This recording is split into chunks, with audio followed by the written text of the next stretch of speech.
Ahoy, what's good? Long time no see.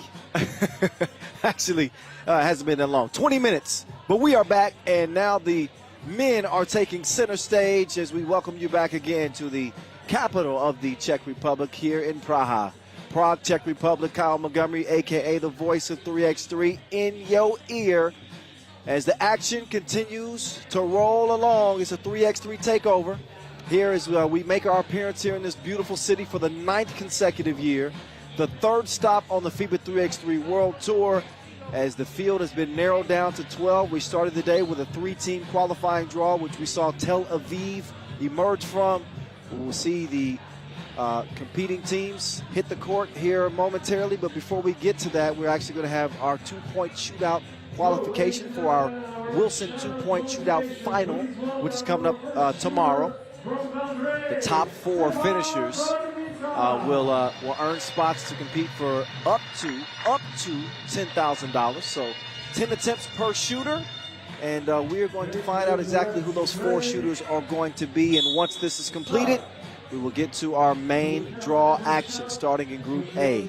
Until then, I'm just going to allow you guys to just sit back and enjoy the shooting performances. I'll rejoin you after that, and we will get it going here. Prague Masters 2022 is on deck after the shootout qualification.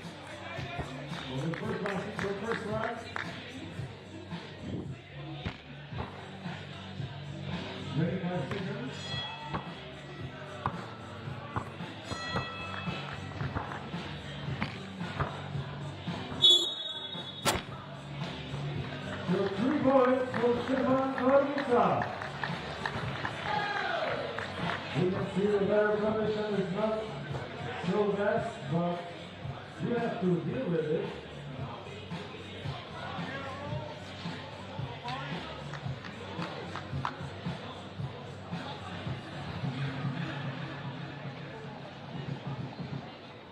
Okay, next one from Bielefeld, Omari Knox.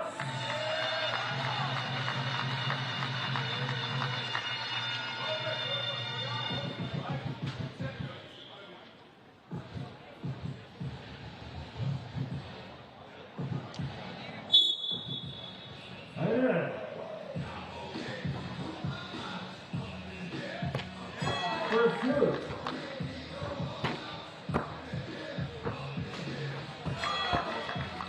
Two, 3,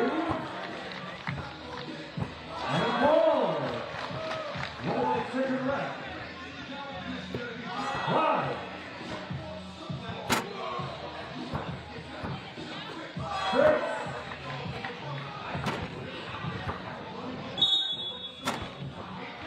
6 points for Omari Knox.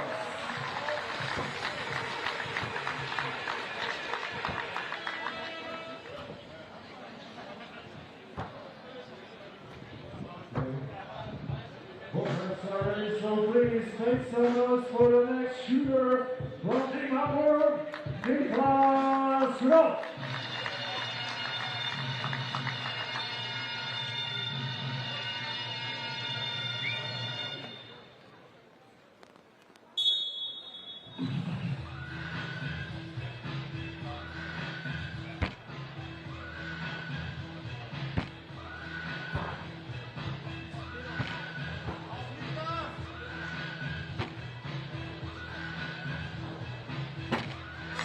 First one.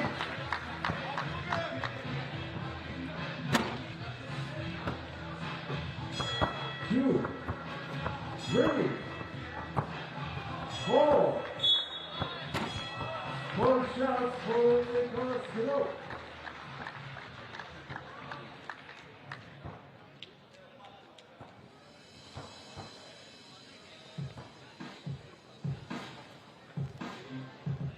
Ladies and gentlemen, our report to this shooter from Team Liman, Riga.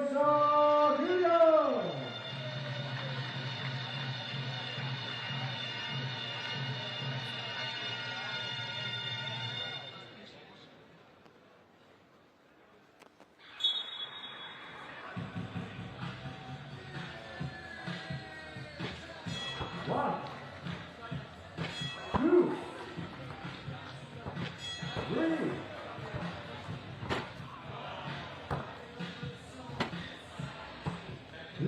the first point. 4, 5, 6, 7,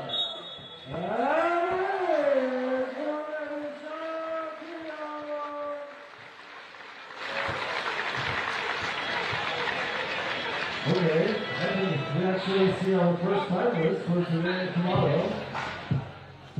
That's the next one from Marijampolė. Please welcome Liman Shoot.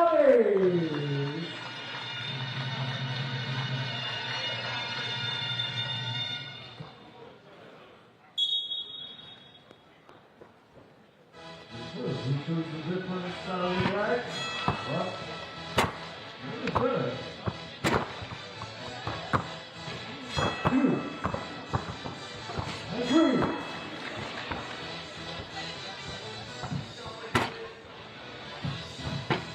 4, 5, 6, and 6 for Liman.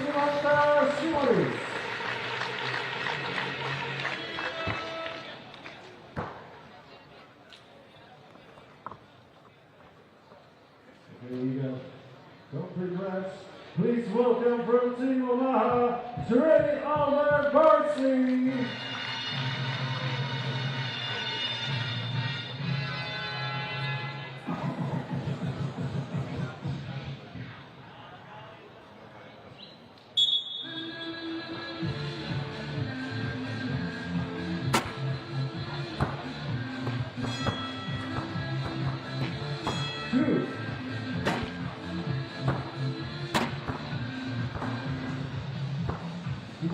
First rank.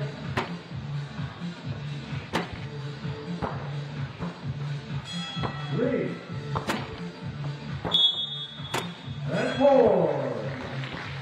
4 points for 3.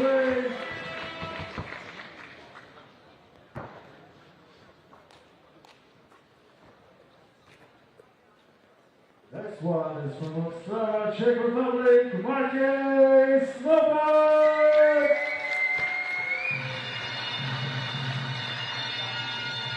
Přátelé, to byste měli podpořit a dohrát do finále. Doufejme, že se Matějovi bude dařit.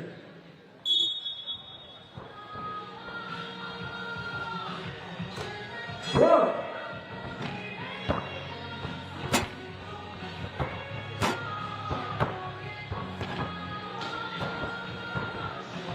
To skvělý odebí do toho díže, ale šuma to ušťá.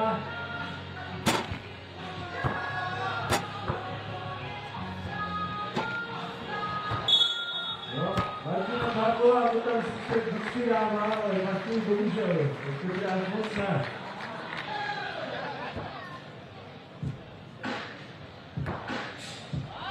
Next shooter from Riga, please welcome Warsaw.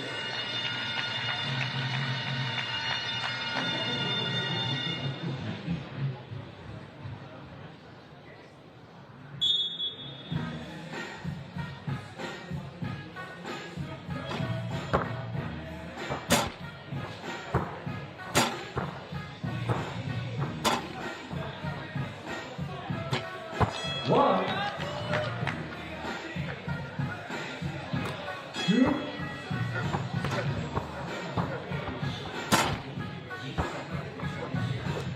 3.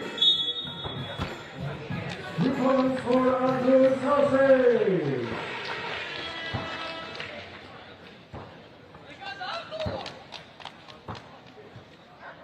Our next shooter comes from Team Šakiai, Lithuania. Make some noise from Marijampolė.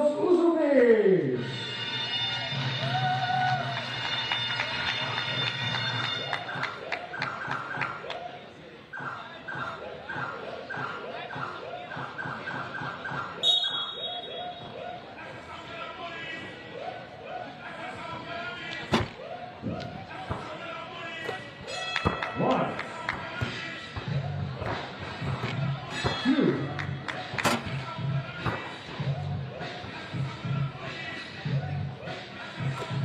3. 4,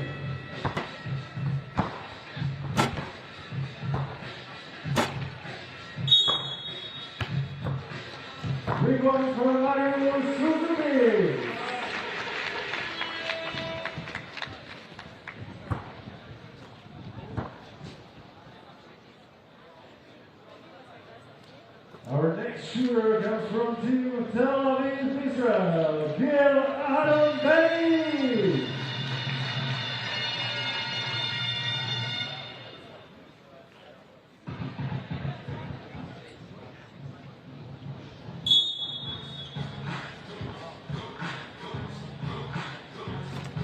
One.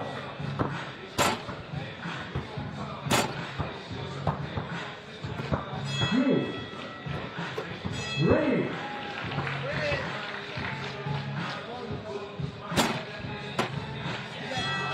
Four.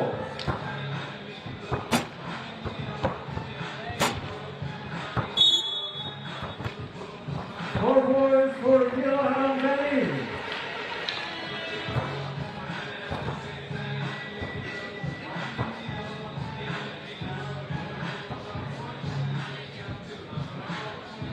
Both racks are ready. So please welcome another shooter from Team Oak, Mr. Darren Maestri.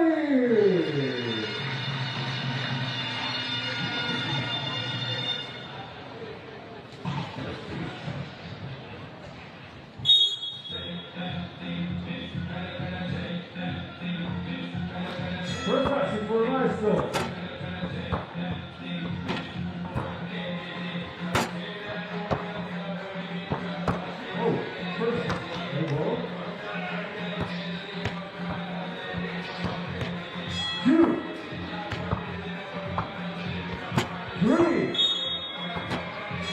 Three balls for Darren Maestri.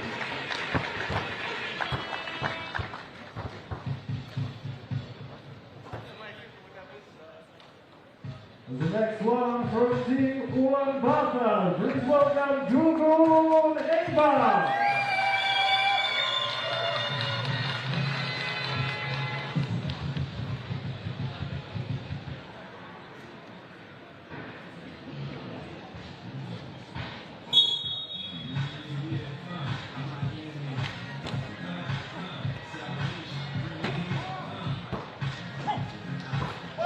One, two, three, four. This is some competition for Šakiai. 5,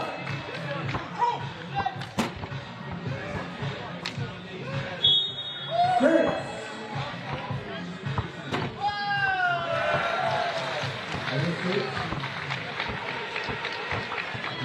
Number 6 points. And the next one from Team Warsaw. Please make some noise for Przemysław Zabojski.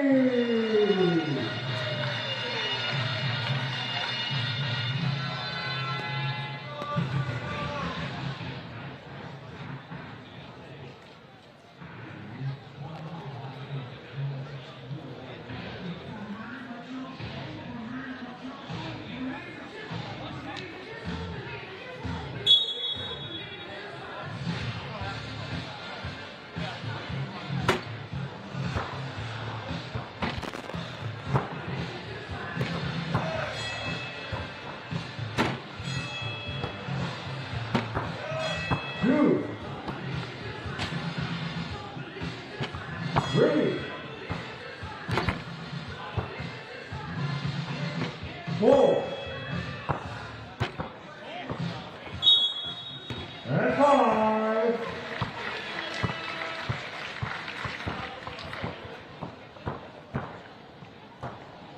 Ladies and gentlemen, the last man for the starting lineup from Washington, D.C., please welcome Hassan J.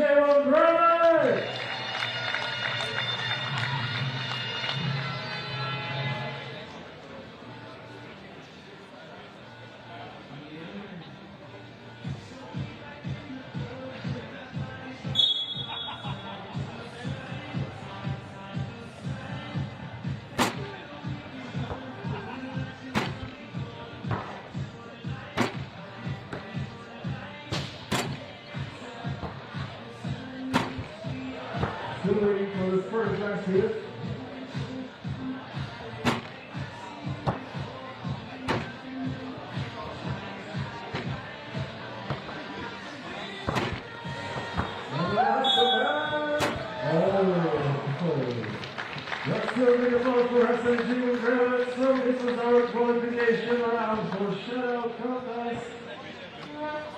And so we saw everything. We saw a few air balls, we saw a few missed shots, but for sure we also have our finalists for tomorrow's final Shoot Out contest.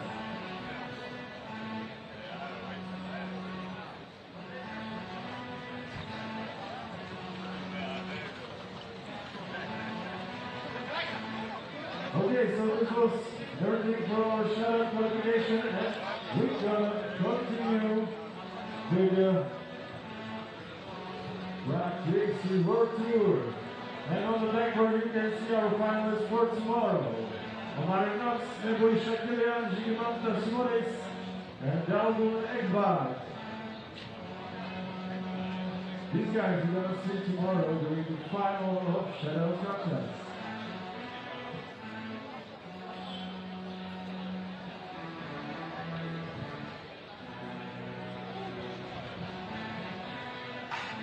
The voice of 3x3 back in your ear.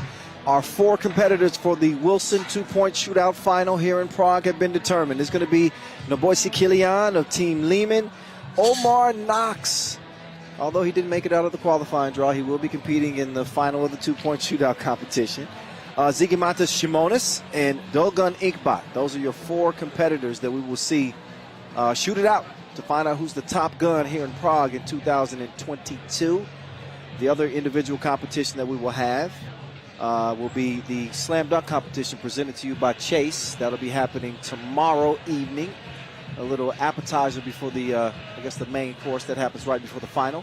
Here are your pools for this 3rd stop on the 2022 World Tour season. Ooh, you know them. If you don't know them, where have you been hiding? They've won both of the first 2 stops of the season, the World Tour opener in Utsunomiya. They are joined by Ostrava and Tel-Aviv, who came out of the qualifying draw. Liman, they lead Pool B. They are the favorites. They are on a 15-game winning streak. Crazy. They won 3 straight challengers. They'll face a Warsaw club led by Zebo. Belgrade's in that group as well. You look at Pool C with Riga, not quite back at full strength. They don't have Batman back yet, but they do have Edgar Krumens.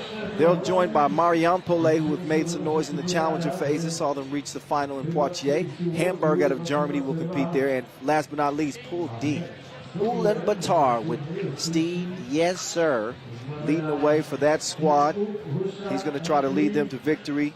But this is the pool of death, Pool D, with Šakiai Gulbelė, and also the young, exciting American team with some NBA experience, Washington, D.C., who won the Poitiers Challenger. They will be hooping as well throughout the day. The top 2 from each group will advance to tomorrow, where it will be single elimination. You know the deal. And a $40,000 bag is at stake here at this World Tour Masters. 2nd place gets $30,000. 3rd place gets $22,000. 4th place gets $16,000. 5th place $10,000, and 6th place $4,000. It's a lot of money to go around. Trust and believe. We're back in Prague for the 9th straight year, y'all. 9th straight year. We don't have the defending champs from last year. First-time Masters winners Team Jeddah did not qualify for this one, so we're going to see who gets back in the winner's circle here in Prague in a change of location, not in front of the Prague Castle, not in Wenceslas Square this time around. This time we're here in front of the Rudolfinum. There we go. Let's say that again. Rudolfinum. It's a 19th century cultural venue. Got concert halls and art galleries and exhibition spaces. We're right near the Vltava River, Charles Bridge. And that's where we're hooping from. This will be game 1 of the main draw. Ooh, looking to continue their winning ways. They are the top seed. They are the favorites despite their Serbian compatriots on a hot streak. Dejan Majsorovic and the rest of his squad, Marko Brankovic and Nemanja Barac and Dr. Strange, Strahimir Stojicic. They're looking to get it done when it counts most. Again, the top seed. Saw them in Poitiers. They finished 3rd, but they weren't really breaking a sweat out there. They really step it up on the Pro Tour events. So we're going to see what they bring here in our first contest of the day. In the main draw, that is. Tel Aviv coming out of the qualifying draw. Of course, Tel Aviv making easy work of Omaha 3-ball and Bielefeld. They go 2-0. And they got themselves a squad here. I said that this is a team that you're going to have to look out for. It's a potential to make it to day 2. Marek Malashevsky and Vlad. I'm not even going to mess up your last name, Vlad. Somebody tell me. Come on. Anyway, 2 Olympic officials, 2 of the best in the business. They got the whistles around their neck, and they will keep this game well in hand. Dejan Majstorovic, an all-time 3x3 great, ranked number 2 in the world. We call him the maestro. Mr. String Music himself helped lead Serbia to their 5th World Cup gold medal. 4 for him. He's now tied as the most decorated Serbian 3x3 national player of all time with Dusan Bulut, who most considered to be the GOAT.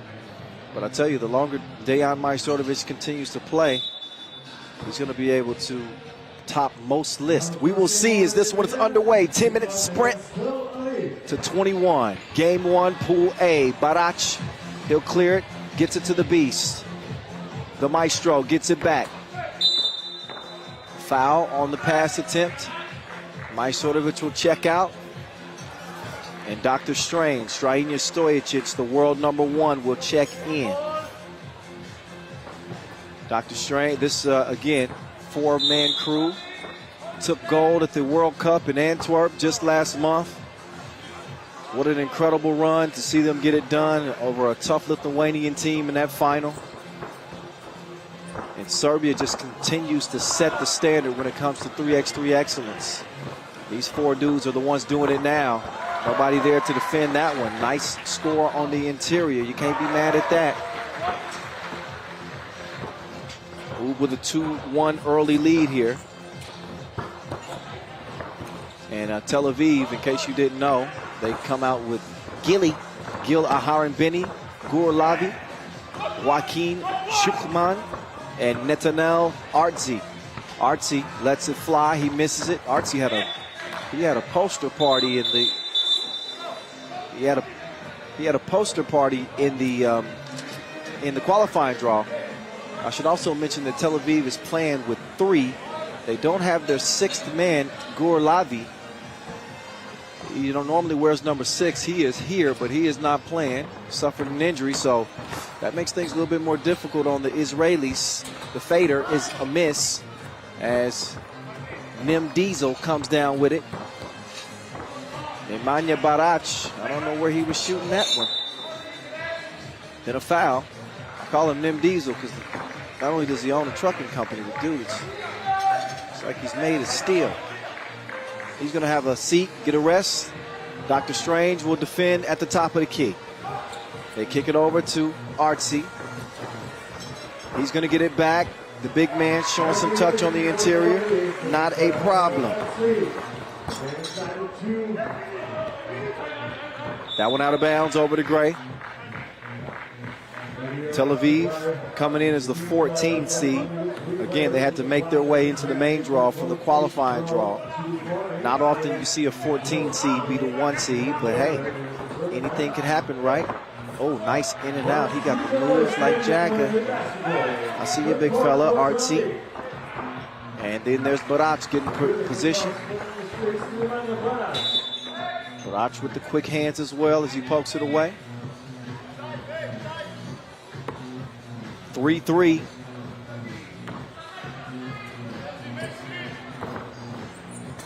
And here come Tel Aviv. They feel like they can have an advantage on the interior. It's a good move, but not so great of a shot on the fall away hook. Oh, the Beast nearly came away with a ridiculous pass with a whistle.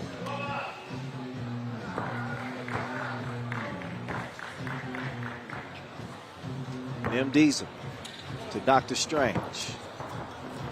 Down to the Beast. Ronkila spins free. Missed it twice. Can he get it to go the 3rd time? 3rd time's a charm, as they say. They'll get a bucket, but they'll also get a warning for defending in the semicircle after that make. You cannot do it. Next one is going to earn them a technical, as Oob know better than that. They won 2 2 Masters in 2021 last year. Their first 2 attempts, actually. Although Liman is your defending World Tour final winners. Maestro misses. Dr. Strange will get it back to him. Says, try again, bro. Try again, brate.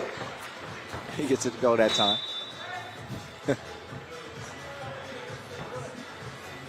So while Ub has been outstanding when it really counts on the Pro Tour, winning the Utsunomiya opener and a $50,000 grand prize there, and then going on to Manila where they got it done yet again.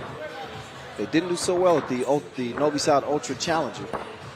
Finished 7th, and then the Poitiers Challenger, they end up taking 3rd place. Barach is D'd up underneath. That one's poked out. Up fake, clear lane for the lay. Oh my goodness. He needs some milk. Schuchman. He's going to try to forget that quickly. You got to have a short memory in 3x3. I say it all the time. Dr. Strange going to elevate. Oh, he's holding this. Now he's going to bounce back up. He's made of rubber material. He's stretchy and elastic. He nearly got horizontal on that play. He's going to shoot a free throw after a timeout.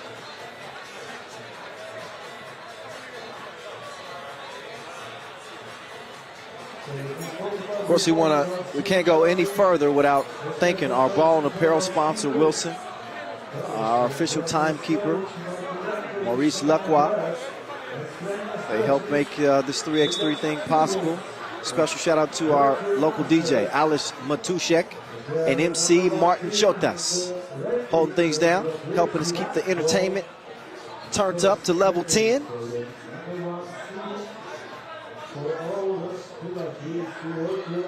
Had nearly 2 months since our last Pro Tour event. We turn it over to the international competitions as Dr. Strange misses. Mentioned the World Cup in Antwerp, then we had the Asia Cup in Singapore. So it's good to be back on the World Tour. This is stop number 3 of 13, which is a record this year. Just to take you back to Antwerp, to that World Cup where we saw Serbia take gold. It was a crazy experience. After 2 years of, obviously, the pandemic, it was good to see fans back in the stands. We had 67 million views. Record numbers on our social media. 87 impressions, 4 times better than the OQT. So a lot of people saw that action and saw Serbia take that 5th gold medal. Serbia taking a bronze, by the way, in the Tokyo Olympic Games, which is just past the 1-year anniversary. That was the 28th of this month. So Gilly, he will flick the wrist at the stripe and keep Tel-Aviv within striking distance. Knocks down the first of 2. And the second one is too strong. The Beast to the Maestro, down to Nim Diesel.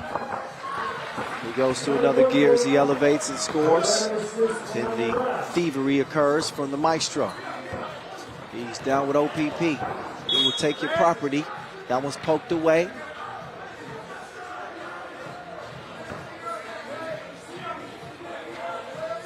Almost 4 minutes into this 10-minute sprint. Who usually take their time settling into a game, but he didn't forget the tip. That was gratuitous. Nim Diesel. Let's see if he can stay in front. He's tricky with it. Oh, the ball fake, and the soft touch leads to nothing. But some nice moves there from Artzi, excuse me. The Beast from long range. Nothing but iron. That loose ball, nice touch pass from the Maestro underneath. Ub out by 4.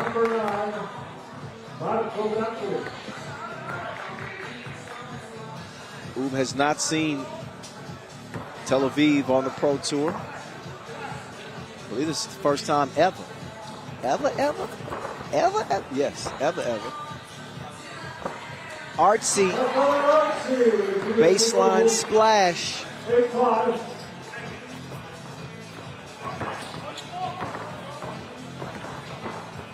Dr. Strange will kick it over to string music.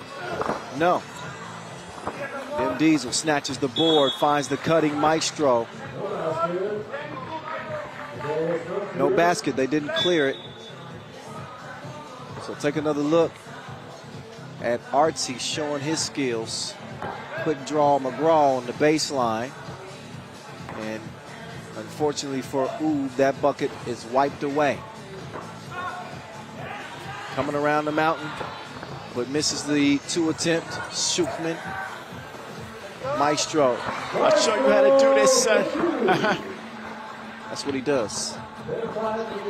Oh, Dayan almost threw it away. Dr. Strange bullets to the baseline. He's going to get it over to Dayan. And he's got a two-peat, back-to-back deuces. Artsy trying to do some body work on the beast. Yeah, but it took him too long. Got a 3-second count. Got to get the ball back over to the Serbians. Take another look at world number 1, giving it over to the former world number 1, who puts up 2. Comes away with the stroke. Dr. Strange. Moving to the left. He's going to put it up top to Barac. Barac finishes it off. He's capable of throwing that down. He's sneaky athletic. Oh, long range. Swishalicious from the right wing. Pretty shot from Artsy. Another look at that connection up top. Dr. Strange sets the table. Barac will try to set up the beast. The beast, his pass goes begging. He's the youngest member of this Ulaanbaatar team. Majstorovic ran him off the 2-point arc, but it's still going to lead to a good 2-point look. Gilly couldn't hit it. It's missed on the inside too, but Gilly will get it again. And Gilly is wet like he got gills. It's 13-9. Still a 4-point lead for the Serbs as the beast. Great balance. One-legged strike from mid-range. He's going to earn a foul. He got pushed in the chest. So an offensive foul will give the ball back over to Ulaanbaatar. 3:34 to play in our first pool play action in the main draw. Ulaanbaatar, the number 1 seed, in the driver's seat over Tel Aviv, trying to pull off an upset.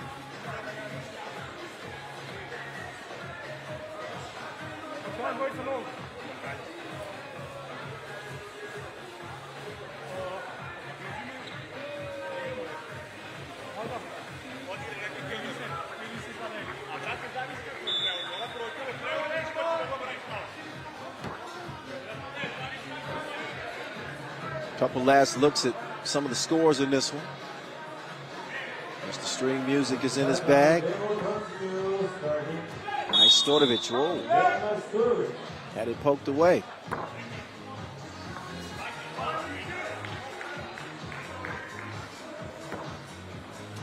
Five-point advantage for Ulaanbaatar.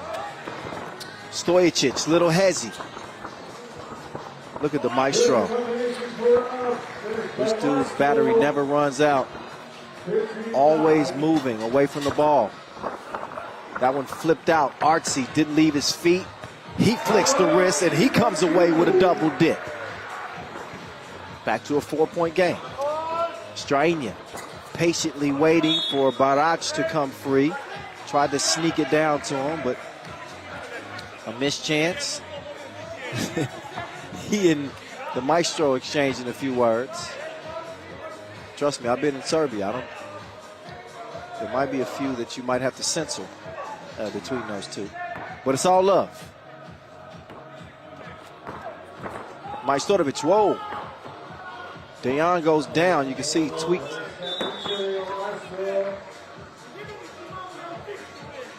Definitely tweaked something.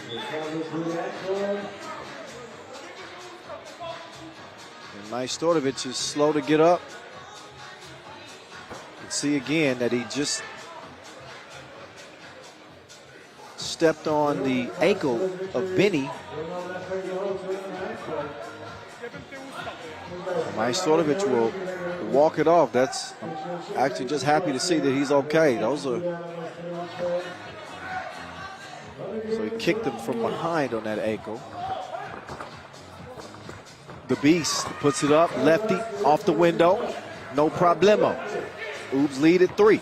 Tel Aviv not out of the picture yet. Here's Artsy. Not that time. Missed it long. Beast will swing it up top. Stojicic to the left. Finishes beautifully with the lay. Back to a 5-point game. The drive and the layup. Answer from Tel Aviv.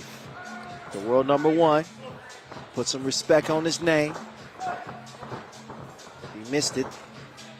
Now he's going to get another chance. You can't let him shoot. Maybe you can.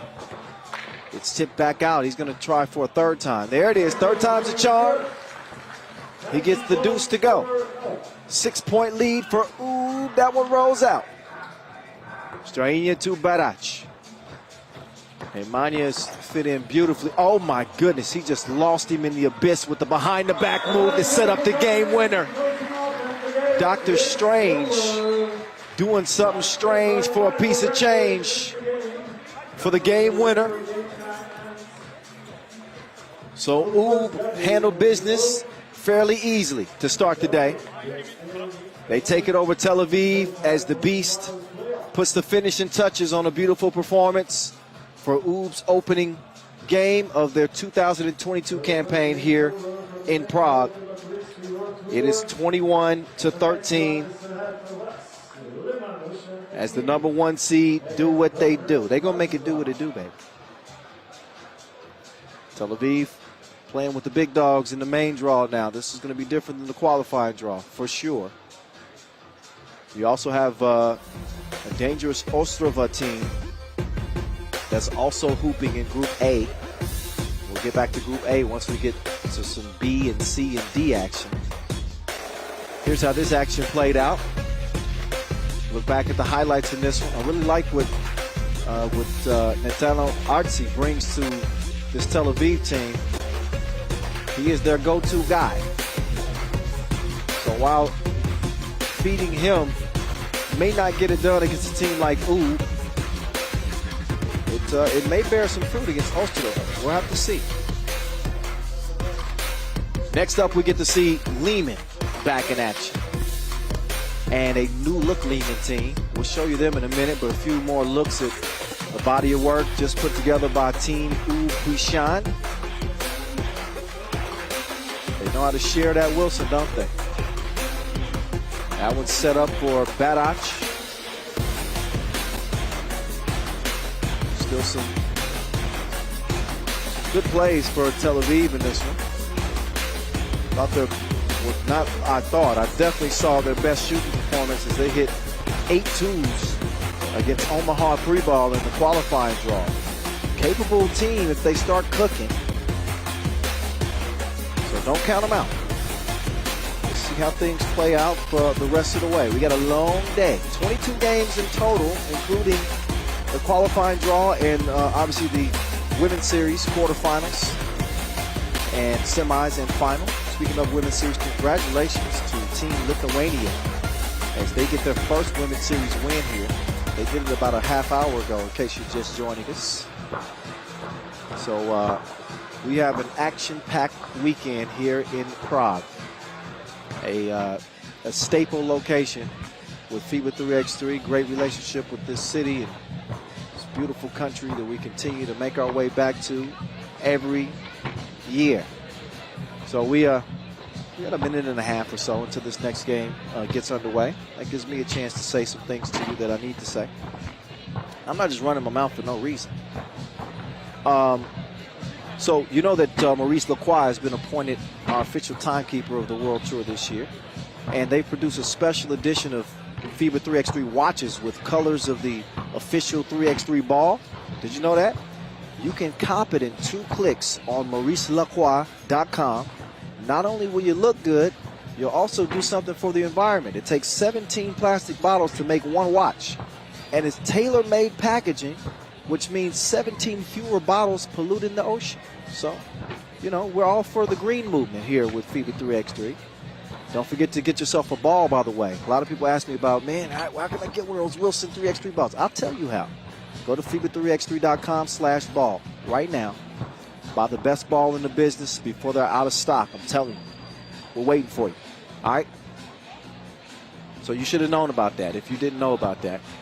Another little reminder, did you know that you can also, we're doing 3x3 fantasy lineups this year.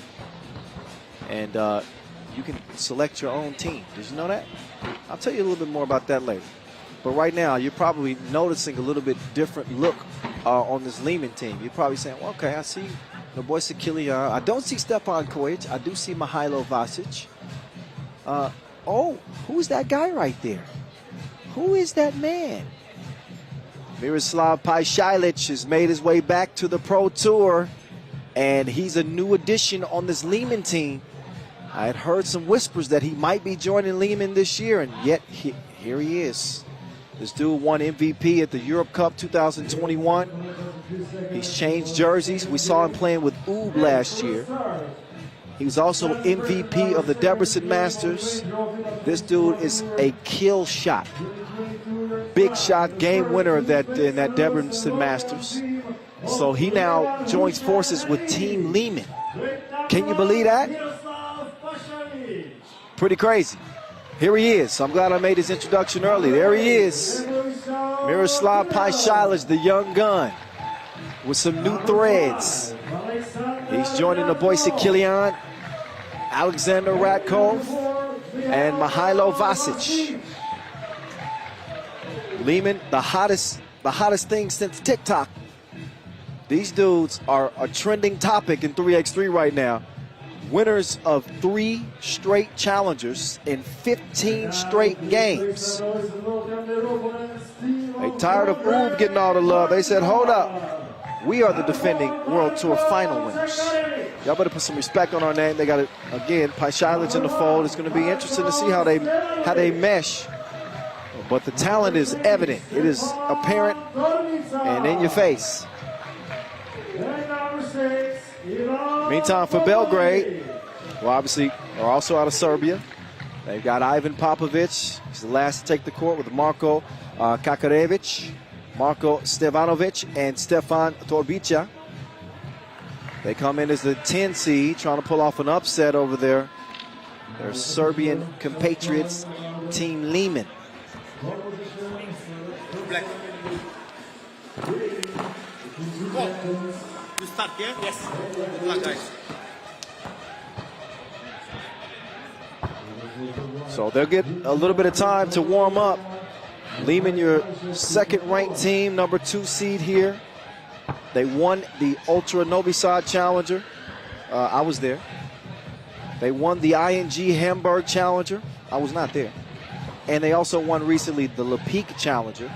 Mihailo Vasic, the MVP of that run, top scorer. Dude is an absolute beast. That's why we call him the Manimal. So they'll try to do what they just saw Ub do and make an easy work of their first opponent. Vasic also, by the way, a member of that 2022 gold medal World Cup team and a bronze medalist from the Tokyo Summer Games just a year ago. So he's going to be featured pretty prominently and still really young. Vasic, 29 years old, longtime teammate of Alexander Radkov. Good to see Radkov back too.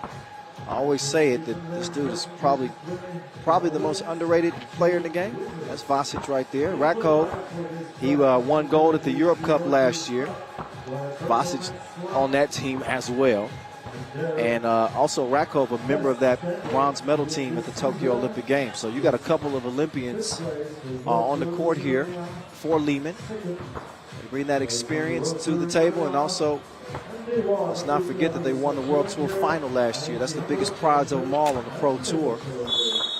So they saved their bets for last. They couldn't buy a Masters win up until that point, but they got it done on the biggest stage, and here they are here in 2022 looking for their first Masters title here in Prague. So here we go.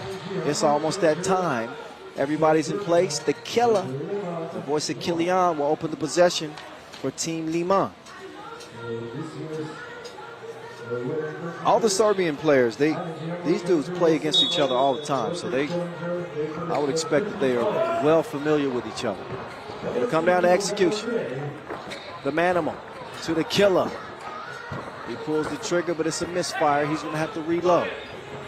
On come Belgrade. Up fake from the corner. The drive and the turnaround fade away. That one is missed by Kakarevich.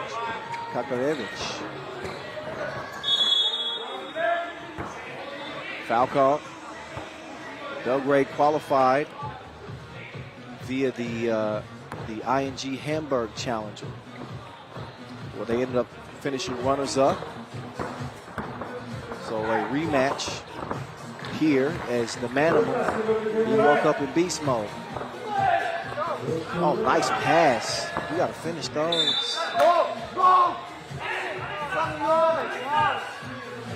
Rakov voicing his displeasure, thinking it should be red ball. Look again at the Manimal.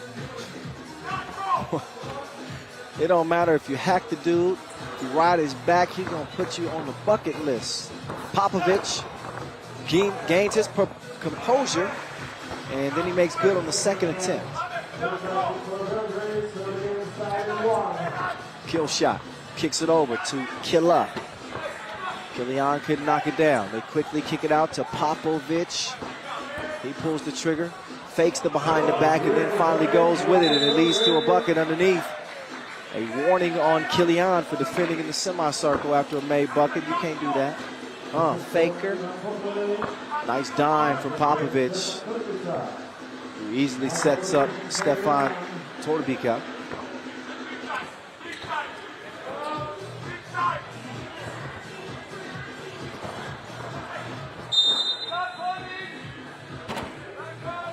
Torbica, my bad. Teamwork making the dream work on our 3x3 production team. Thank you, squad. 2-1. Belgrade. Early, though. Pasalic. Oh, he's going to feed the big man. But he's blocked like spam. That's some good defense underneath. Marko Stefanovic. Great timing as he packs the Manimal. Kilian tries to sneak one down to the Manimal, but he's held up again. Vasic standing 6'6", 6'5". Just perennially one of the most dominant bigs in 3x3. His team does not have the rock in possession. That Wilson belongs to Belgrade for the moment. After the Russell Westbrook, the flotation device was malfunctioning. And the Manimal D'd up. Oh, he missed that one. Had a better attempt. Couldn't get it over to Radko.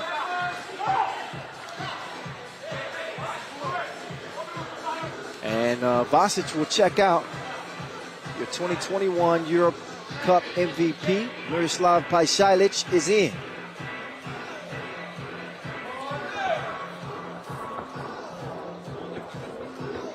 Popovich, man, that was Steph wet. Saw how he ran all the way around the court. That was reminiscent of Steph Curry, old school Reggie Miller. Come off the screen tight, get the ball and elevate. 4-1, Belgrade. Trying to stop this 15-game winning streak that we've seen Liman on. A straight-up tear. Oh, they throw that one away. So Belgrade don't want to waste too many possessions against this Liman team.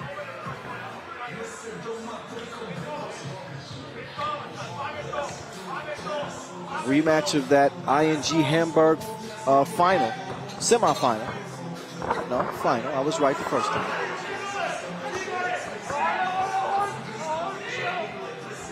Pasalic with the defense. He's a smooth criminal. Steals the Wilson. Gets it to Radko. Radko going to the hole. He gets his own rebound. Turns around. Up fake. Steps through. Comes up empty. Steal.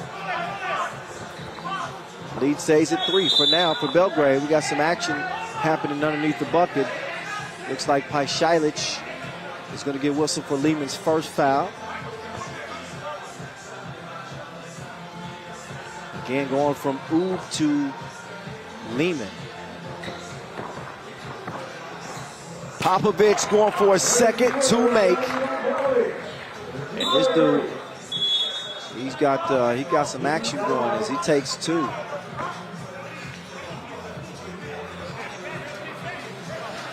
Belgrade 6-1, TV timeout. Liman are going to have to talk this over. They want to keep this 15-game run going.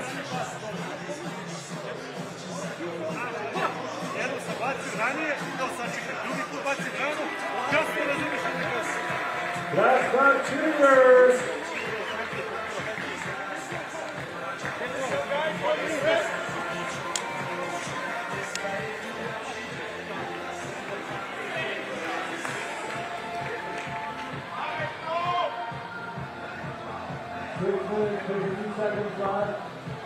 All right, Rakov has it as we get back to it. Kilian, high arc on the two release. It goes off to Iron, straight over to Popovich. He's the man with the hot hand. He'll get it down low, only to get it back, only to give it up. They put it up, and that one goes in. Some extra muscle involved in that. So great score. Torbica is going to give Belgrade a 7-1 advantage. Uh-oh. So maybe they've been in the lab. Maybe that loss in the final, the Hamburg challenger, is still left a bitter taste in their mouth. Meantime, Pajsic just left him. It was like his game turned off. Popovich, quick step, but the scoop was well off the mark. No problem. The offensive board leads to a score. We're seeing some of that activity early here from Stefan Torbica, the 25-year-old. Meantime, it's Pajsic. His stroke is broke. Got to find a way here to get things back going. If you're Liman, who have been held to just 2 points 4 minutes into this game. See what had happened was. That's what Liman's saying right now. I don't know what they got going on here the first 4+ minutes. I'd be surprised if it continued this way. There's Rakov with his pestering defense. That one put all up in his face like a filter. And Rakov now, he's a master at, I was going to say he's a master at that, but not missing layups. At changing pace at the rim, but he missed the crib. So Liman looking out of sync for sure. Oh, two-piece, no biscuit. He gets the combo to go from long range. So Marko Kakarevich, the 34-year-old, having no problems from long range. It is 12-2. You might need to clear the fog off your glasses. They are heating up out here. Belgrade all over Liman. If you're Belgrade and you lose a game like this, it's hard to shake that. Again, they met earlier this month in the qualifier for this Prague Masters. July 8th and 9th is when that ING Hamburg tournament went down.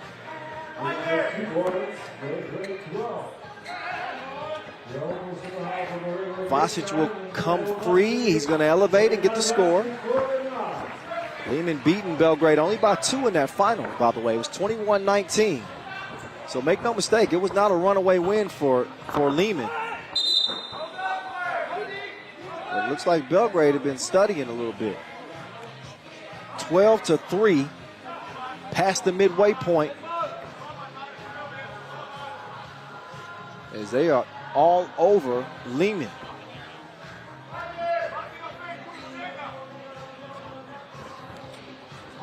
Pajsic wants to rock back.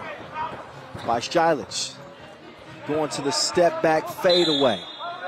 He missed it, close range, and the whistle afterwards. Liman picked up the third foul, their third foul.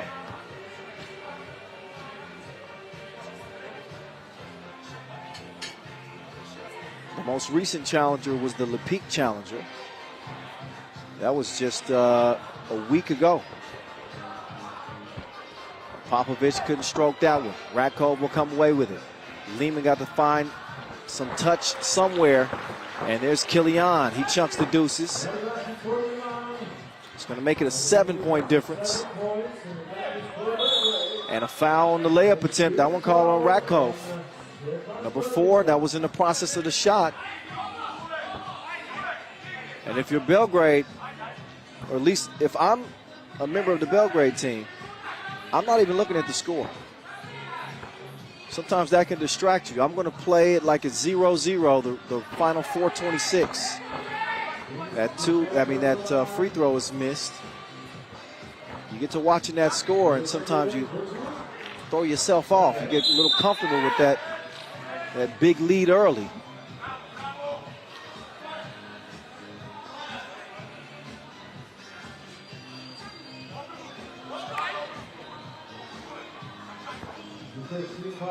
So Stevanovic will start the possession here. Popovich will keep it going. Kakarevic. Oh my goodness, he just did the beast. Did the manimal dirty on the move. Didn't finish it.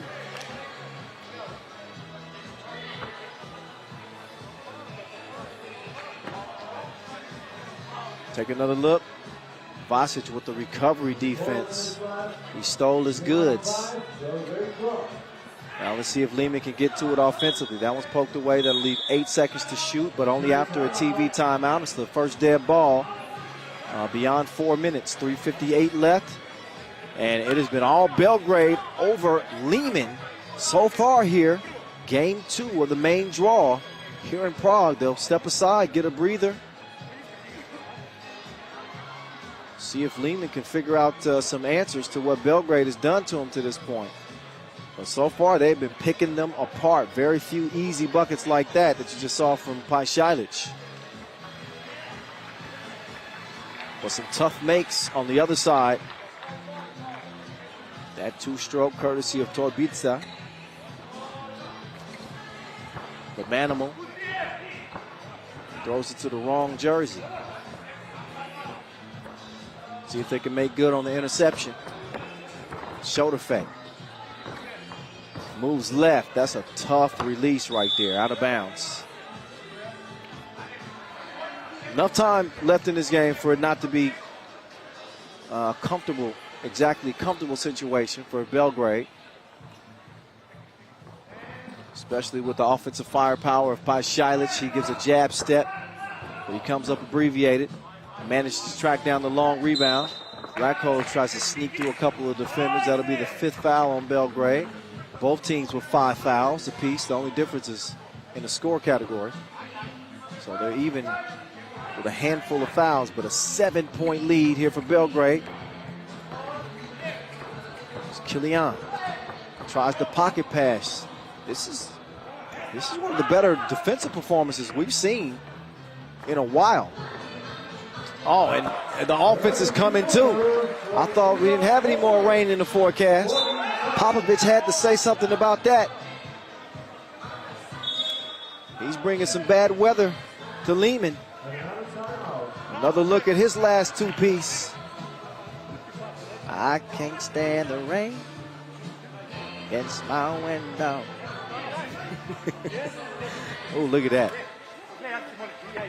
You got to sign that. Where I'm from. So a timeout on the floor. Everything that pretty much could go wrong for Liman so far has gone wrong.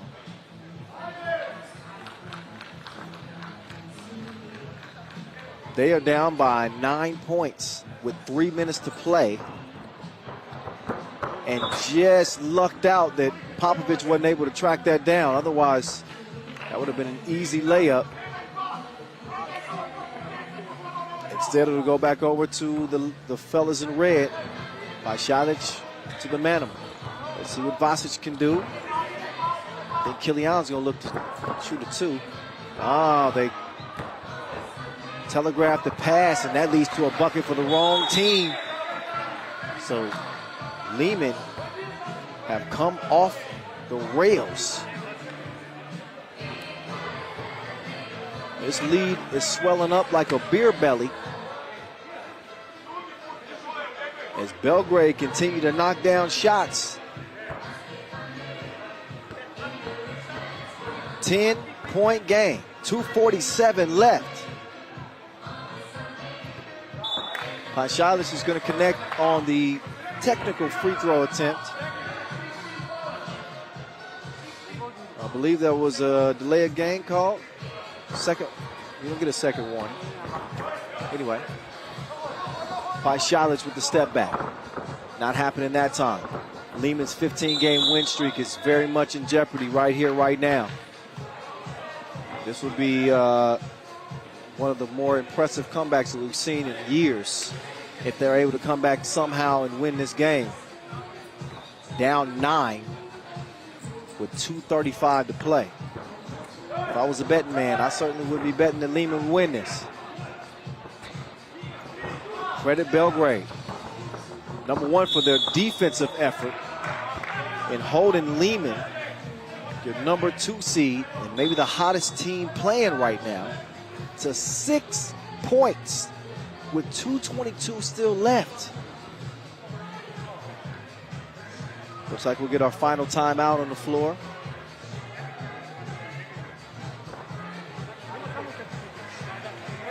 Belgrade, the team that's really looking like the 2 seed instead of the 10 seed.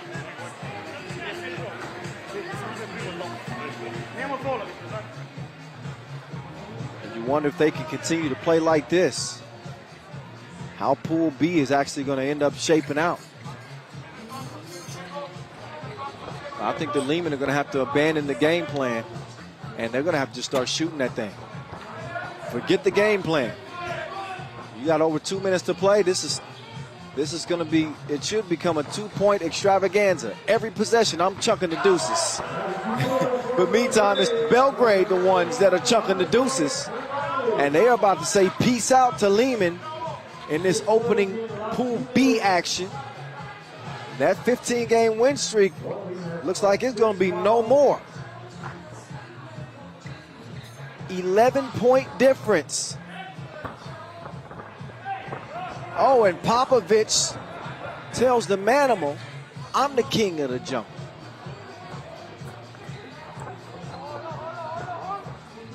Long ball, short, high rebound, stays with Gray. Popovich now going to work on Vasic. He clears some space, his mid-ranger trickles off the iron. Minute 30 to play. There's a foul on a 2 attempt that will stop the clock. A couple of free throws coming up here from the Boise Killian. World Tour final winner.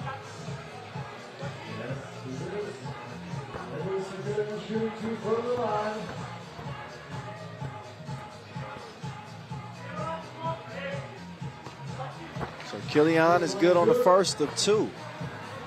And I think this is only going to end up making the score look slightly better.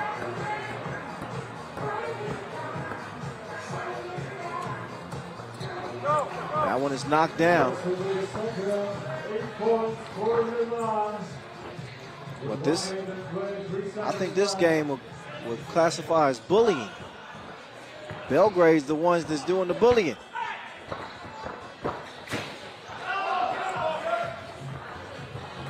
This ain't even fair. 17-8. Whoa, tip is missed.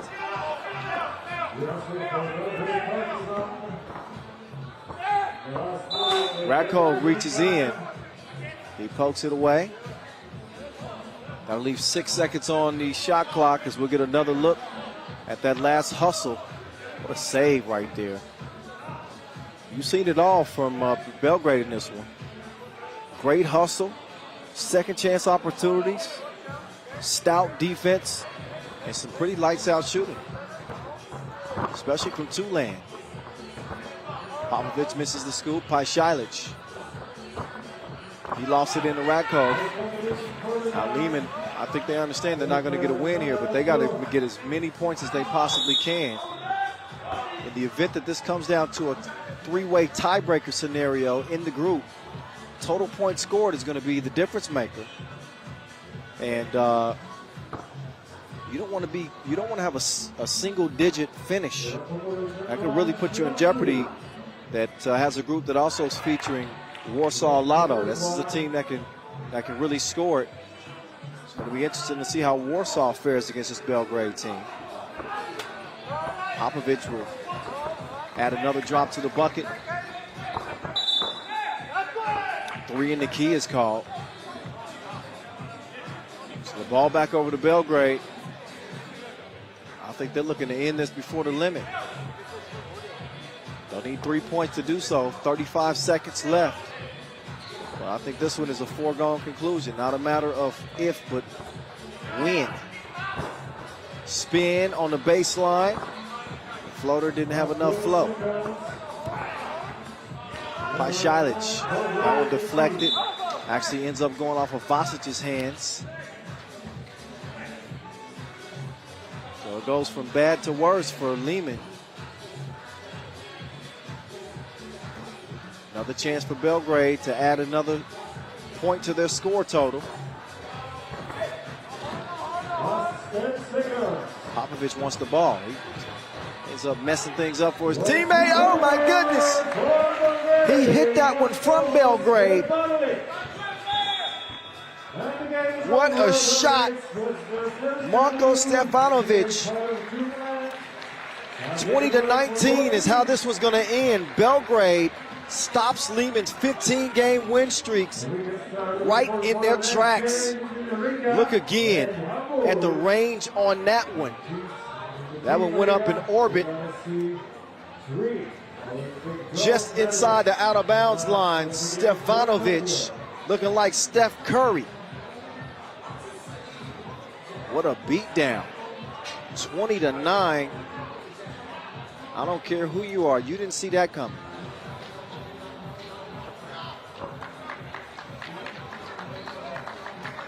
Maybe all this, we'll see if Liman can regain form. But that was not encouraging. So I guess the World Tour is slightly different than the Challengers, huh? I would say so.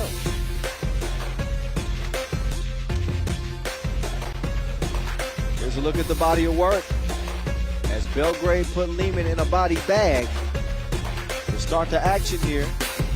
We'll get the Pool C next. And we will see how things start in that group. Very few easy buckets for Liman in this game. That was one for Šajlić. Already an 8-2 game, just over 4 minutes in. That made it 10-2. And things just continue to get worse and worse and worse. Put it on a yo-yo string, toying with the defender, draining it from distance. Popovic, he got him his bag from deep too. It didn't matter. Open shots, contested shots. Belgrade, they were shooting it at a high clip.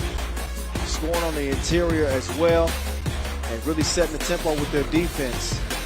And when you got offense like this that complements your defense, and a sharpshooter like Stefanovic, look at that. That ball has some mileage on it. And again, 20-9. See what had happened was. All right. We're going to look at the Germans, represented by Hamburg, with Konstantin Schmidt, Nicholas Kropp, Nicholas Schuler, and Reuven Hanig.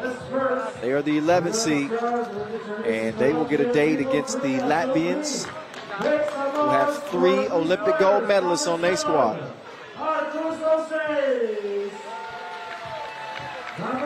That's not one of them. Here's one of them. Edgars Krumins making his debut here this year. He's missed some time due to injury, so he rejoins his longtime teammates, Agnes Chavars and the Maze, a.k.a. Robin Norris Miezis. new nickname this year as he's taken over the reins of this team without Carlos Lasmanis. But, you know, to keep it real, Jesus actually told me, he says, you know what, I love the nickname the Maze. But, you know, I wouldn't mind if you kept calling me Robin. I respect that. I respect that.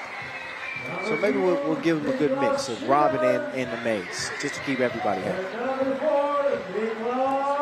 All right, Riga come in as the 5th ranked team in the world. They're the 11th. They're the 3 seed here.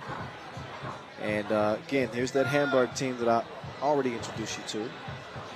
But let me not miss out on Artur's Alsej on this Riga team. He is the new addition.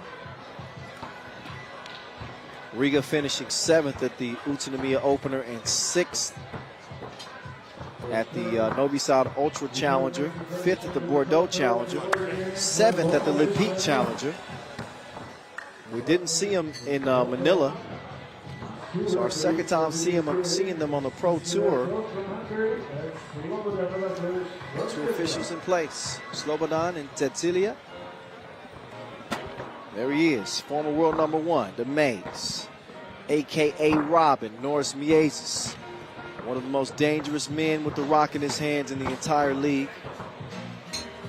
He's cooler than a fan and a stone-cold killer. Please believe it. Miezes comes in, ranked number 6 in the world. They got all the accolades and all the pressure, I guess you could say. Nicholas Jonathan Kropp, standing 2 meters. The young gun on this Hamburg team. They finished 3rd at the Hamburg Challenger, and that's how they qualified to get here. Top 3 slots. Well, actually, because Liman won that and had already qualified to play here in Prague. It opened up a slot for them. So here they are, trying to play for 40 bandos. Top 2 from each group advance to tomorrow's elimination rounds. As we will see how Riga look. Congratulations again to these 3 Riga members who took that unforgettable, iconic, and legendary first ever 3x3 gold medal for the men. Agnes Chavars was the flag bearer. Egers Krumens was just he was a warrior out there, played through injury en route to helping them win that gold medal. Miezes as well. The only member that's missing is Lasmanis. Ain't no missing going on the first attempt. As their new addition, Artur's Alsej gets it to go. Oh, fall away 2-piece. Have some of that. What a shot. Nicholas Schuler. Oh, man down. Schuler lets another one go. He's going to miss. But a tip drill underneath. Krumens is able to get it done. Schuler.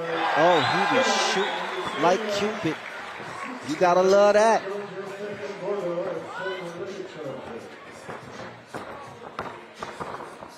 Back-to-back 2s.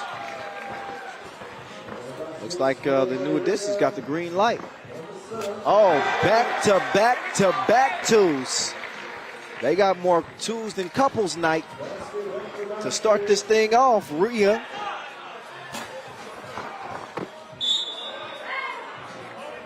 Trailing by a count of 6-4.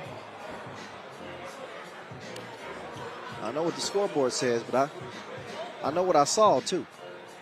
There's the last 2 made. That one courtesy of Nicholas Kropp. There we go, 6-5 is where it stands. Arturs lets it fly. Alligator armed it. Now he's going to drive. Drops it off to Miezes. Miezes will whip it out to Chavars. Chavars cannot connect from the right wing. Quickly cleared. We just saw an upset with Belgrade knocking off Liman in their 15-game win streak. Hamburg so far, I'm not calling this an upset, make no mistake, but I'm just saying, so far this is looking like it's going to be a pretty competitive game. Huh, Rach? Yeah, I agree so. Sometimes I don't like to just talk to myself. I get others involved.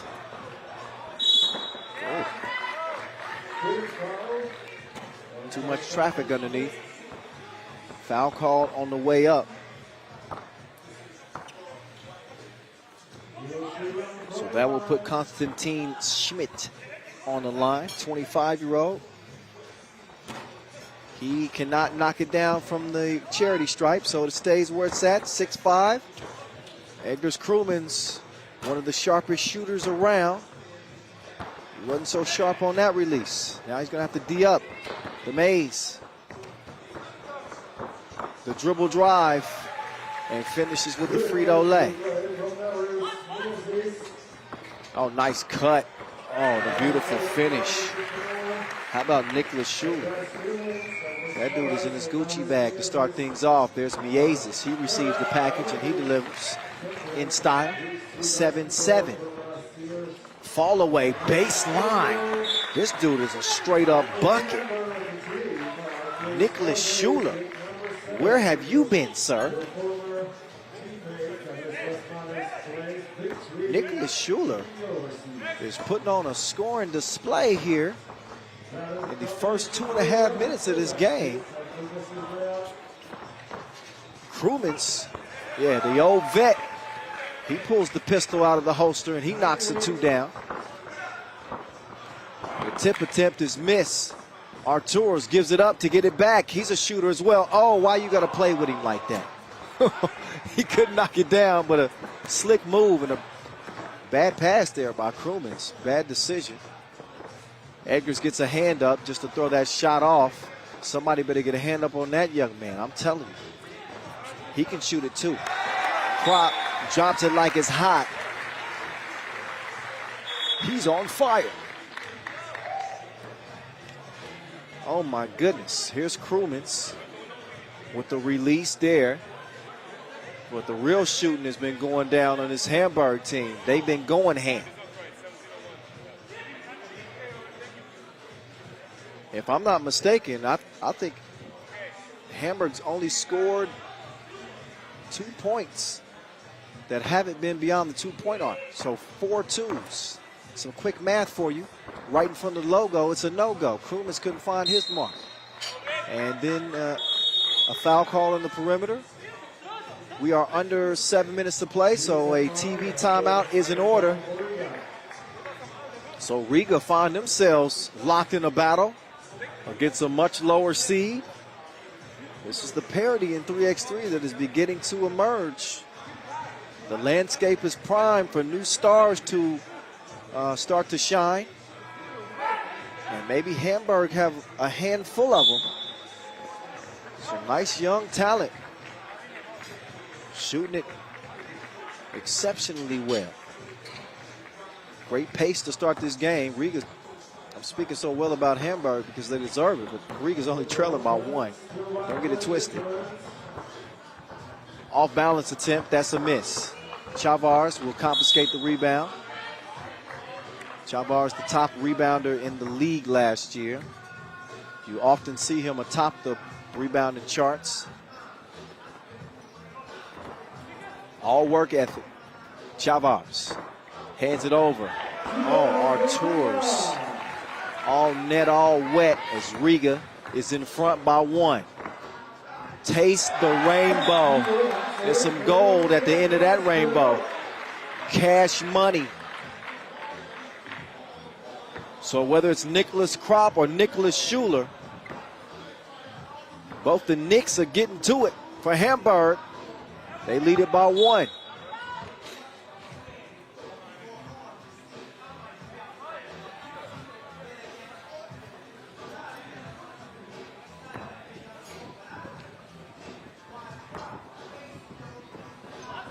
Back to it. The Aces with the tough D.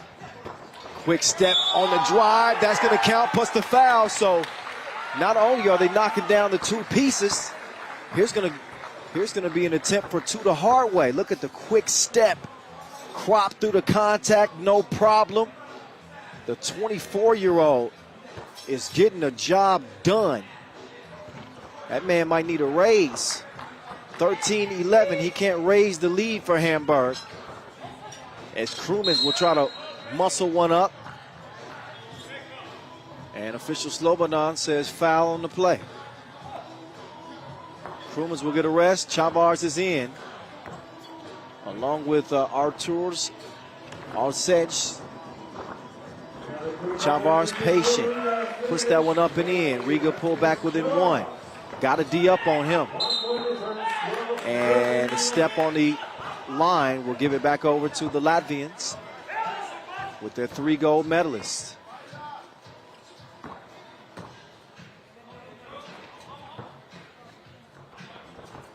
The Maze kicks it over to Chavars. Ricocheted off the rim. And he stepped out of bounds.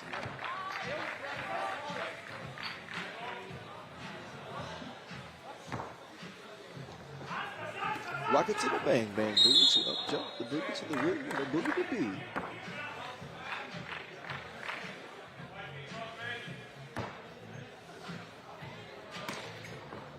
All right, back to it we go. Oh, crap. You left something. Oh, then it's sent back anyway. Then it's dropped off, and he's blocked by the bottom of the backboard. But a foul occurs on the play. And that will now put Rovin Hanig on the line. Hanig is the eldest member of this Hamburg team. He's a ripe 35-year-old. And he hasn't mastered the free throw yet. Krumens, big body, elevates, cleans up his own mess. 13-13, Krop is on the move. Krop puts one up, that rebound is snatched. Chavars passes up the 2 attempt. He wants to get it to the sniper. Krumens, he's swatted away. Quick move, disruptive in the paint, trying to set up his teammate.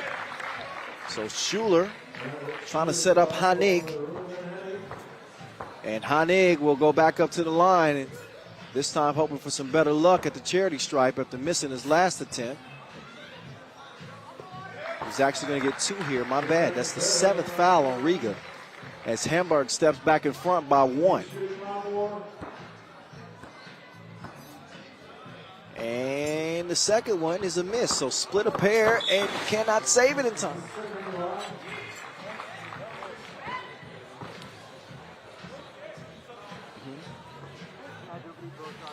Shout out to DJ Alish Matushek. He's the one on the 1s and 2s. Throwing it back. Got the greatest hits bumper for us here. Oh, Miezes, they left him all alone. And he can't get it to go on the double take. And this has been the lone bright spot for Riga. The new addition, Arturs Arsedge. Krop couldn't get that one to go. Rebound still stays with Gray. Chavars was not having it. Stopped him at the front door. But Arturs Arsedge for Riga, making his World Tour debut.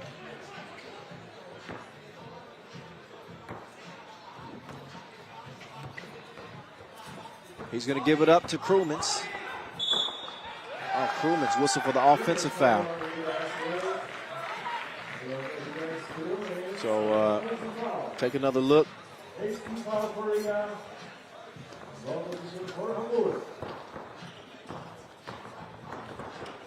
Riga leading by 1. Despite the stellar play of Hamburg.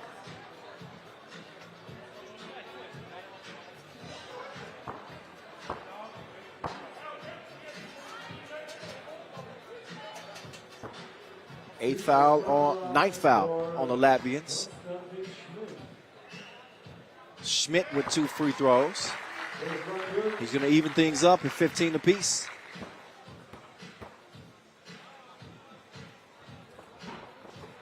Second one goes awry. So it stays where it's at.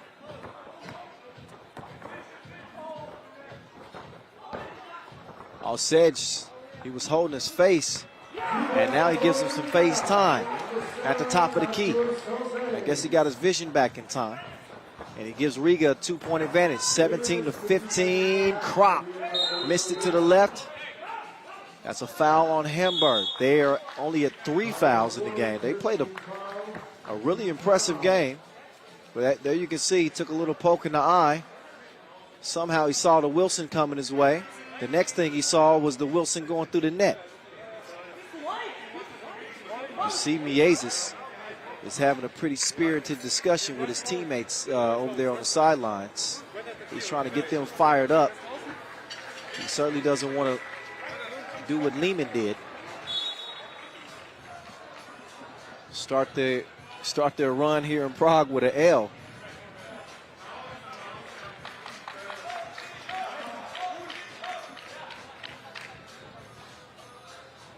.347. Nice back door cut. Beautiful pass to set up Miezis. Quick move to the left.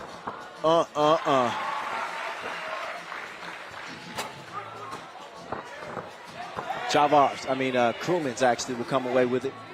Krumans up fake to the maze. Miezis, yeah, got called for the carry. Otherwise, it would have been a nice spin move, but it was all for naught. Instead, it's back over to Hamburg. Nicholas Schuler scored their last bucket on that drive. Now it's somebody else's turn. It's Rovin Hanig that time. So Riga's lead is down to 1. Chavars can't make it 2, but he may have a chance at the line here. That was a shooting foul. The 4th on Hamburg, so only 1 shot here for the Olympian and the gold medalist. Guess that certainly makes you a legend, right? Yeah. Let's not forget World Tour final winners as well. Riga getting it done in 2020. They had a banner year that year with 3 Masters wins. And they got every accolade you could hope for in 3x3. Olympic gold, European gold. Only thing that they are missing is a World Cup gold medal.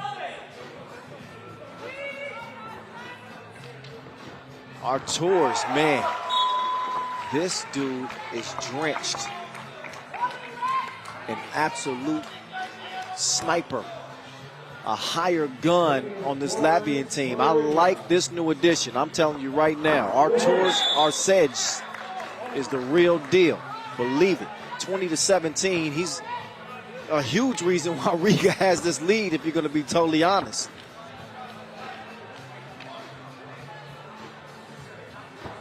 But Riga with a 10th foul. This game is very likely going to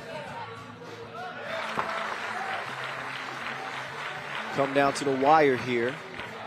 2 free throws, and the first of 2 is made by Konstantin Schmidt, but he misses the second. That could prove to be a big miss. Talking about a team that's only trailing by 2 here with just under 3 minutes to play. Schmidt with a little stop and go. He's going to go to the hole because they got possession as well, but they don't make good on it. Arturs, watch out. Approach with caution. This is a dangerous man. Fakes left, goes right. Call for the travel.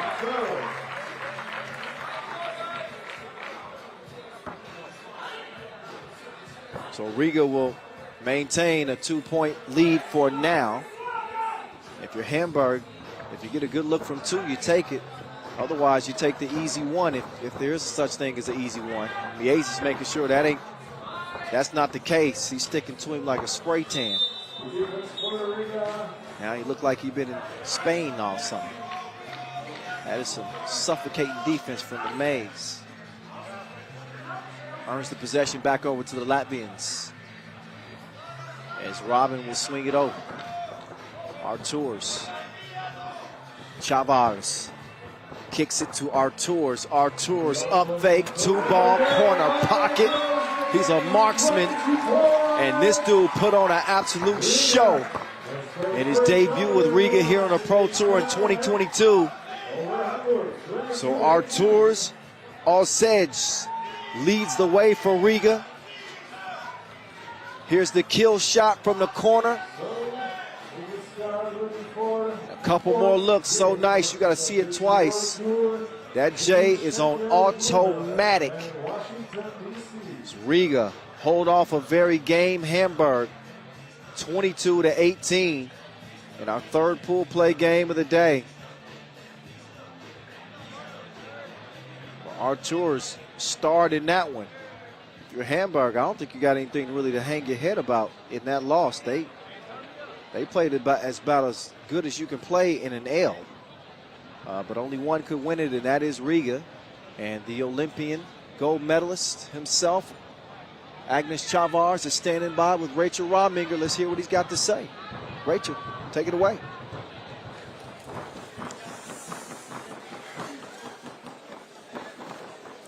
Well, that was a tight game. Team Hamburg gave you quite a hard time. Take us through it a little bit. Yes, they did, I think, quite good scouting on us.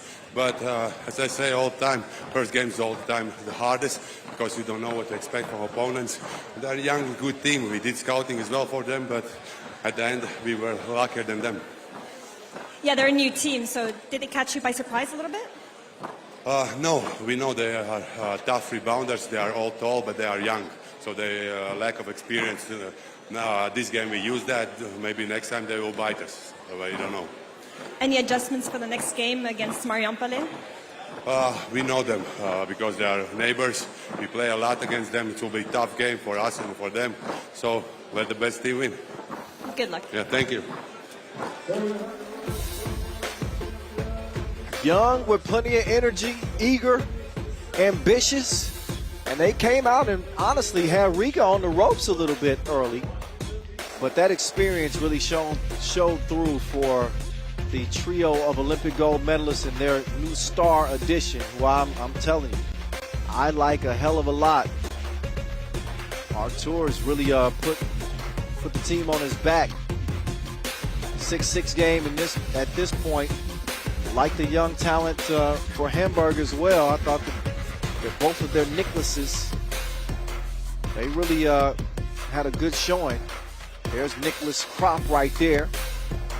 Number 4 and number 2 were chunking the deuces early and often for Hamburg.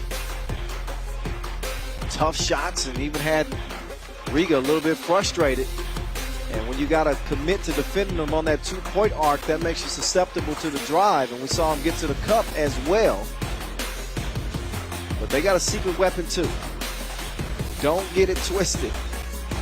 So Riga, although they don't have Las Manas, at least for a while, they are not discouraged about their chances of continuing to play well going forward. They did some good scouting and they found themselves a straight up 3x3 hooper. I see you, sir. So we've seen action in Group A, we've seen action in Group B and Group C. Who's next? Oh, Group D action. A lot of people have been waiting to see this squad out of Washington, D.C., the nation's capital in the United States. They won the Poitiers Challenger. We'll get to know them in a bit, but first we got to get you reintroduced to Šakiai Gulbelė. Montreal Masters winners in 2019. They have not won one since then, though. But that doesn't mean that they haven't been winning. We saw Lithuania take a silver medal at the World Cup this year with both Uzi and Paulius Belavičius on that team, Modestas Kumpis, and the big fella in the middle, the monster, Aurelius Pukalis. Back representing here on the Pro Tour. They come in as the 4 seed.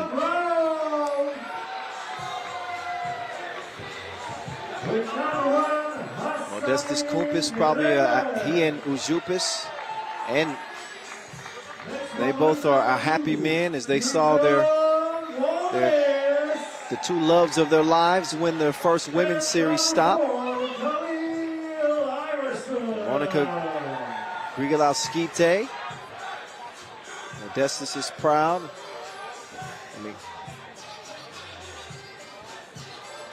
Fellas, Uzupis. We saw Martina Petronaite get it done.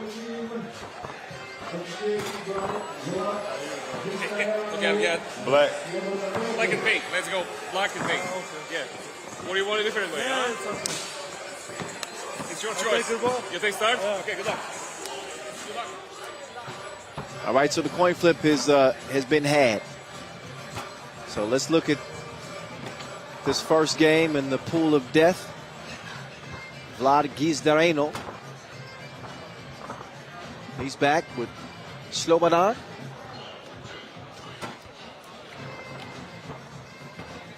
They'll get it warmed up. So we're just getting going here. In the main draw, at least, we've been balling since this morning, 10 a.m. by the way. There's Marius Ujupis. We call him the Uzi. That's because the dude is a stone cold gunner.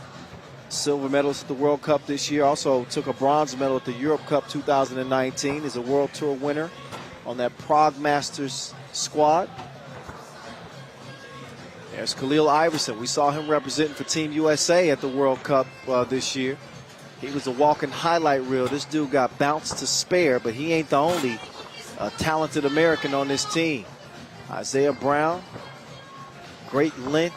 He's got some good touch, but keep an eye out for Hassani Gravet. Played a couple of pro games with the Orlando Magic. Slow down. There we are. Keaton Wallace, too, also an NBA G Leaguer. We saw Wallace lead the way in Poitiers. Gravet had a game winner in the semifinals. As they are no strangers to facing Lithuanian teams, they made easy work. Well, let me not say easy work, because they went to overtime against Marijampolė, Mantinga, but they beat them twice en route to winning that Poitiers Challenger. And here they are on the Pro Tour. They didn't play well at the recent Le Pic Challenger, keeping it a buck. They finished 13th. It was a forgettable performance, but they'll be able to put that in their rear view very quickly if they're able to top one of the top teams here. The number 4 seed Czech Republic. They will start with the rock, Uzi. We'll get it to Pukalis. They often start their action on the elbow with Pukalis kind of orchestrating the offense. They give him the keys. They turn that one over.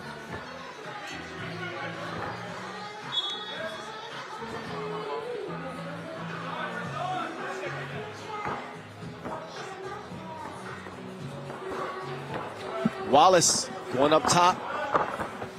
Iverson is able to save it. Keaton Wallace pulls the trigger. His stroke was broke. Out of bounds it'll go.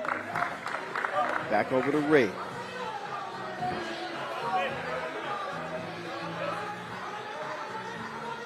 Really want to zig out. Czech Republic, they've shown glimpses of brilliance this season. They won the Ulaanbaatar Challenger, the first of the season. And there's Khalil Iverson. He's bouncy.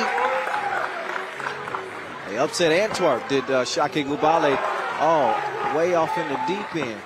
Not like usual, but Pukalis can do that for you.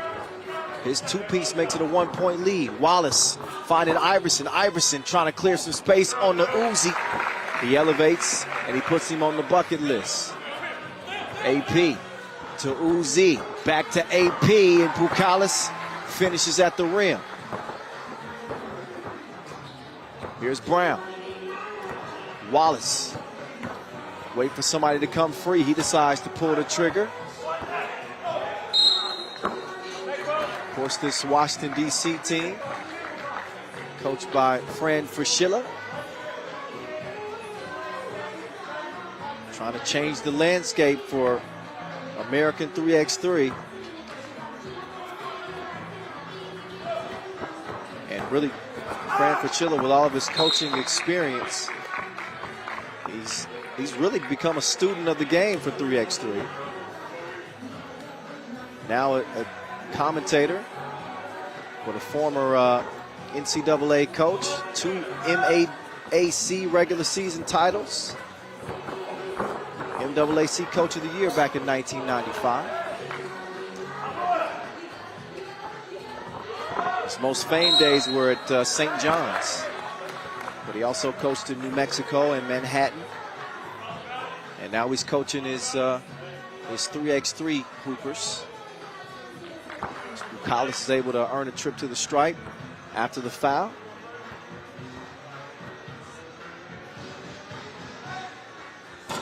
Collis gets that one to trickle on in. Here's Hassani Gravet. He turned gravity off, got some extra hang time and got the score. Keaton Wallace elevates high for the board.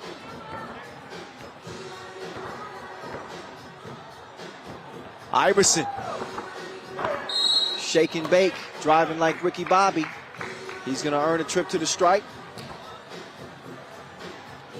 Also seeing him, the NBA G League. Iverson making the transition to 3x3, gaining those extremely valuable ranking points that'll put him in contention to potentially represent the United States national team. So they did not. I've been mentioning the Olympic Games. That was just over a year ago. We saw the American women win the first gold for 3x3, but we did not see an American men's team. That's a part of the priority list for USA basketball. And they got some talent in front of them right here. Gravet with the step back. Fired a blank that time. 4-4 it stays. Kicked over. Paulas Belavicius. Couldn't find the stroke. Gravet.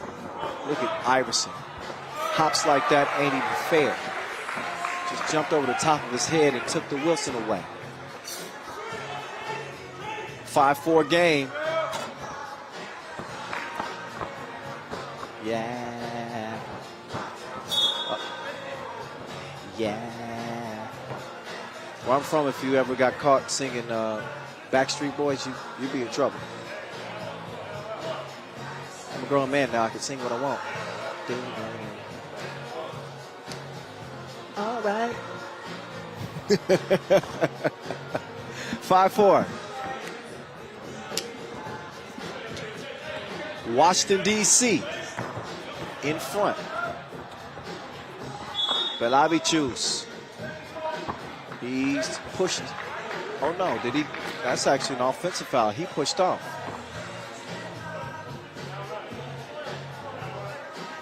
So Hassani Gravet. He said, call me hibachi. I said, why? He said, because I be cooking. He's yet to start. There he is, right on cue.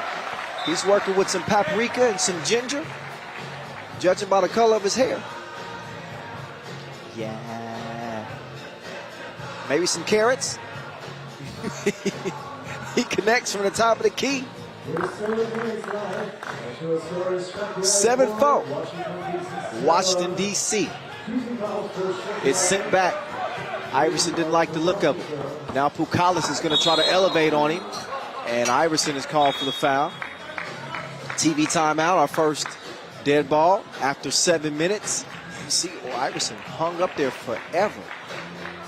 He was like an old coat in your closet. But he is whistled for the foul. So Pukalis will shoot one once we come out of this break. Take another look at some of what Khalil Iverson, I'm calling him Allen Iverson. That's his distant cousin. But he's been in his bag so far for D.C. Hassani Gravet, the acrobatic finish right there, off balance.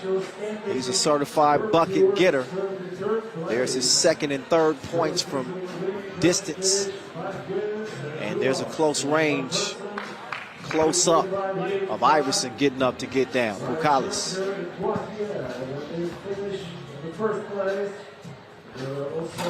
He will miss it. Iverson's a rebounding machine. Wallace steps back. He's going to get it to Gravet. Not enough off the ball movement here as they're just kind of watching the ISO game. That's something that, you know, Washington, D.C. is still learning about 3x3. They got so many players that are individually so talented that can create an isolation. But you can't get caught up watching without putting pressure on whoever's defending you. Belavicius, pocket pass is off target. Brown will hand it off. Hibachi, he's starting to cook now. He finishes with the fillet. Oh, Belavichus. He said, meet me on FaceTime. Brown, step back. He wanted some space in the relationship. Two-piece, no biscuit, 10-6. Belavichus getting to the baseline. He'll drive, he'll kick. Uzi, he's set to fire. 8-10 after Uzupis is made. There's Gravet. He's directing traffic. He's out here getting faded. And he ain't in the barber chair. 12-8. Belavichus tried to give him another one. He couldn't do it. Here's the hibachi chef. That time he's fouled. They've seen enough of his scoring display. They said, chill out. Look at this, though. Isaiah Brown. He got some wiggle to his game, too, doesn't he?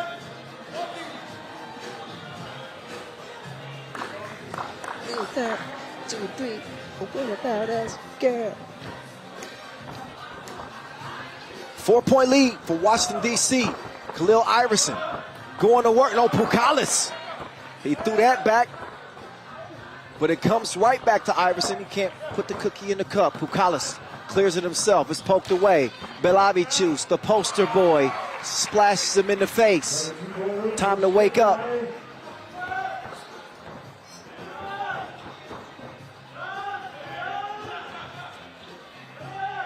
Isaiah Brown late in the shot clock.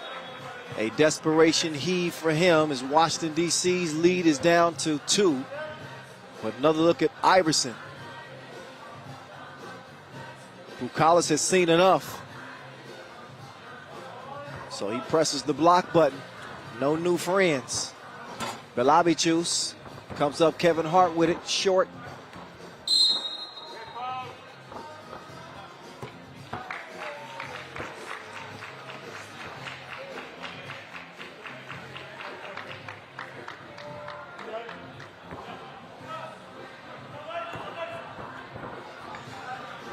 Keaton Wallace, too much protein on the release.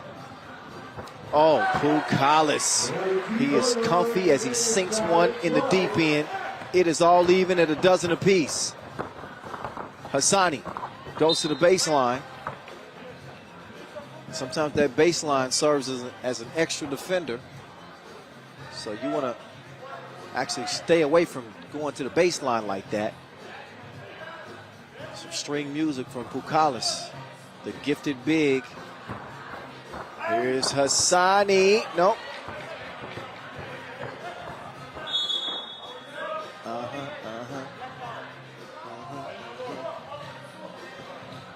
I like it.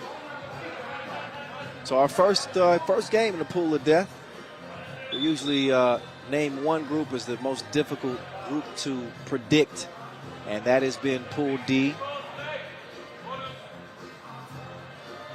with Šakiai, Gulbelė, Ulaanbaatar, and Washington, D.C. Top 2 from each group advance to tomorrow. Belavichus on the drive. He's hacked on his way up. That is foul number 7 on Washington, D.C. So a couple of free throws here coming up.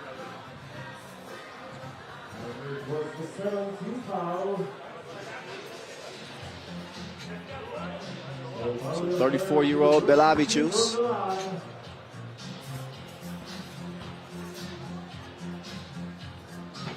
World Tour Masters winner in Montreal, and also a bronze medal at the Europe Cup 2019.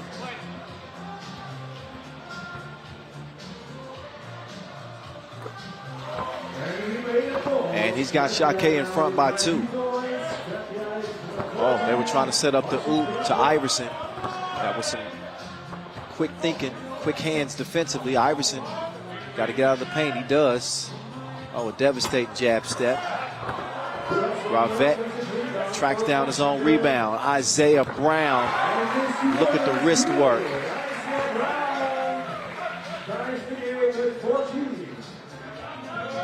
14 up. Pukalis with the up fake. Got Iverson off of his feet, and another whistle against Washington, D.C. They've been hacking like computer nerds. That'll be their 8th foul. And they'll have to watch another couple of free throws for Šakiai Gulbelė. Take another look at a big rig of Šakiai Gulbelė. College drawing the foul.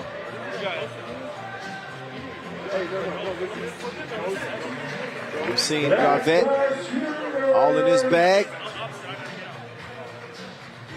Again, played a few games with the Orlando Magic in the NBA last season. And he lit up Poitiers.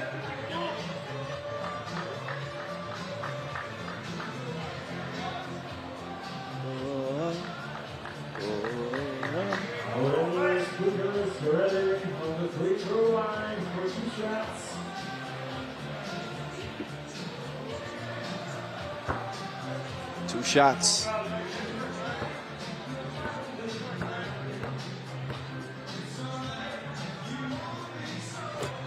Bukalis, no issues on the first attempt. Breaks the 14-14 tie.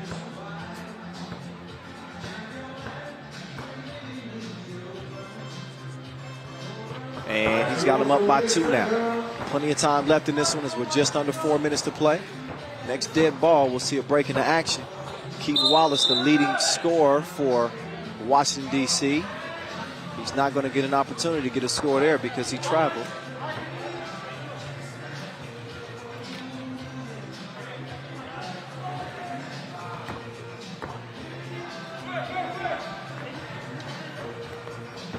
Uzi, driving kick, Belavicius.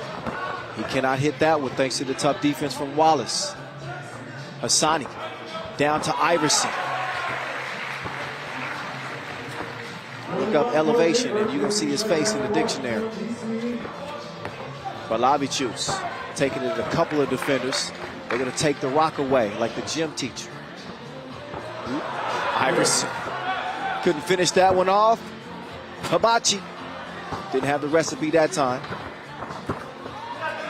Belavicius will give it up to get it back. I like your cut, G. 17-15. Here's Hassani.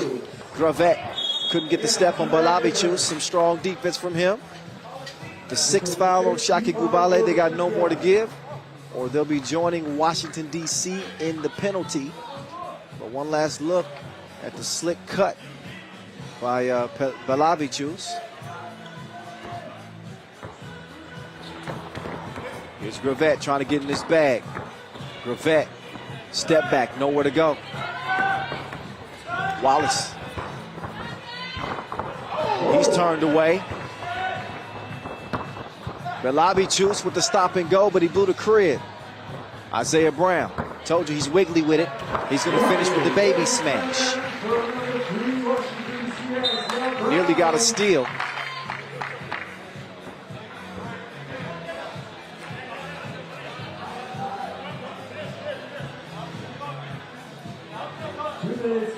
Seconds left. Against 17, Washington, D.C. 16. 2:22 to play. And a 1-point difference. Šakiai Gulbelė up front. Ujupis drops it off to Pukalis. Nobody there to guard Brown. And he puts it down. All net, all wet. It's 18 apiece. Pukalis now working from the left side. He's going to spin on Iverson.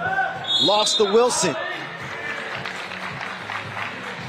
And I believe that ball is going to, the possession is going to go over to Washington, D.C.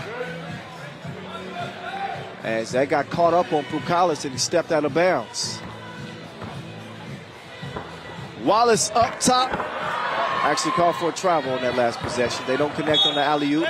It's poked away. That'll leave 9 seconds on the shot clock for Šakiai Gulbelė.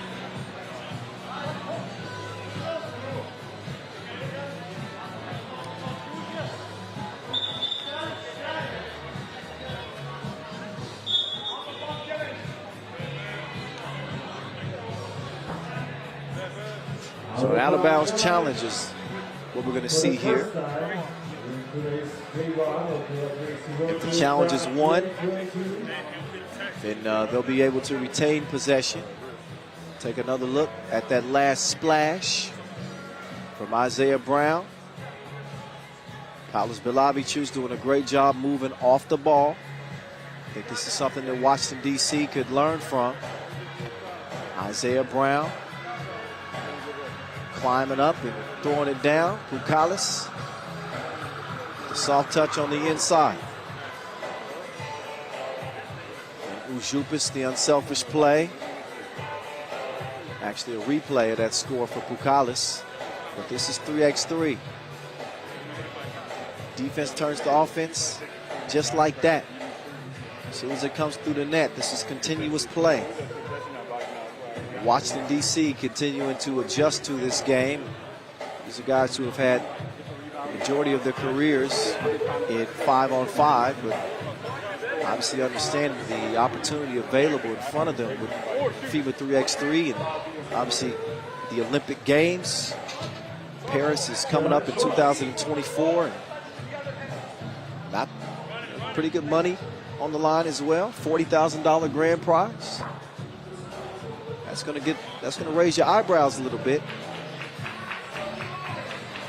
Great job scouting this team, and we're gonna see how the rest of this one plays out. An 18-18 tie. It's a sprint to 3 points. Khalil Iverson sprinting to the cup, and he's gonna lay it in.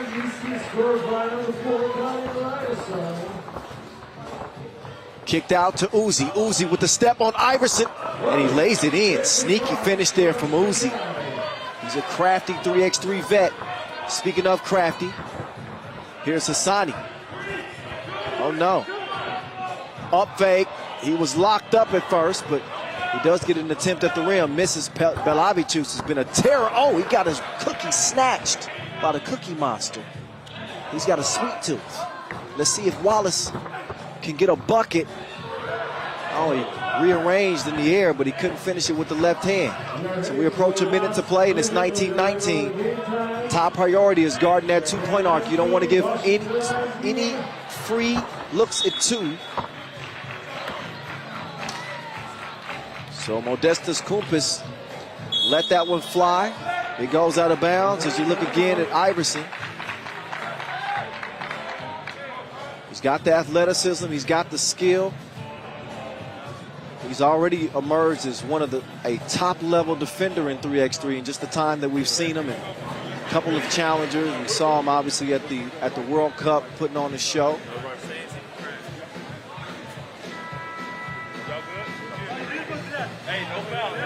USA did come out of the World Cup empty-handed.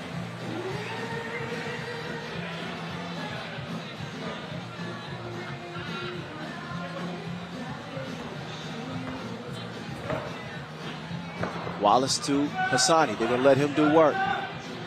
Do work. Hassani. He missed it. Iverson couldn't keep it alive. So the ball back over to Šakiai with 43 ticks to go.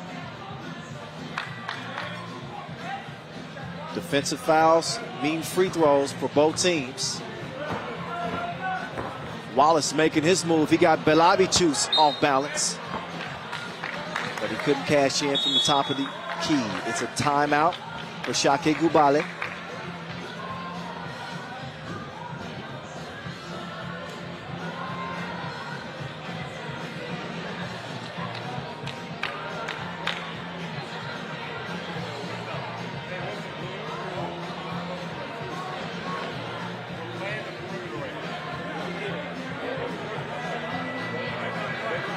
Some of the highlights up to this point. It's been an effort keyed by Gravett and Iverson for the Americans. Not to forget about Isaiah Brown. He found his touch from deep. Keaton Wallace can take over the game at any point, although only 2 points left to score. And they might be scored right here. No, that was a Russell Westbrook from Pukalis. Now it's Gravett. He wants to get it to Iverson. Iverson to Wallace. Iverson might have a chance down there in the post. Instead, Gravett will take this shot, the mid-ranger. That's spit out by the iron. Under 10 seconds to go. Uzi left his feet down to Belavichus. Belavichus with the baby hook. and that was thrown away. Šakiai Gulbelė will come out of this with a 1-point win over Washington, D.C. Belavičius with the go-ahead score as they sneak one up on the Americans, and they come away with a 20-19 win. A game that looked like it might be going to overtime. But Šakiai Gulbelė say, oh, not so fast. Let's get a look at your Maurice Lacroix buzzer beater, the poster boy. Take a picture of that one. Belavičius showing some touch there in a high-pressure situation over a tough defender in Khalil Iverson. How about that? 20-19. Šakiai Gulbelė over Washington, D.C. here in this pool of death. So Modestas Kumpas is getting set up for the post-game interview honors. With Rachel Rominger standing by. We're going to hear how the Lithuanians feel about getting that dub over the Americans here to start their campaign in Prague. Rachel, take it away, ma'am.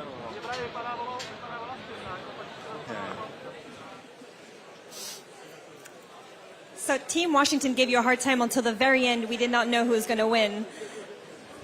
Tell us a little bit more about the game. First of all, I'm happy that we got a dub, and the game was tough. They scored a lot of two-point shots.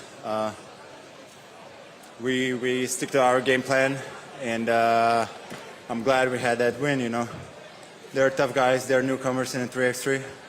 I'm not a old one in 3x3 also, but it's good to have a young blood in a game. So up next, Team Ulaanbaatar, which you know very well. Any adjustments you need to do? Win. All we need to do is win. Okay, well, good luck with that. Thank you.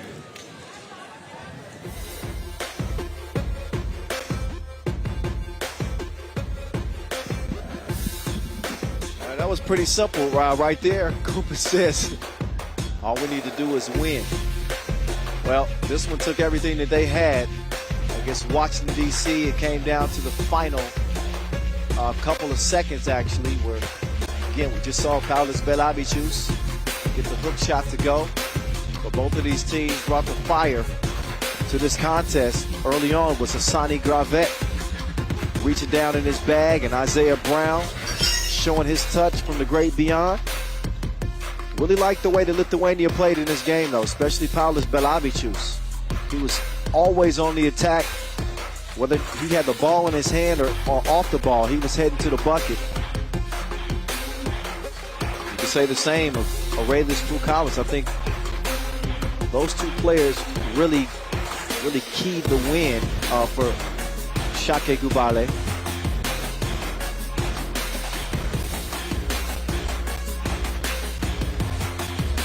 Paulius Belavičius, that's what I was talking about on the drive. And Uzupis sharing his Karen as he sets up the big fella underneath. Another look at Brown finding his touch. Lil Iverson, all action all the time. And again, this one looked like it was going to go to overtime. Had it not been for Paulius Belavičius with this score right here, that would put it away. There's your Maurice Lacroix buzzer beater as Šakiai survive a close one against Washington, D.C. So we've now seen action in each group so far today, A, B, C, and D. We will take a short break, about 4 minutes or so before we get to our next contest. We'll get it back to Group A as the main draw continues from here in Prague. Y'all stick around. We're back to it in a few moments. Trying to set something up. He's got Charlie Brown coming around. Charlie Brown. Oh, my goodness. He just crushed on him like peppermint patty. Here's Rowe. He's going to hand it off to Trigger Trey. Off the miss. Put that back. Trey Lansley sticks the landing.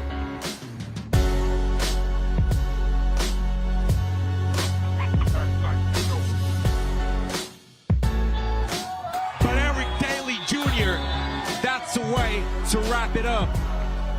It's in the books. Team USA, they go to a semi.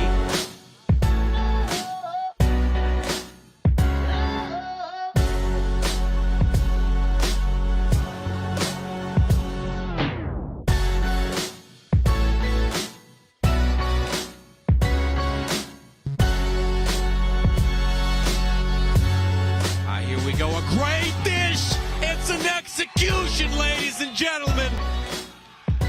It's a punishable crime here. My goodness, amen.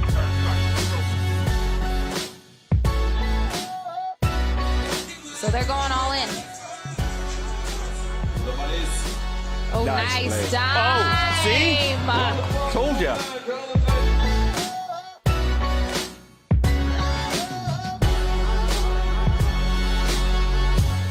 Oh my goodness.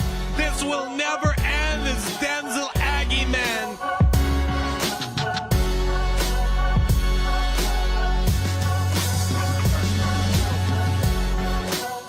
Must-see TV! We got a body bag.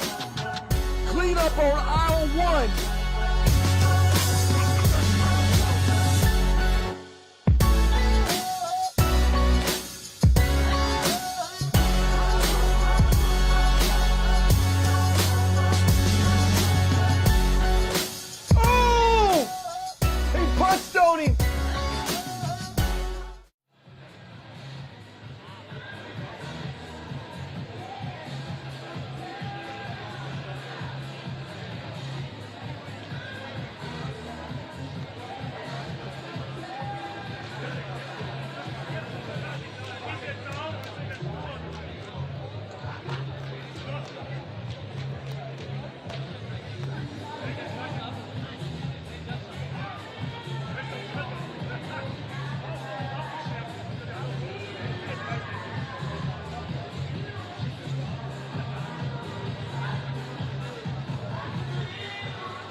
All right, it's about that time to get back to it.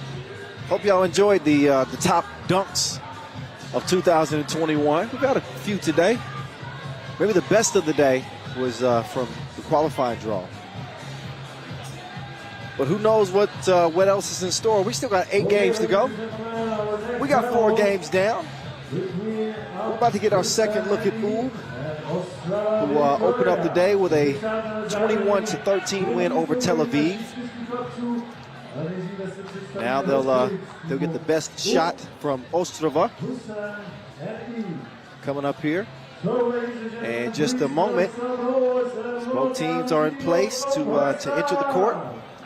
Let's first with number 6, Marijampolė. There's Nim Diesel. Next one with Marijampolė leading his Serbian squad back to the floor.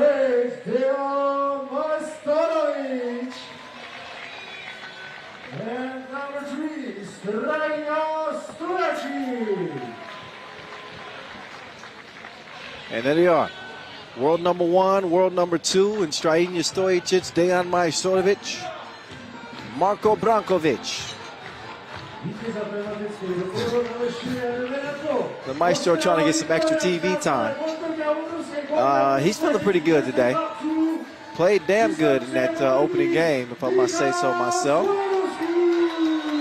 But what can we expect from Team Ostrava? This is a local team out of here in Czech Republic. They boast young gun Martin Svoboda. Fresh off an MVP run at the FIBA 3x3 Nations League U21 Europe East Conference. So they've been impressive in the youth categories. The Nations League action, U21, a young Ostrava team. Each one of these players is 21 or younger. Again, Martin Svoboda is the one to keep an eye on, with Dominik Zak, Matej Snopek, and Mikhail Svojanovski. Good choice. Okay, leg ball, enjoy. Yes. Good luck.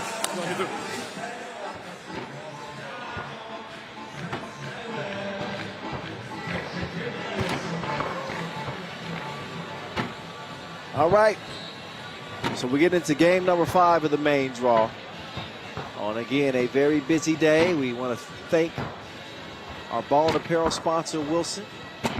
Dejan Majstorovic knows what to do with the Wilson. Our official timekeeper, Maurice Lacroix. We already saw Maurice Lacroix buzzer beater. 34-year-old Majstorovic.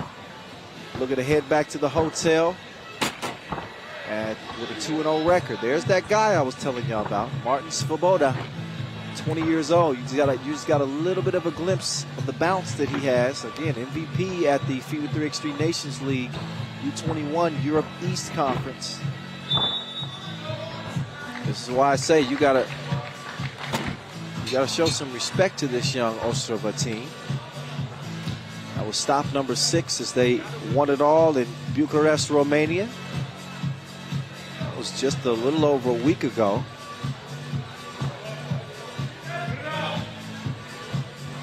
Played 3 games, actually finished second out here.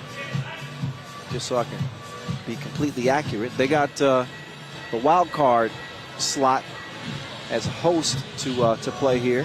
And again, the 8 seed. Make no mistake, they are not favored against Ulaanbaatar. It's just there's no teams that are going to be favored against Ulaanbaatar who have won the first 2 Masters to start the year. Especially a team that's averaging about 20 years old. Okay.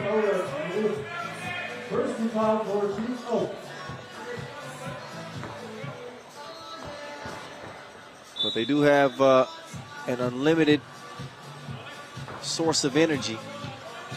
I remember being 21. I could play all day.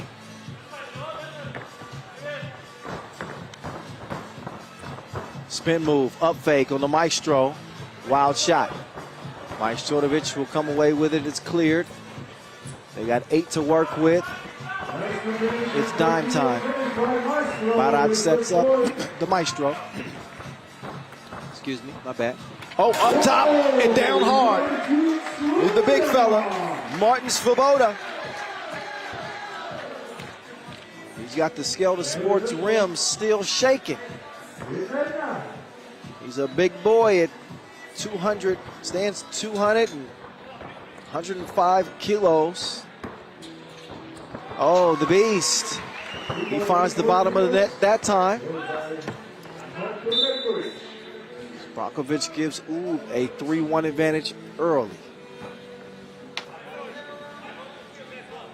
Take another look at the smash underneath. Majstorovic just looking up helplessly. Barac hit the deck. It wasn't because of the move. By the way, we'd love for you to give us a follow on social media at FIBA 3x3 and use the hashtag 3x3WT.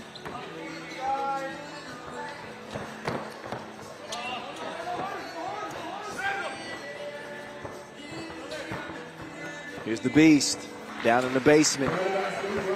Easy work. Oh, past Dr. Strange.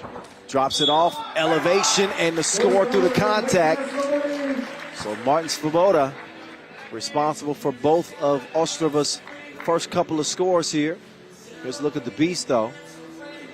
So he's not too much older than these cats. Brakovic is 27. Free throw, rolls off the rim. Barac is going to give it up to the Maestro. The Maestro does not cue up the string music that time. It's quickly cleared.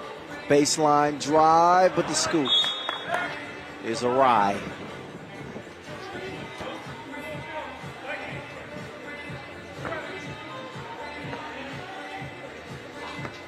Ball off a red, though. So we'll stay with Ostrava. Slick behind the back move, but lost the handle on it. Had a chance there. Michael Svojanovski. Have to try again next time. Barac. High arc on the shorty. Missed it.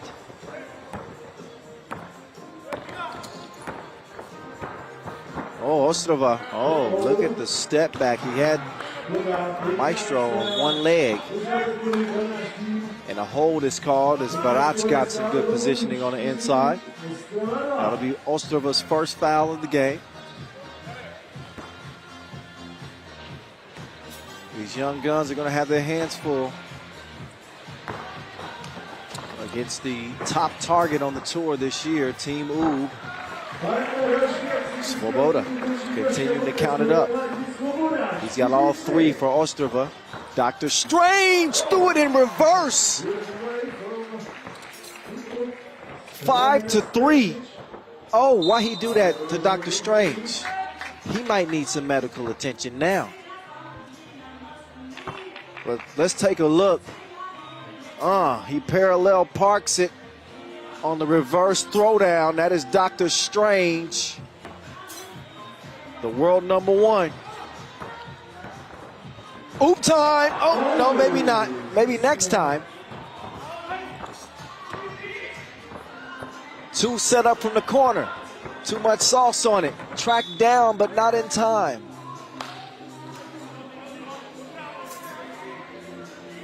Strahinja Stojicic, who led the World Tour in dunks last year.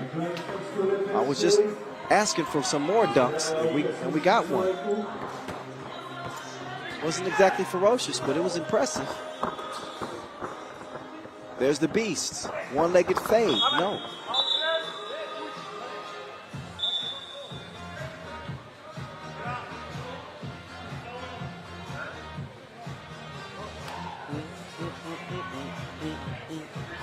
So 2-point lead for Ub. Almost 3 minutes in to our second game in Pool A. We'll still see Ostrava and Tel-Aviv, which will be the third game.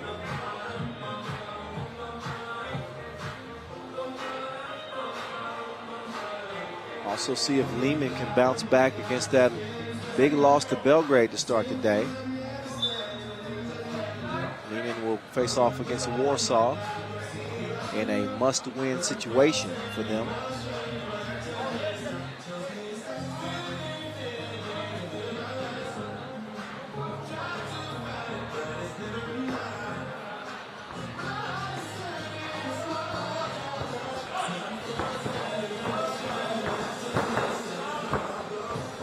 Tough D from Barac.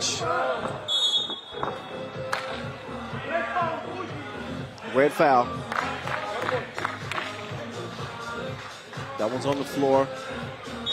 Not of the shooting variety, and we're under 7 minutes, so you know what that means. Time for a breather. A brief one, TV timeout.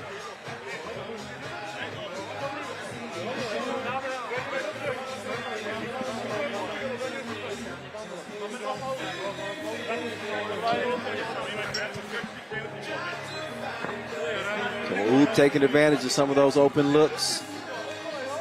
The beast, capable shooter. And we've seen that youth, especially in the legs. That was Svoboda. He ain't the only one that's bouncy out here. You saw Dr. Strange get nasty with it.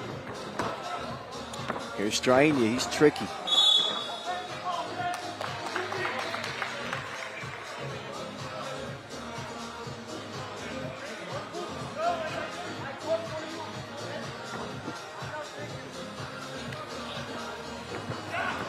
Two-point game.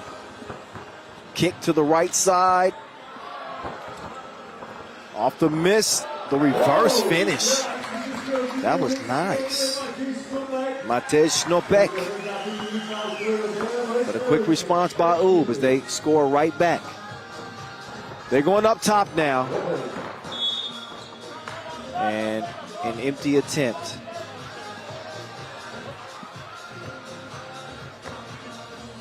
Look again at the last bucket, though.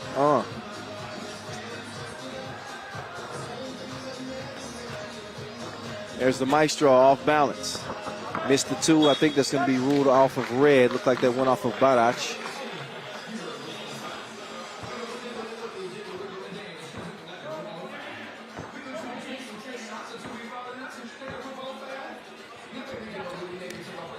Wait for the action to develop here. Taking some time to get into the offense. This time, it's a long-range attempt. That one off the 10 as Dr. Strange will clear it himself.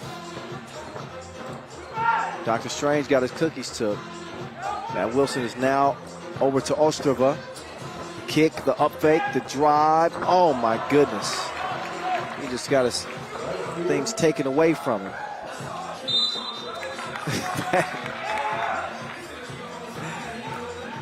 That's just wrong. Give me that. You don't know what to do with it.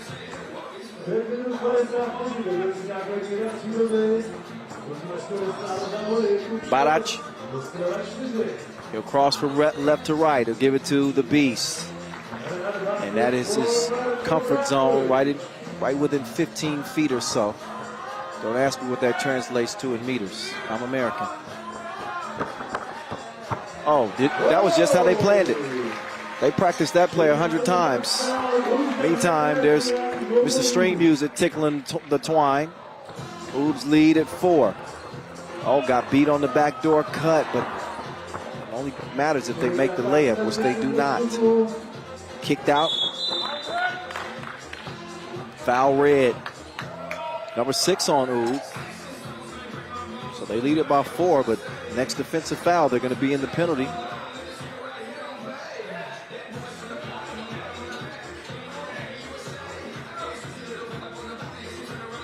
Walked his way. Interior feed. So we see where Ostrava's bread is buttered. It's Svoboda. Happens to be the youngest player on this Ostrava team. But so far looking like their best offensive option. They're within 3. Dr. Strange driving. He's going to change direction. Still gets to his destination with no problems.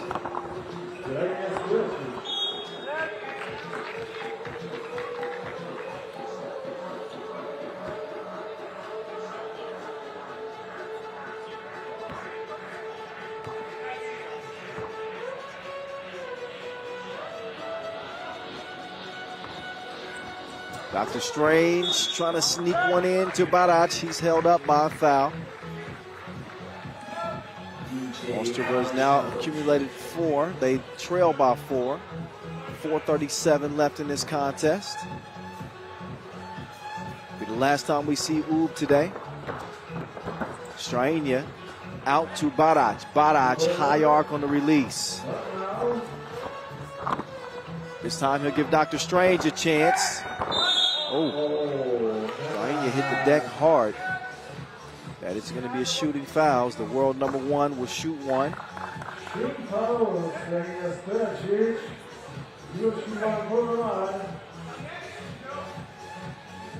So Strainia quickly emerging as the game's best. He's got 4 World Tour wins.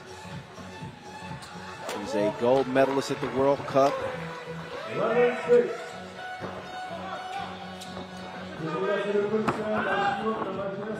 They kick it out. Tough shot. Good closeout by the maestro. Now, Dayan. He's held up on his drive. That ball is loose and time is ticking off the clock. Got to put one up late. Leads to nothing. Strainia too strong on that. That one tipped by Red, so that'll be 9 seconds left for Ostrava to go to work with. But we reached another TV timeout as we're under 4 to go. So Oob look to be kind of pacing themselves in this game. Usually once we get beyond that 5-minute mark where they become a more aggressive team, a more efficient, crisp team. Not that they haven't been that way so far. But when it's winning time, they play differently. What a play right there. Just flipped up by Svojanovski and finished. There he is. He just puts that one up. Svojanovski gets it to go. Down by 4, and they dodged 2 bullets, 3 of them, as the Beast missed the easy crib.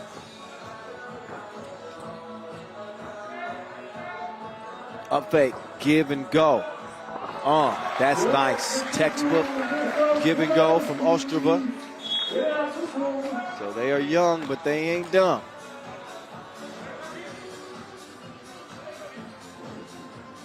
Take another look.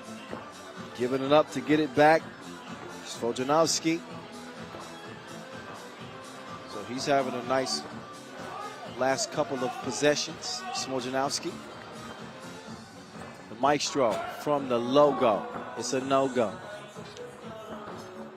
Nim Diesel saves it to the Beast. To the Maestro.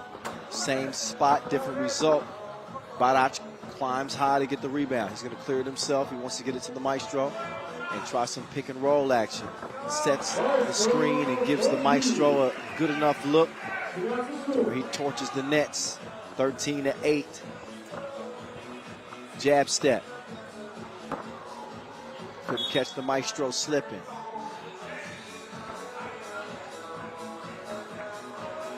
Take another look at Majstorovic. Long-time Serbian sniper. This is what he does. Check the scouting report. Dr. Strange down to the Beast. They're going to let him go to work. Not much off-ball movement, at least initially, for Oob. Dr. Strange to the baseline.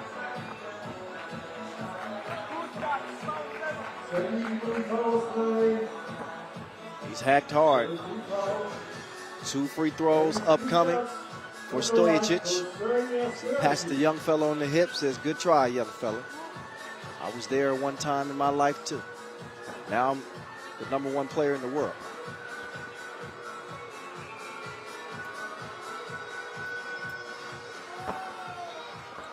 Good at the line.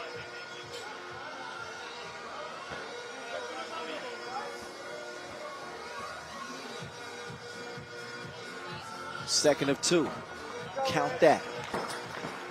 Closed out defensively. But he's beat on the drive. Now it's Stojicic to Barac. And Barac is going to make good on it too. So Ostrava have not found a way to really stop Oob's offensive attack. As Oob has had the answers like Alexa. Meantime, it's the reverse. Yet again, this one courtesy of Matej Snopek. Barac, count it. Nim Diesel. Too strong for you.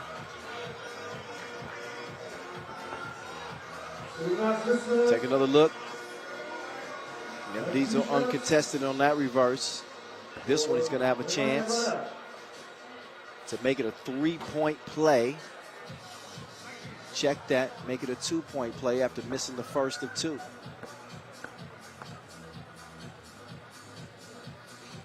Second one's good.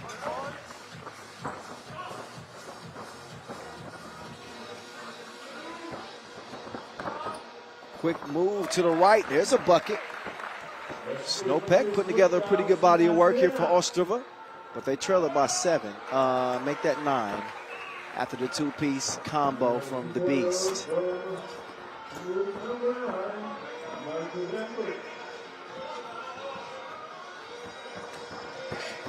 Straina crossing like some shoelaces. That's it. This game is in the bag. 21-11. Ooh, run away with it by 10. And the #1 seed, they stay unbeaten, 2-0 to start their pool play campaign here in Prague 2022. Take another look at Stojicic. Put on the brakes, right to left, and finishes with the lefty lay. So Oob continuing to prove who the best of the best is. 21, 11. Maestro Dejan Majstorovic will have some thoughts about his team's play the first 2 games. And with no further ado, let's get into the 4-time World Cup gold medalist with Rachel Rominger. 2 2 wins in one day. How's the team feeling? It was good when we win two games in the group. We are first. We need to be prepared for tomorrow. I think we need to play much better tomorrow because today the ball didn't go very well. So tomorrow we need to play better. Ostrava gave you quite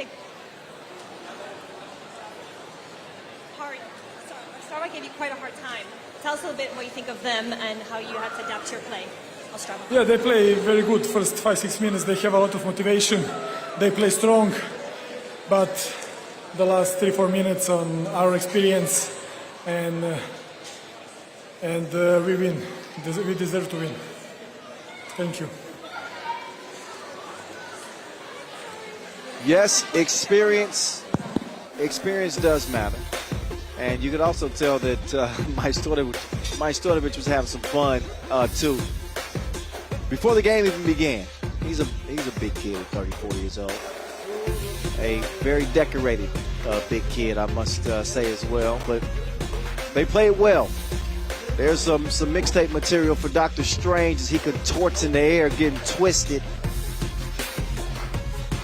So close early, as we saw some athletic plays and some plays that were luckier than others for Ostrava. If they want to stay alive and play tomorrow, then they're going to have to beat Tel-Aviv in the final game in Group A. That's coming up later, obviously. But they got to learn that you got to contest shooters at all times on this UB team.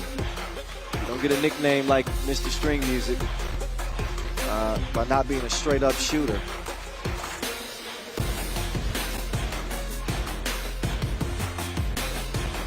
There's Dr. Strange again.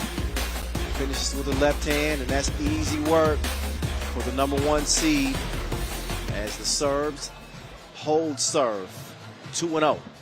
They'll head back to the telly and get ready for the quarterfinals tomorrow. Now the next Serbian power is up next. Liman against Warsaw. So our first look at this Polish team. Liman, our first look at them, they look nothing like what we're used to seeing. This was a team that came in on a three tournament win streak, a 15-game win streak, and honestly, they got it handed to them by Belgrade. Ended up being a 9-20 final. You just don't see that. You just don't see that. Liman is one of the class teams of 3x3. So to see them get beaten like that is a big shock. We'll see if they can show the other side of their split personality in this one.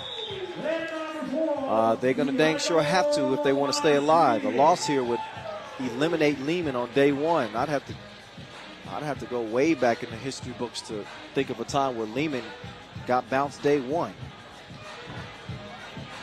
It's been a while, and I would say the chances of that are slim. Please make some noise for player #4,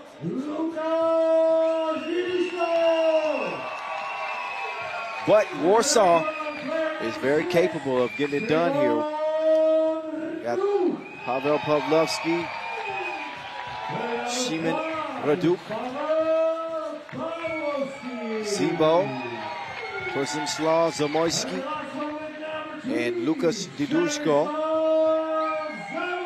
They come in as the 7th seed. Bronze medalist at the Europe Cup 2021 in Paris. Featuring 3 Olympians in Pavlo, Raduk, and Zibo. Diduszko, the new addition on this Warsaw team. You take the ball, so good luck. Good luck, guys. Run! Run!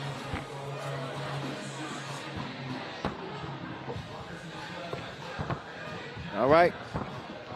Vlad Gizderenu and Cecilia Tot.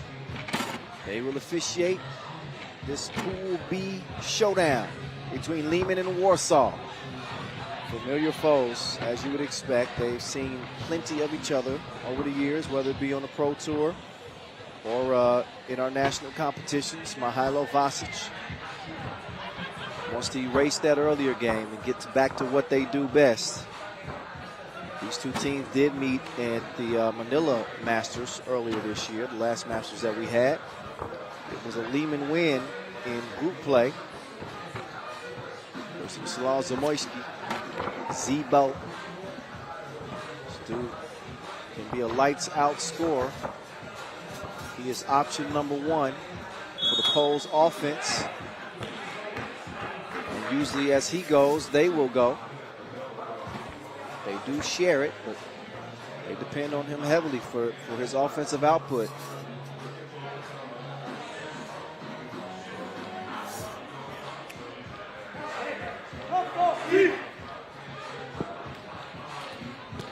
There's a Polish flag. The two young ladies trying to give the Poles some added motivation. They'll start with the ball. And we will get this thing on and popping. Why not? Here we go. 10 minutes is now on and running. Zamoyski defended by the Manimal. Pavlo. Little hitch in his get up on the jump shot. He's going to kick it out. Sheeman Raduk with the deuce. Kilian, he airmails that one. Ratkov can't save it in time.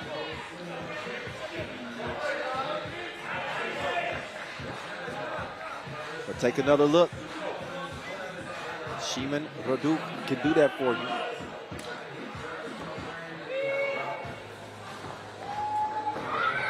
Day. Fushimo over to Zebo. No. Mishandled it. He's saying that it was tipped.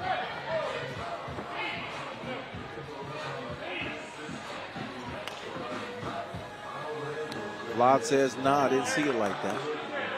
So the ball will be with red.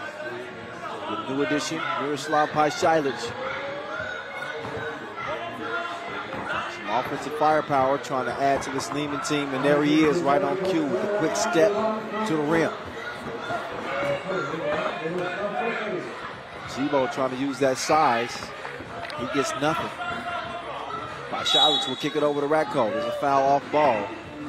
That one whistled on blue.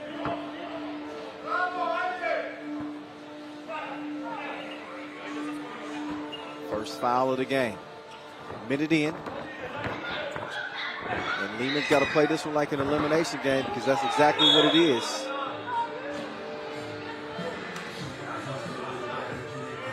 Warsaw will have another chance as they'll lace him up against Belgrade.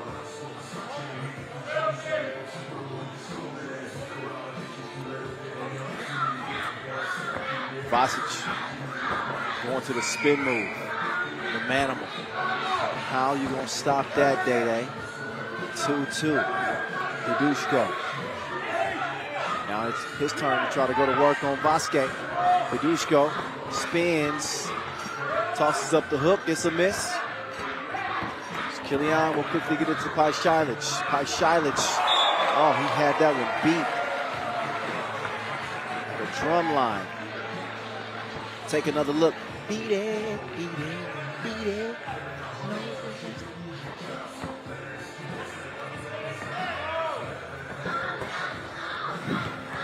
Kilian. Ooh. That was well off target and over to blue.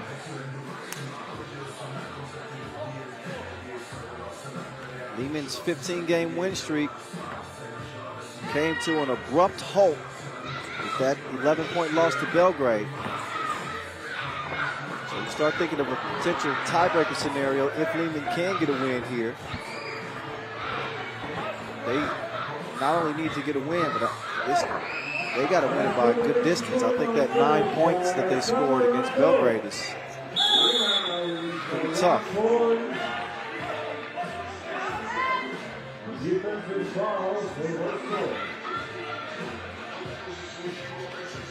Foul apiece and a 1-point lead for the Serbians. Pavel Pavlovsky. He's had his share of battles with Vasquez, that's for sure. Pavlo late in the shot clock. He's going to fire that one up. We got 4 Olympians here in this contest. 5 Olympians, my bad. Ratko, Vasic, representing for the Serbians who took a bronze medal. As well as Pavlovsky, Zamoyski, and Raduk.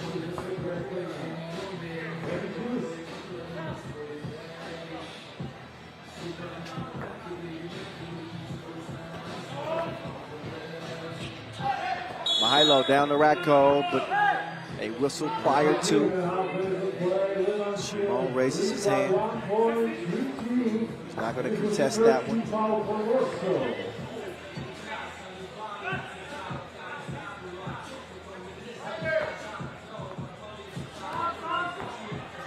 Around comes Pajsic. He stops short. That's a good decision as he sets up the cutting Vasquez for the lay. Raduk.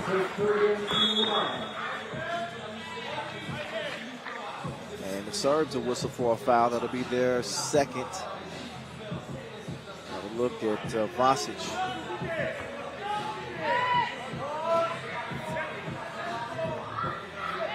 Pavlovsky would love to get it to Zebo. That he does. Zebo trying to make the moves on Ratko. And a push on Liman. Ratko's developed a reputation as maybe the top perimeter defender in the game. He will make you uncomfortable. His assignment right now is Pavlovsky. But Pajsic will track it down. He'll get it back. He pulls the trigger. And an offensive foul on Red. So the foul's beginning to accumulate on Liman. That's their 4th. It's already TV timeout time. And Liman not as hot out of the gates as you might have expected. Look at Shimon Raduk's 2-piece. Mihailo Vasic is always a problem when he gets within 7 feet or so of the bucket. He goes off the window there with Dudushko guarding. Several Polish fans here in attendance today. We had some showers early this morning. Thankfully, we didn't get any more rain today. And he was not wet on the turnaround, Pavlovsky. Pajsic. Feels like he's got an advantage on Pavlo, but he airballed a layup. 2-point advantage for Liman.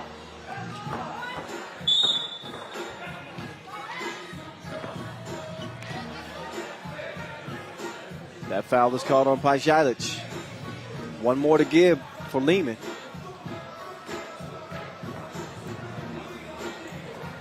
Zebo looking for his first score. Not happening that time. 4-2, it'll stay. Kicks it out to Ratko. No. Oh, what a dish from Ratko. You can't find that in a 5-star restaurant. Oh, Lord. And then Ardush has it poked away.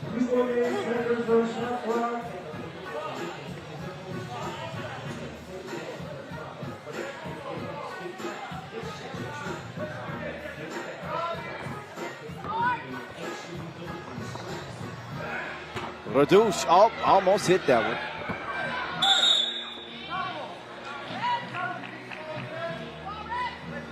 And another foul called on Pajsic. He struggled defending in the post. Now he's going to try again. Dudushko going right at him. And Pajsic this time is able to lock up. That foul's called on blue.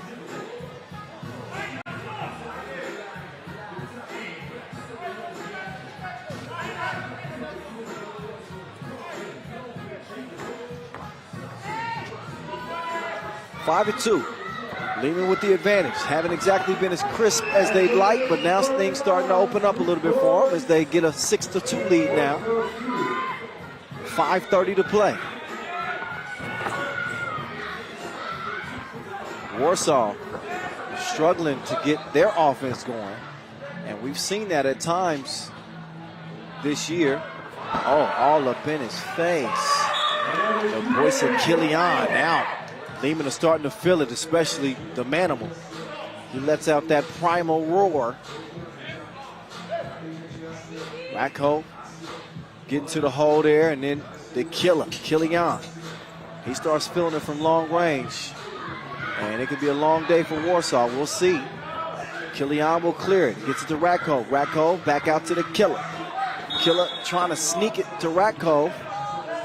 That ball is kicked. So a fresh 12 to start with at the top of the key.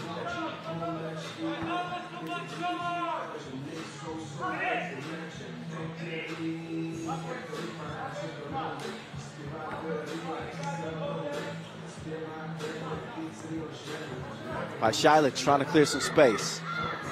He slides to the right. And now the nets are dripping. Wet stroke from Miroslav.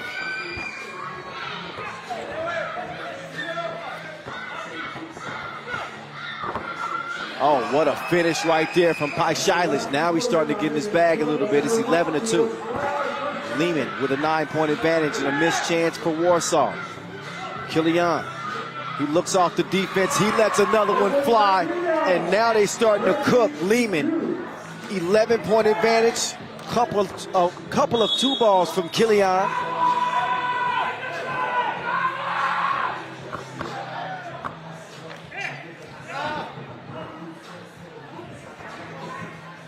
Take another look.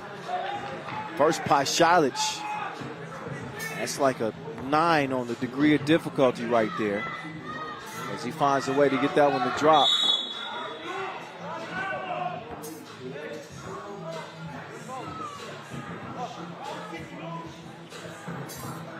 Then a look at Kilian. He's got it off safety. Racco is on the ground.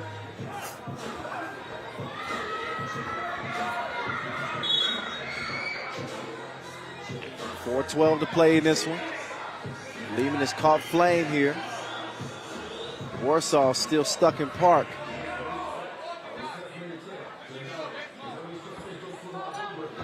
The offense has been a slow drip. And as I mentioned, they depend on Zamoyski to get them going. Offensive foul call. Offensive foul for Warsaw, 7 foul.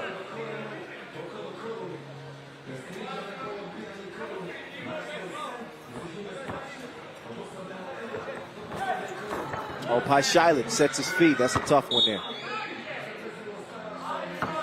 Zebo was able to come through the screen and contest that shot well enough to force it out of bounds.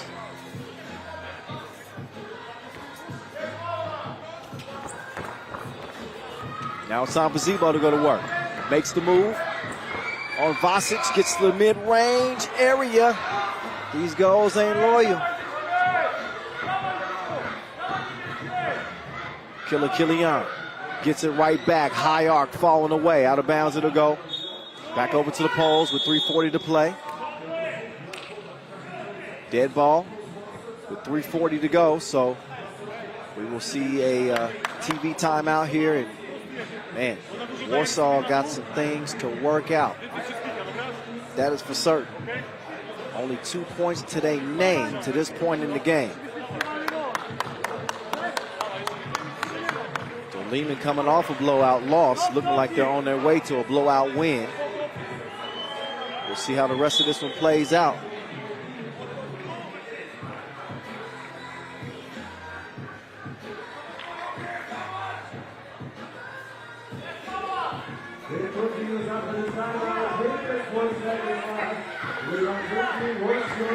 Purdue chunks the deuces.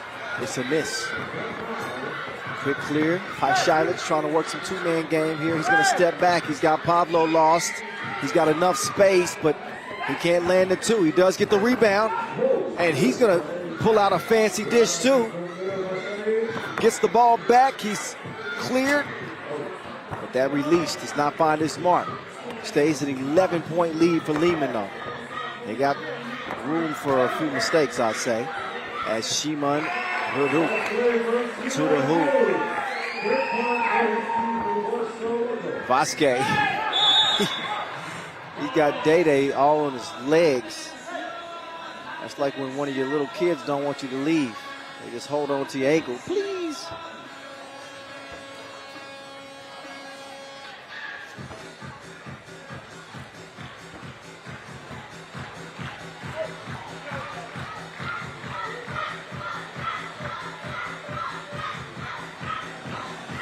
That was foul number 8 on Warsaw, by the way, so that's why you'll see a couple of free throw attempts here from Mihailo Vasic. Vasquez takes his time just to do that.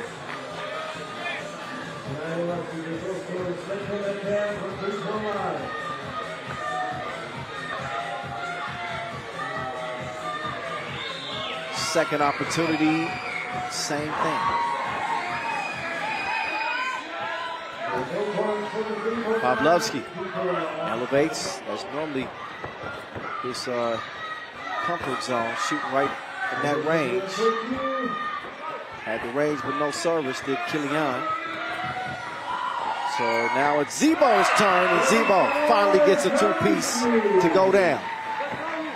An 8-point game though with 2:30 to play. Liman is in a good position here.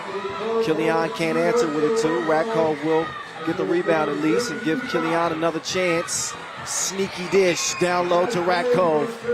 Drew the eyes of both defenders and made the right play. Zebo with a heat check. Although my guy Zebo hadn't been that hot.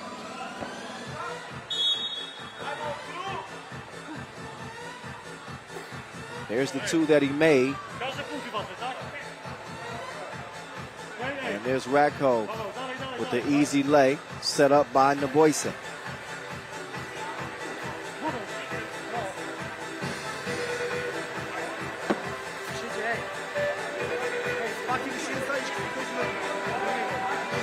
Shilich really caught flame. That's a tough shot right there. But this dude has some serious offensive capability. He's still trying to find a way to mesh with this new team again. We saw him featured on Oud last year and really had a great start to the season. Didn't end up being the right fit. Now he's trying to make it a good fit with the other Serbian squad, Liman. Can put that cookie in the iron. Is Didushko can. 14-6 though. The name of the game is putting the round thing in the round thing, and Warsaw have not done that. And the voice of Kilian taking them to class. 10-point lead for Liman. They want some more. Shilich. Long rebound, finds his way back to him. Kilian. He said, oh, couldn't make him pay with the hand down. That's okay. As Vasic is able to recover and get the score. Pavlovsky, tough shot for him. Didushko down to Pablo. Out to Hrduk. Hrduk to the baseline. He's going to get an easy finish.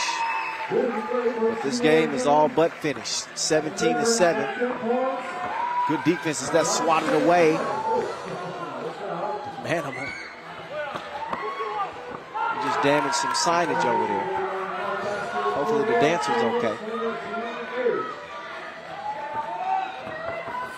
And the Manimal. Oh, they didn't clear it.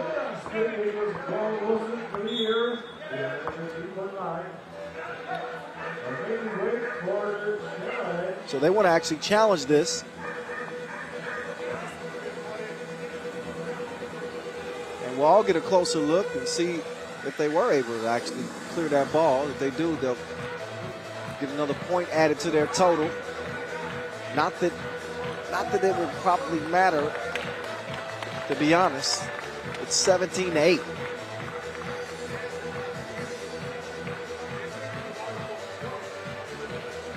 But official Vlad will take a closer look at it. I mentioned before how we are just a year beyond the 1-year anniversary of the Tokyo Olympic Games, when we saw 3x3 make its debut on the Olympic schedule. First time we've ever seen round ball played outside of 5-on-5. 3x3 is now in it. And both of these officials were there as well, both Vlad and Tetili. That challenge is lost. So they were correct in the call and no clear.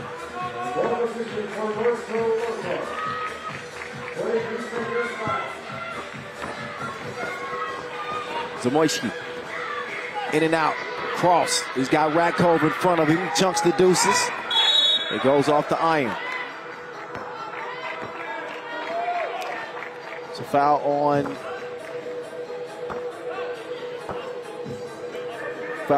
red.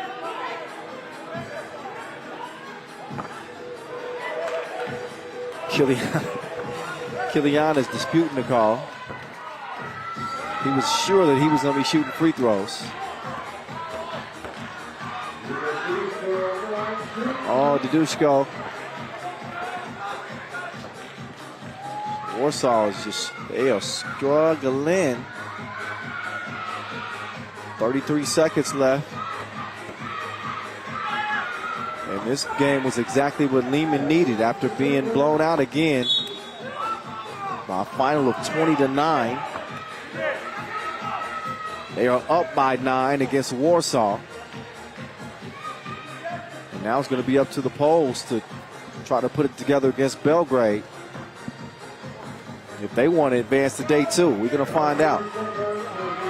Raduk hit his first 2. But he's found it tough to get him to go in since then. Kilian's shot's too long. Rakov couldn't track it down in enough time. 17 seconds left. Again in the 17-8 game.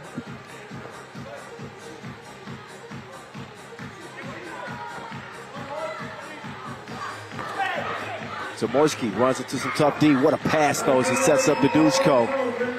Kept his eyes up, and they'll come up with a score. Foul on Didushko.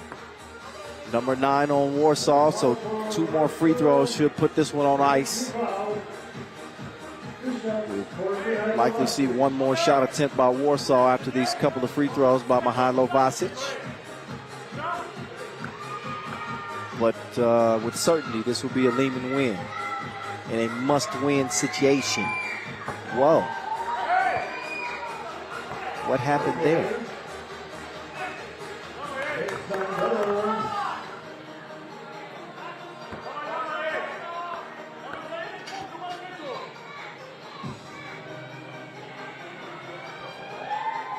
Vasic still doesn't have a touch at the line.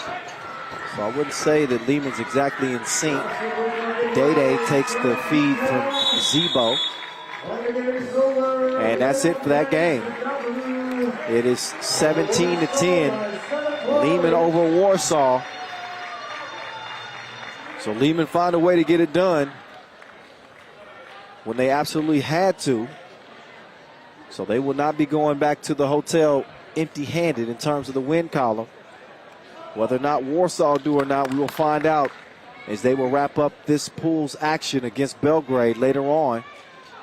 In the meantime, we'll get set up for our next contest after we take a look at the highlight rip. How about that first? Yeah, that sounds like a good idea. It'll be Riga and Marijampolė coming up next, by the way. But it was slow runnings for both of these teams right out of the gates. I mean, both teams were struggling. This was the best pass of the day. That was ridiculous from Alexander Rakov. Flipped it over the shoulder. Then he gets the step on the cut. They can thank the voice of Kilian shooting for them being able to build that big lead. He and Miroslav Pasalic were taking turns. The twin gunners on the Serbian team. 10-2 at this point. And Pasalic showing that he can get in his bag on the drive. Kilian, he says, you ain't gonna respect me. I'm gonna make you respect me. He splashes that one from deep. And it was like Warsaw brought water pistols to a gunfight. The heavy artillery belonging to the Serbians in this one. So a tough offensive effort for Warsaw. Leduc did get the lay there, but this one was over with about 3 minutes to play. Dushko made it a little bit more respectable, but that was it. 17-10, the final. Liman with the dub.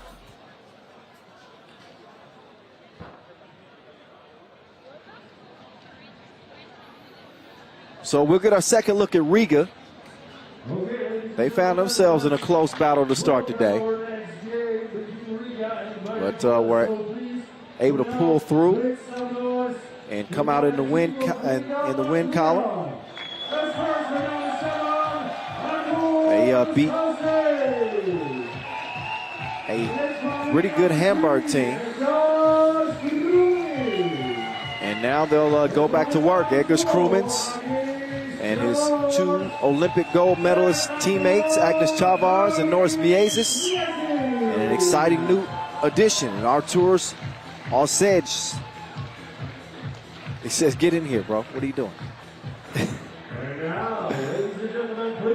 So they'll step aside. We'll get our first look at Marijampolė Mantinga.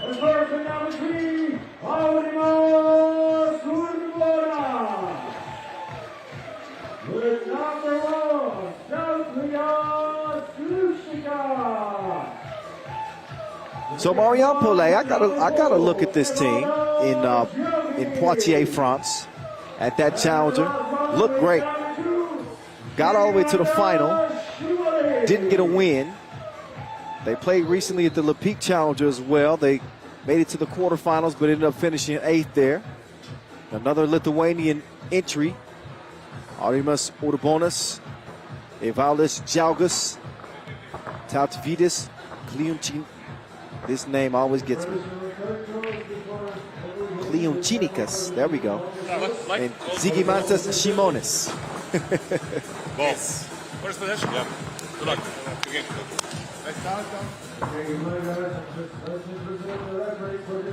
So they come out in the gray.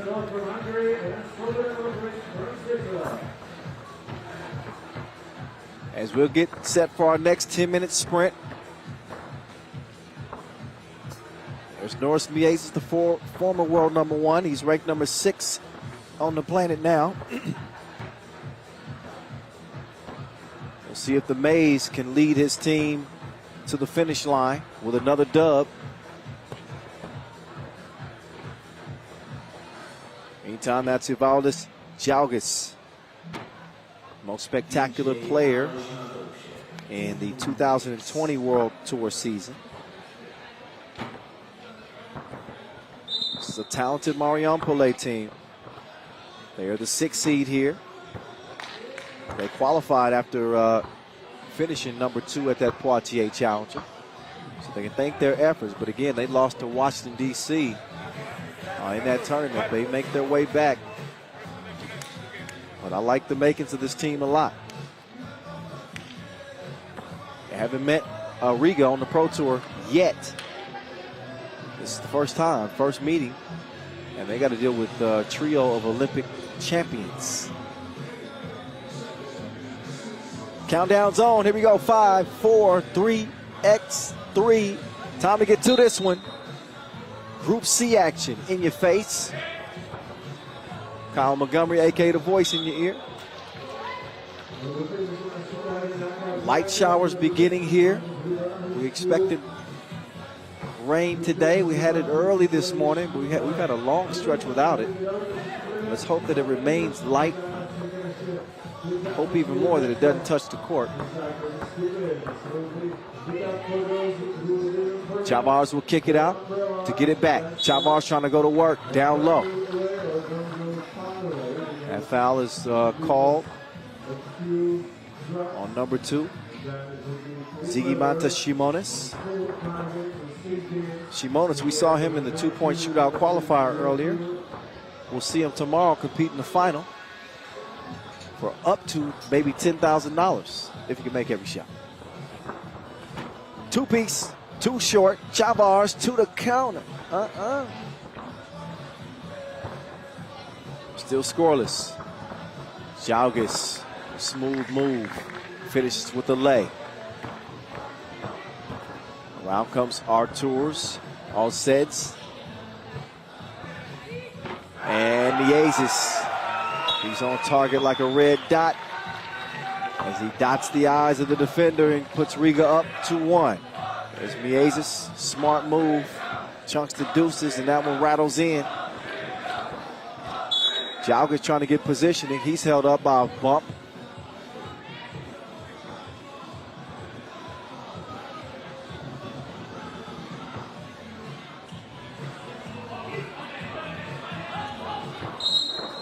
And another quick whistle. That one's called on outsets.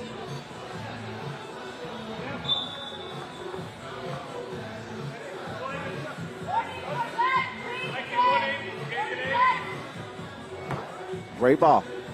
Jalgis quickly swings it over to the right.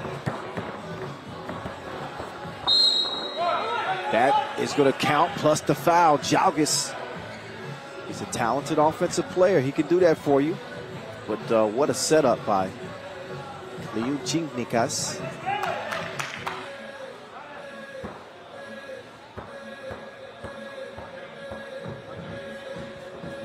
And Jalgis good at the stripe.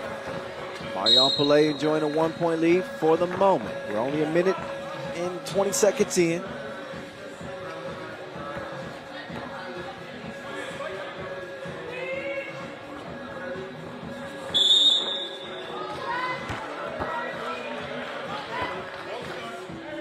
Three fouls apiece now.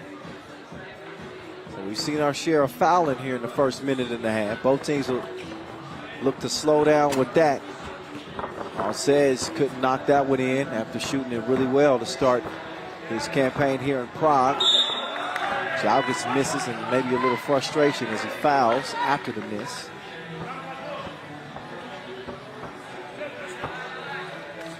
So looked like he got rid of Krumins for the moment. Good to see Krumins back, by the way. First time we've seen him here in 2022. Jalgis short arms the free throw attempt. Chavars gives it up to get it back. He's going to set his sights from the left wing, and he gets some string music.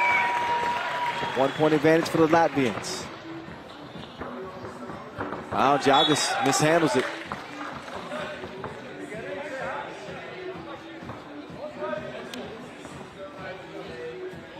Take another look at Chavars. Look, my one hand.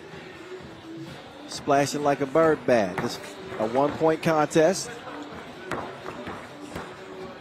The ball fake to nobody. I'm not sure what Arturs Alceds was doing there.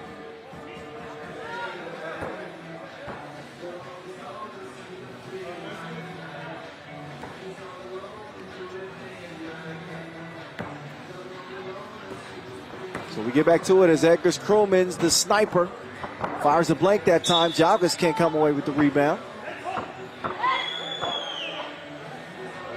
But I believe that goes off of Chavars. Gonna be a great ball. Here they come. Marijampolė, Mantinga. Jalgis gets to the block. Halfway down before it came out. There's a foul red on the floor. Riga up to 6 now, I believe. So that means they got no more to give. Chavars was caught reaching in.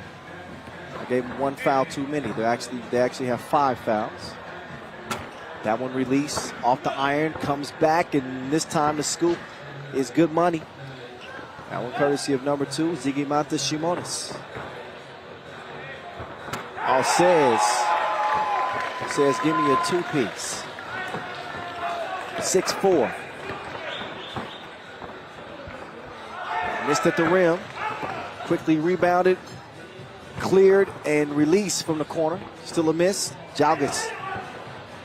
Good contest there from Chavars. Jalgis sticks with it. He can't come up with the Wilson, though.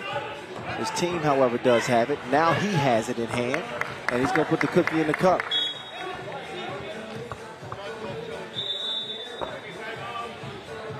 And we got a TV timeout.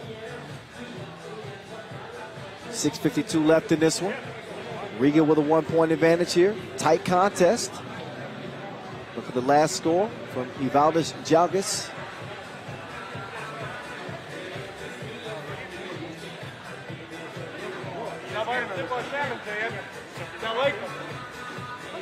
Riga already ready to get back to it. They got that action, boss. And they actually issued a shot clock challenge. They didn't feel like that last Marijampolė bucket should have counted, so our officiating crew will take a closer look at this one. As you see Jalgis get in for the score here, and then there's Miezis getting his first two-piece to fall. Alcez spinning free, and he puts it in with a flick of the wrist. And Chavars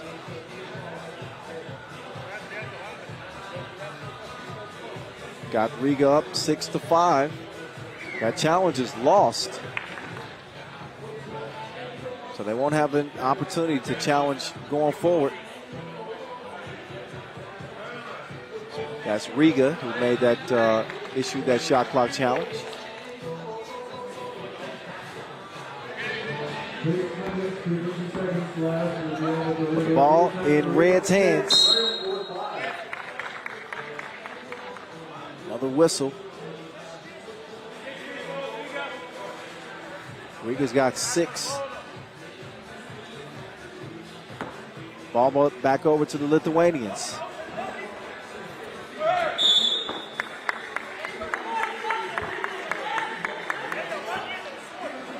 So quick foul again on Riga, 7. So Marijampolė will be shooting free throws. Arimas Urbonas. Urbonas hit a big shot at that Poitiers challenge. I remember he sent it to overtime, down too late.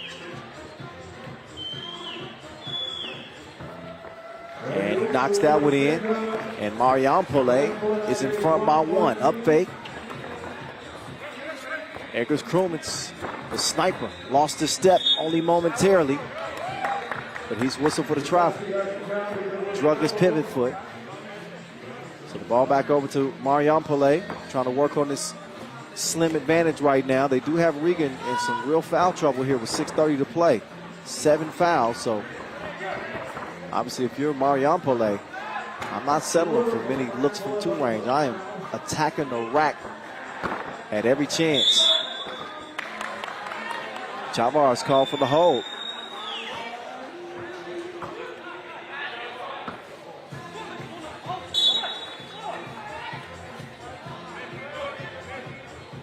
Watch out with the line for Liman.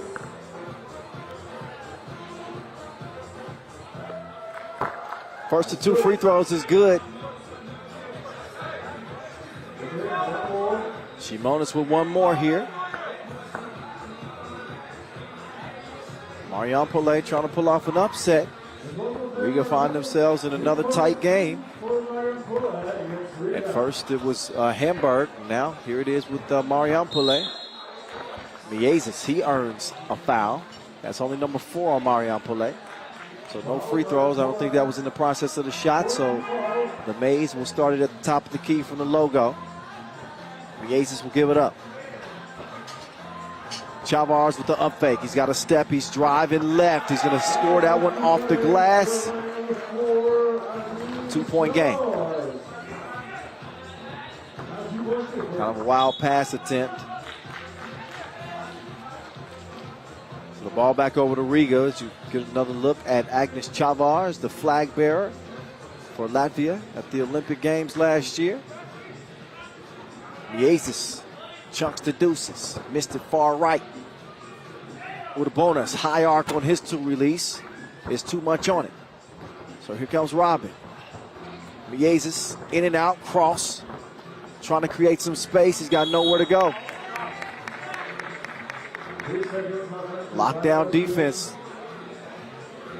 So Marijampolė not so impressed with the Maze's moves. 5.5 to go in this one. And it is the Lithuanians who lead it. Pull up. Missed opportunity there, but the short range shot is good. Kliučinikas. Long rebound goes to Krumins. Krumins, no hesitation on the release. It's a miss. 2 ball, no. Chavars to Krumins. Krumins takes a shove in the back. Tautvidas Kliučinikas, whistle for that foul.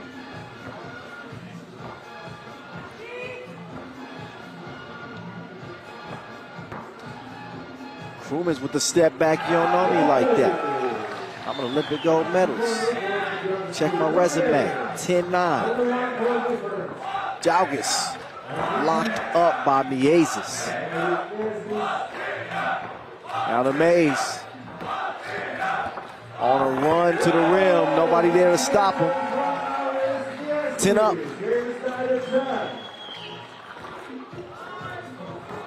Lučinikas kicks it. Krumins. He's got the green line. Green release from the sniper. 12-10. Lučinikas, no. Up fake. Clear drive. Oh, wow. Just make the layup. Better make the 2. That he does. It ended up working out for Arturs Arces as Riga lead it by 2 points, 14-12. Here's Robin breaking out the moves, setting up Krumins on the oop, but they mishandle it. Wide open 2 look. Lučinikas couldn't hit it, but it's cleaned up by Evaldas Jalgis. Arces to Krumins. Krumins lets it fly. Out of bounds it'll go over to Grade. 3:37 to go in a TV timeout. Here's a look at a Krumins make.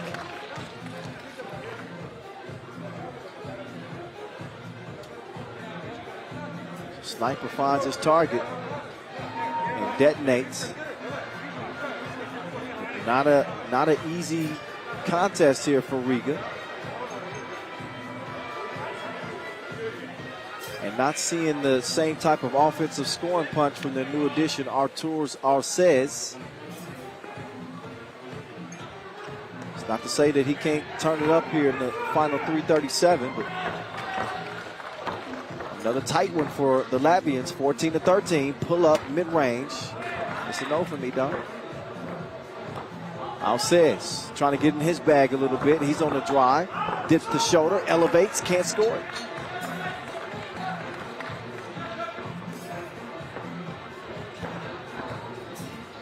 Jalgis, nice up fake. Finds himself right at the rim. He shows the touch. But knotted back up at 14-all.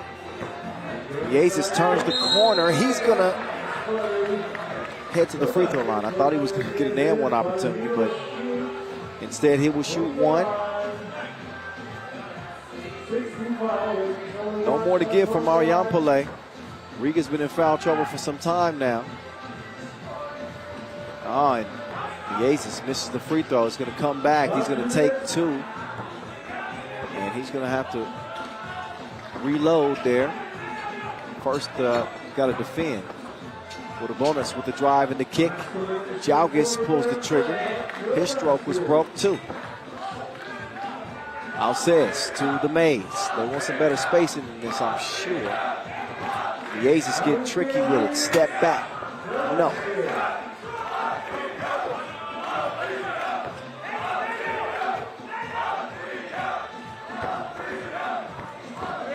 Lučinikas to with a bonus. No.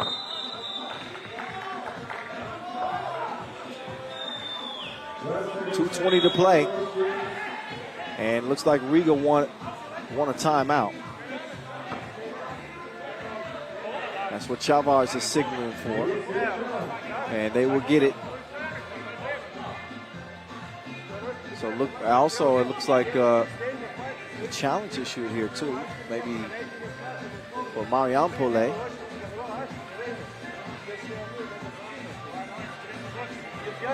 Not sure if that nicked the rim or not. That angle made it hard to determine.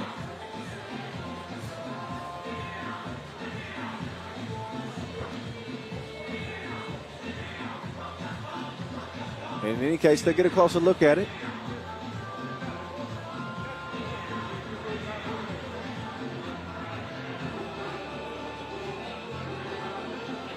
(14-14), 2:20 to play.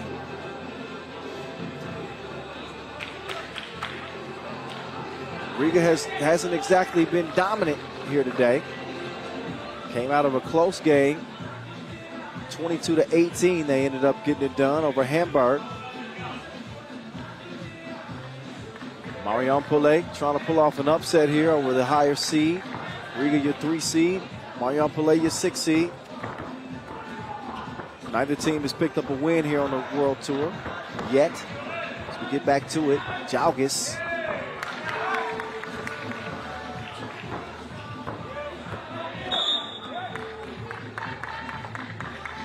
So, actually, I thought there might have been a challenge. I certainly saw them signaling for one, but that was just a timeout.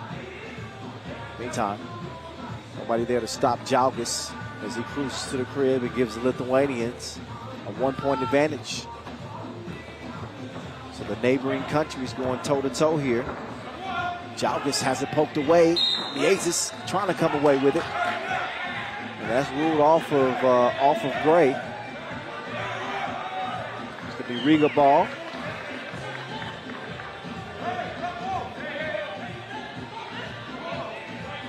Or so I thought. It is going to be Marijampolė ball as we continue. Look at that defense right there. That was locked down. Ace is probably an underrated defender. Remember, he can get up in your personal business. Oh, the runner. It's a miss. Jalgis trying to keep it active. Leads to a good look, but neither team exactly lighted it up here offensively. Not likely to reach the limit. And there's an appearance from Artur's Alces. He gets the 2-piece and puts Riga up by 1. Minute 20 to play in this one. Getting in his bag a little bit, the double crossover. Playing with his food, that's good eating. 9 fouls on Riga though. Marijampolė with 7. Also in the penalty, but not in the type of danger that Riga's in. Next defensive foul on the Latvians. And Marijampolė will be shooting 2 free throws and have possession. So we'll see how careful Riga is the rest of the way in a 16-16 tie with a buck to play. Krumins, he's going to release the 2. It's a miss. It's tracked down. Alces does not connect on the 2 attempt that time. With a bonus, high arc on the 2 release, long rebound. Now it's poked out of bounds. Krumins with a good hustle.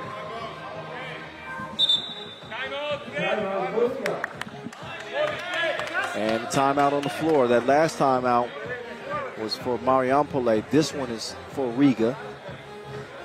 Each team awarded 1 timeout per game.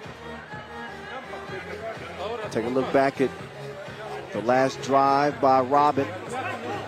They can use some heroics from Miezis.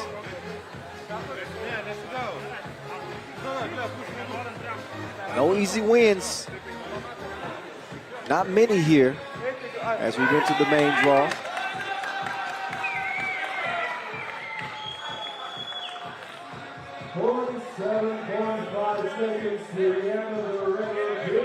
Under a minute to play. 16-16. Marijampolė going to work down low. Jalgis will kick it out. Triggers pull from long range, but Urbanus couldn't hit it. He's going to give it up this time. Šimonis. His 2 tries a miss. Now he gets it over to Jalgis, who gives it right back. That pass deflected.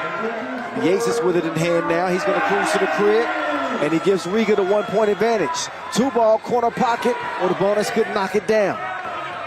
So Riga will use some time here. Alcez with 5 to shoot. He's going to put a tough one up. Missed it. So Marijampolė will have a chance. That's poked away. 3 seconds left to get a shot up to either tie or win it.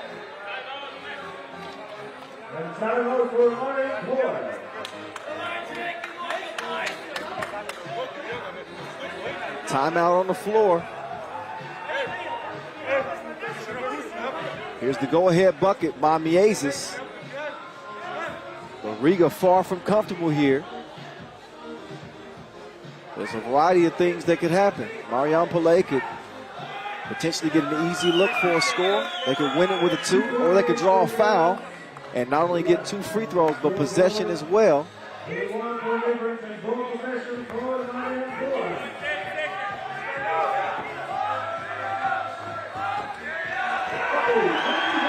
That one's stolen, and that's all it took. How about that?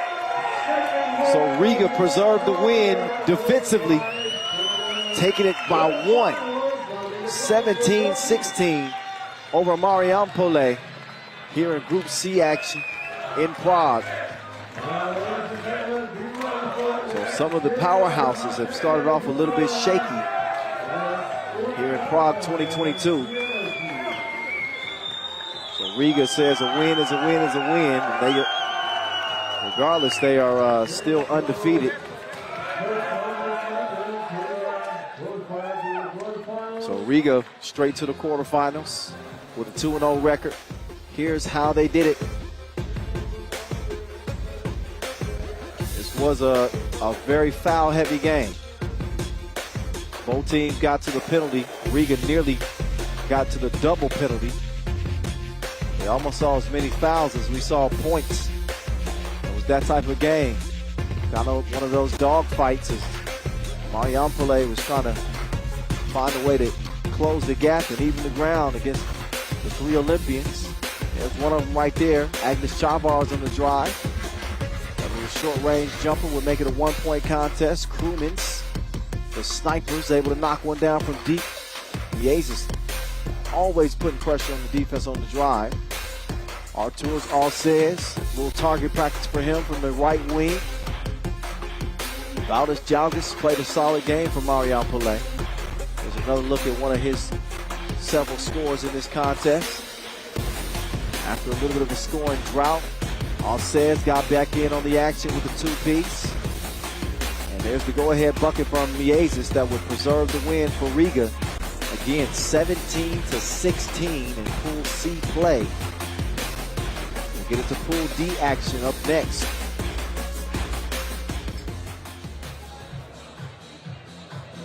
But the busy day continues. Šakiai Gulbelė with the last second. Maurice Lacroix, buzzer beater over Washington, D.C. Now we'll see the Lithuanians take on the Mongolians of Ulaanbaatar.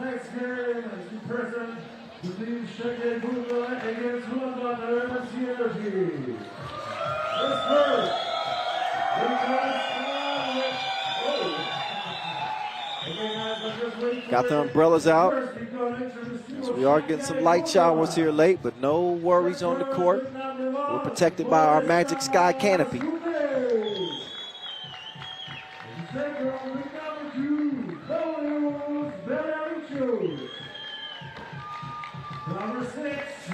Out comes Šakiai first.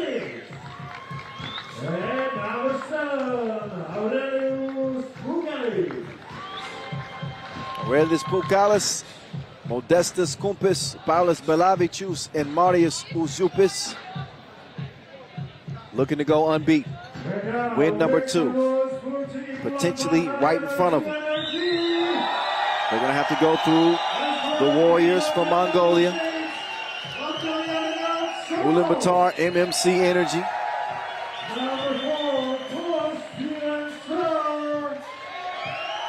With the Canadian insert, player coach Steve, yes sir. Delgernam Davasambu and Dulgan Igbat, who we saw shoot well in the 2-point shootout qualification. We're going to see him in that final tomorrow. And there they are. And Otjungal Sok wraps up their 4-man squad. So they will handle the coin flip to get things started. Pink, we have black. Okay. You choose. Start. Yes, black guy. And from the sound of it, it looks like Šakiai Gulbelė. We're going to start with possession. 2 Olympic officials in your face right there. Vlad and Monik. This game's in good hands. Don't you worry. First look at Ulaanbaatar, who come in as the 8th seed. Actually, the 5 seed. They stand 8th in the World Tour standings. That's Marius Ujukas. My guy, Uzi, 29 years old. A World Cup silver medalist, looking to lead his team against an Asia Cup gold medalist, Dulgan Igbat, MVP.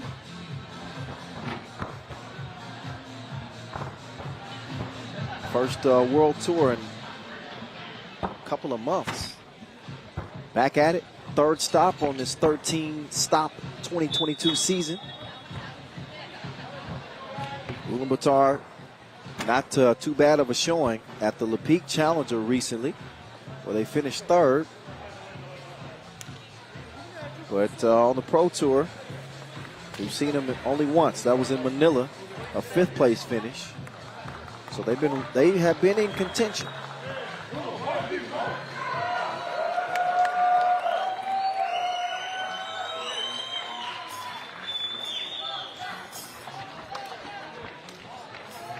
So Šakiai and Ulaanbaatar hooking up for the 2nd time in 2022. They played in the Ulaanbaatar final. Šakiai Gulbelė obviously winning that challenger. And then they played again. And they played twice at that Ulaanbaatar challenger. It was a loss for Šakiai in the pool phase, but they won it when it counted in the final. And a quick foul, that one called on Dulgan Igbat as Paulius Balavičius was trying to come free.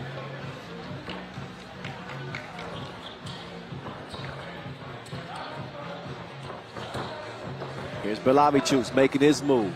He chunks the deuces. Now the nets are wet, and he got nothing to do with the forecast. 2-zip. Igbat has that one tipped. Gets it back, and it's a miss. Aurelius Pukalis had a great game to open up with that 1-point win over Washington, D.C. Balavičius was great as well. Both of these players are leading the way for Šakiai. Kumpis driving the baseline, or running the baseline, I should say. Uzi does not get a shot up. Fell asleep on the shot clock. You only get 12 in this game of 3x3.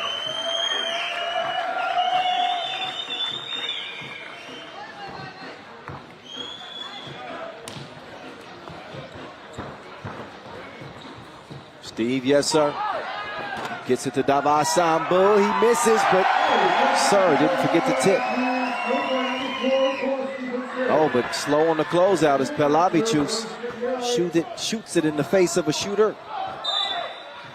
Oh, Gjörn. He's able to draw the foul. He's going to get a rest quickly, as is Ujupis. Pukalis is going to come in. Another look at that tip from Steve Sir. Came out of retirement and joined this Ulaanbaatar MMC Energy team as a player coach. So definitely have seen a difference in the way that they play. And he, without question, adds some outside shooting that they needed. A team that has been long built on their defensive abilities. Now getting some offense. Here's Sir. He wants to get a look. He elevates. He back irons it. As Balavičius will come away with it. He's got it cleared. Pukalis trying to score on Dulgan, but he gets whistled for 3 in the key.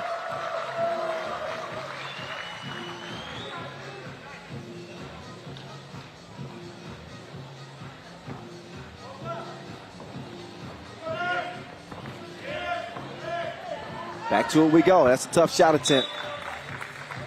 Goes begging out of bounds.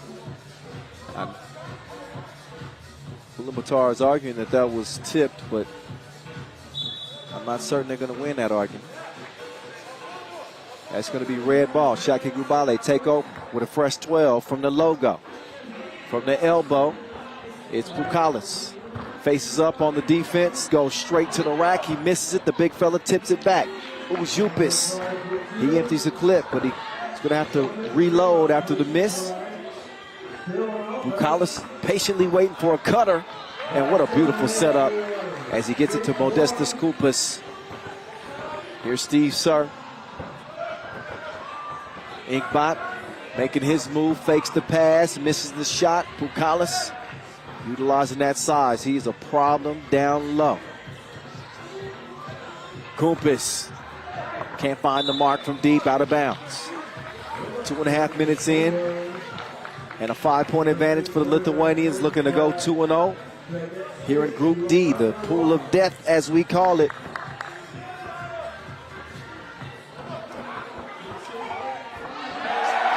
Score on the inside. That'll give Ulaanbaatar their second bucket of the game. Belavichus will swing it across court to Kupas. Kupas spinning free. Runs into some traffic on his drive, but an offensive foul is called first.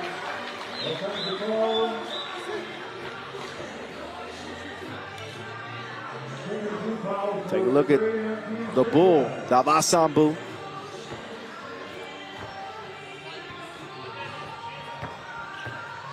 Now it's Steve Sir. He'll hand it off. And they're going to find Davasambu, and that's maybe an element of Steve Sir's presence that may go underrated. They have to pay attention to him. Oh my goodness, you better pay attention to that.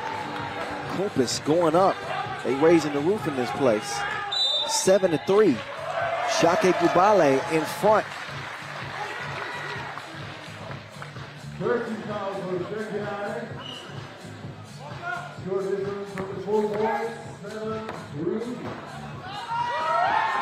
Two-ball released. It's too short.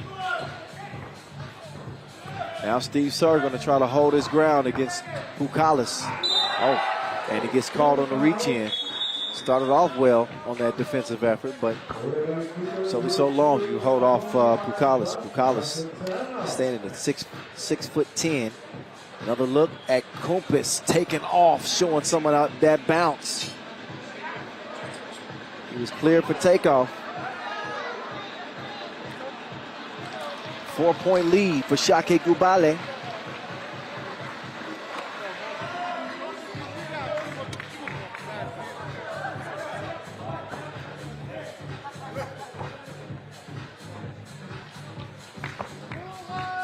Quick rest, quick breather. Another look at Kupas getting to the rim, finishing. Stretching the arms out, getting up to get down. I see you, Kupas. Pukalis is getting some boos from the Mongolian fan section. They're trying to give their team an added boost here. Slick move behind the back. Dogun Inkbat down to the Bull. He's moving some furniture down there.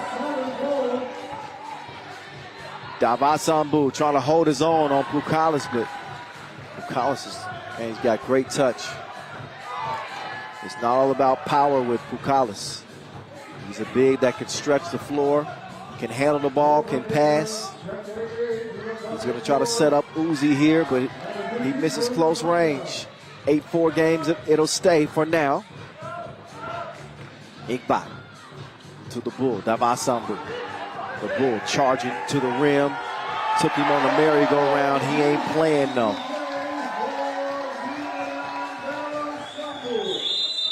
And Ujupis, that foul is called on the floor, so not in the process of the shot.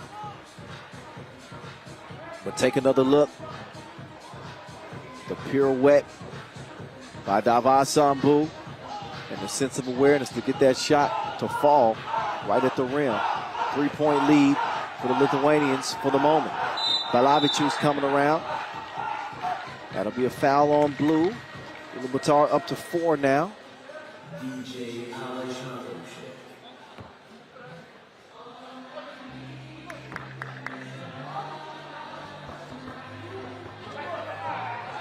Pukalis just banged on Inkbot. I think some screws might be loose. Take another look. Belavichu setting up the big man for the big jam. The rim is shaking like a trimmer just hit. Pukalis is a monster down there. And Steve Sir, mid-range, misses. Ogonjorgal, count those up, or that up. Just a 1-point score. Kumpis tried a behind-the-back pass. He ends up setting up Pukalis. Faded. 10-6. Davasambu, uncontested lay, but nobody there to defend Kumpis. He can't find the mark from the corner. Pukalis, though, this dude is everywhere, like internet. He's going to get it back. And an offensive foul. That prevents a score.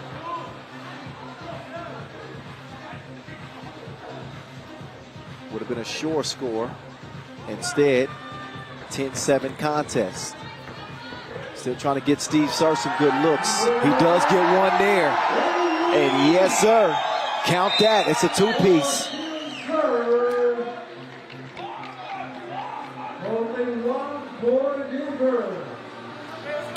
Yep, Steve Sir. He brought his firearm. He's got it off safety. And shooting like it's sundown. It's 10-9. Ulaanbaatar within striking distance. 1-point difference as Kumpis sets up shop. Quick step past the bull. He says ole. Finishes with the lay.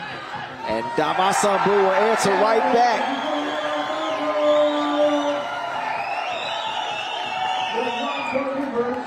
Here's Pukalis now. Close range miss. Dogun Inkbot. Moving to the right. They're going to give him a 2-point try. Swishalicious. The marksman knocks it down from the right wing. And the Uzi, he pulls the trigger. That one halfway down and came out on 12-11. This game's starting to heat up now.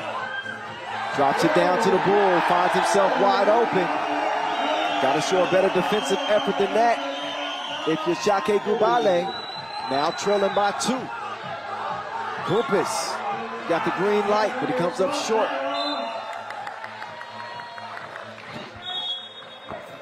Foul red, number 4 on Šakiai Gulbelė. As we look at Davasambu, go to work. Somehow maintains his balance enough to get that shot up. Don't sleep on Dogun Inkbot. He's a gunner too. He's really improved his shot. They needed him to have another offensive option. Steve Sir, the player coach, having a conversation with his team in the huddle.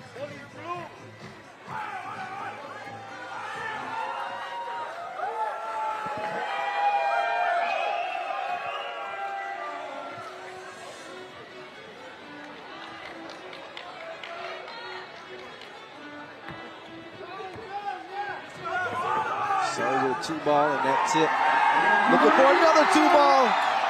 Yes, sir. Ulaanbaatar in the driver's seat.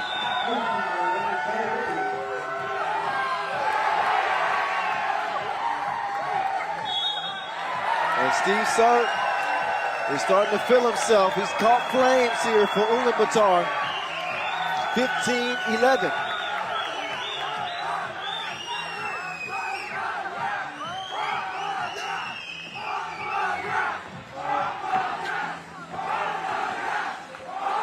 Steve Sir, count it up. That time the baby hook goes. After a couple of 2-pieces, Belavichus. He didn't have the juice on that squeeze that time. Ogonjorgal is down. He's holding what looks like his shoulder. As he gets shaken up on that rebound attempt. Take his time to get up and see exactly what happened. Oh yeah, just that was an arm bar. got caught up with Pukalis, and I think that official Marek is going to get a closer look at that. That foul can either be upgraded, could be upgraded, potentially.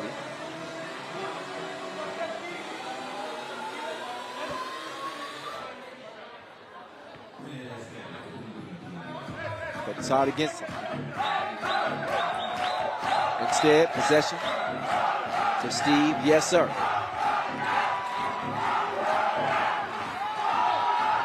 The runner by Iqbal. No.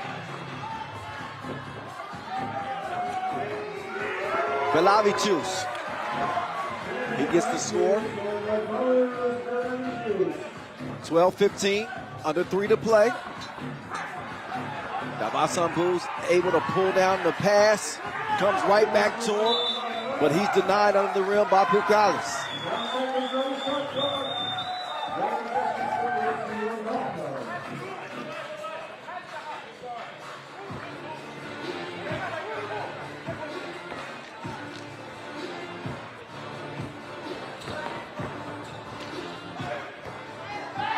Steve, yes, sir.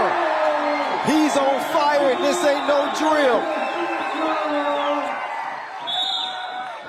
17-12. Ulaanbaatar MMC Energy riding the hot hand of Steve. Yes, sir. You better mind your manners. Having a hand down is a death sentence against the sharpest shooter in the game. Under 2:30 to play, Ulaanbaatar closing in on a potential victory here, 5-point advantage.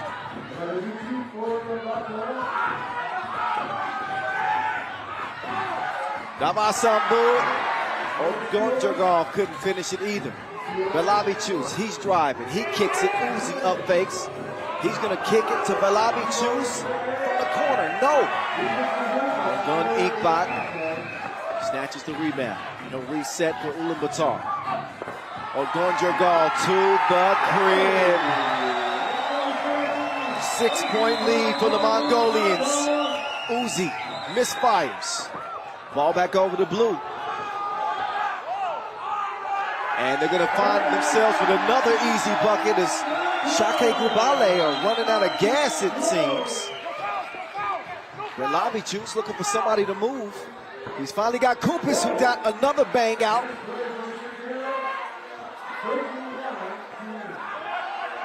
They get it down to Davasambu, and that was a fatigue foul. You can see a couple of the Šakiai players with their hands on their knees. They're being put to the test here.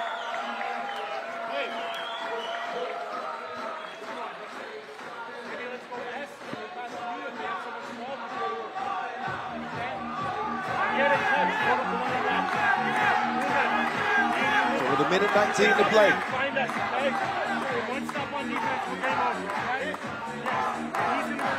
It's almost like you're playing in Ulaanbaatar. You look around this arena, everybody's got a Mongolian flag. They got a traveling fan section no matter where we go. Here we are in Prague, and they out here in full force. Steve, sir, you better get up in his personal space. It don't even matter. He has torched the defense. We call him Steve, yes sir, for a reason. He calls game the type sniper in 3x3. Puts on an absolute shooting clinic. Steve, yes sir. One more look at the game winner. This the kill shot. Shooting like John Wick with the stick. It's Steve, sir.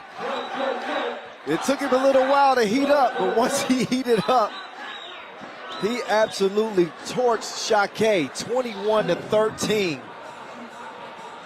The player coach setting a great example for his team.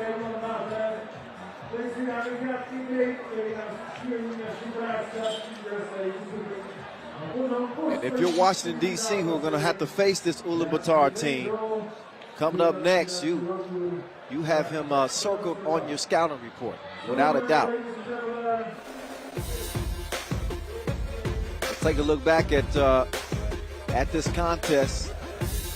Early on, it was Steve Sir getting it done on the inside.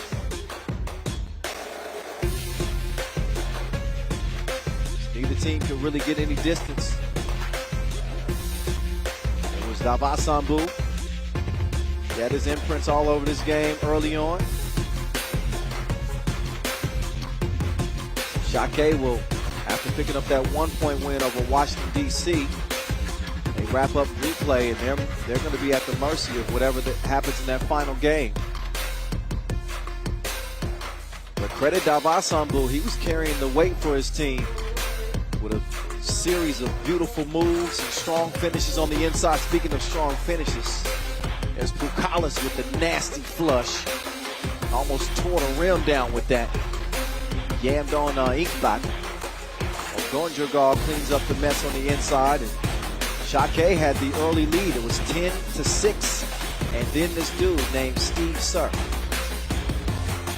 he started to cook. So did Dogun Inkbak. He got in on the action as well, but this was a flame fueled by Steve Yes Sir.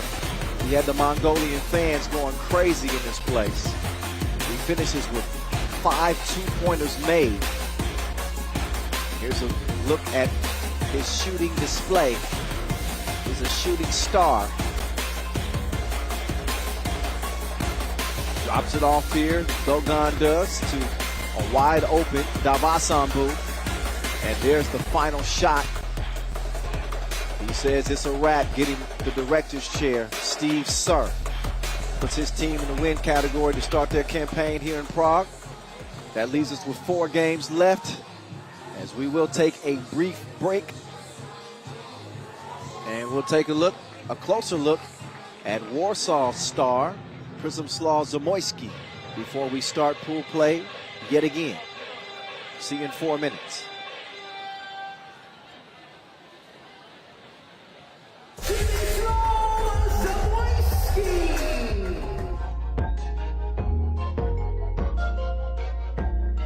It was in me from the beginning. My career started from playing 3x3 tournaments. It started when I was 14, 15 years old, and after 16 years playing professional basketball 5-on-5, I decided that would be good to come back to the roots and see how I'm gonna do over there.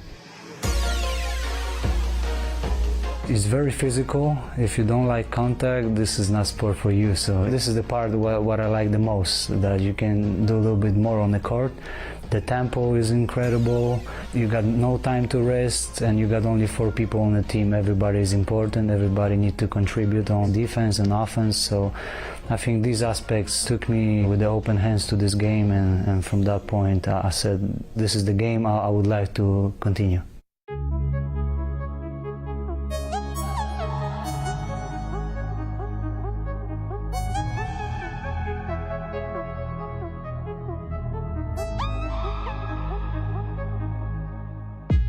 Batman, can he come to the rescue? No, he cannot. And Poland is going to hold on to win this. For me personally, it was the best feeling of my life. I never felt so enthusiastic, so satisfied, so joyful. We know how we struggled to get there to this qualifying tournament, and beginning was very tough. We had tough game, first one against Czech Republic, then we got lost to Mongolia, and from that point we turned everything around. We started winning game by game, and at the end we beat Latvia and advanced to Olympics in Tokyo, and that was one of the best moments in my life. We was, I think, in a circle to get a medal. That kind of expectations we had before the tournament, but life sometimes is very brutal for you, especially sports. Sometimes you're up, sometimes you're down, and we finished 7th. So for sure below our expectations. And I remember even when I came back to home, I couldn't sleep for 2 weeks. I was like so depressed, so angry and mad, but as it stopped, we said, okay, we still got one more big tournament in front of us in Paris, European Championships, so we need to bounce back and show that we are one of the better teams in the world. We were very determined to get a medal at the European Championships and show that we still count in this, group of teams that will reach the highest places. So as soon as I got the ball from the backboard, I already knew what to do. There was like a little bit more than 5 seconds. I said it's enough to go outside, clear the ball, fake a 2-point shot, then go for the most famous shot in the mid-range with a little bit fade away. They get it done and take bronze.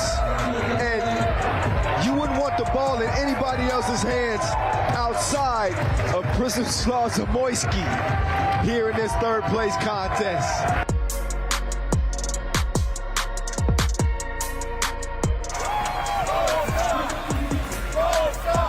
I mean, this place is just phenomenal. You get no better than this. This is the best of the best, so we're happy. We came here with the idea to take a medal. We got bronze and we're happy.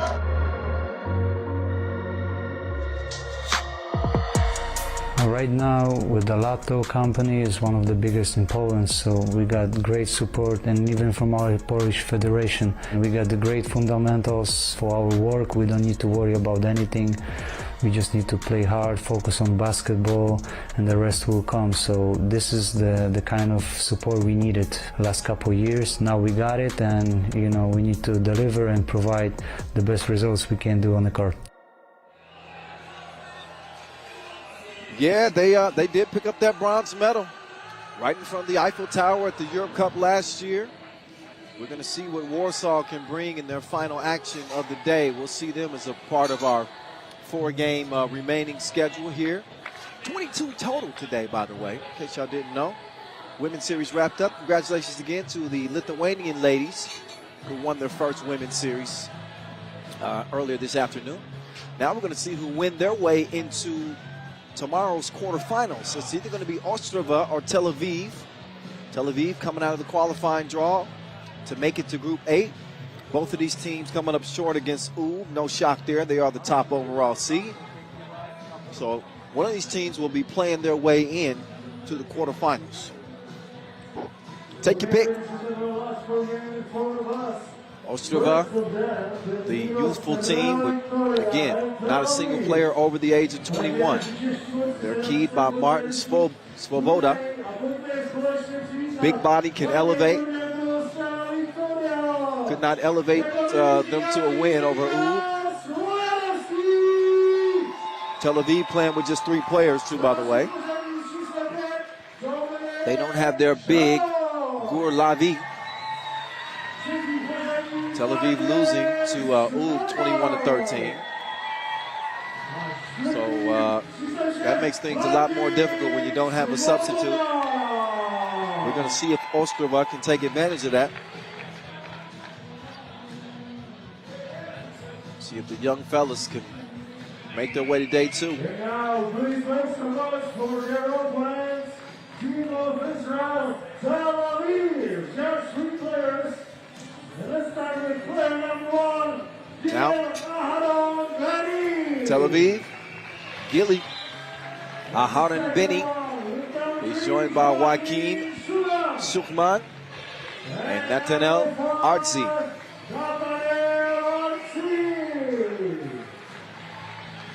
Artzi's probably their most dangerous offensive player, although Benny, he's been his bag too. Joaquin has really been stepping up defensively. He's got a nice body of work to turn to his blocks today. But only 3 players. No sub. Yes.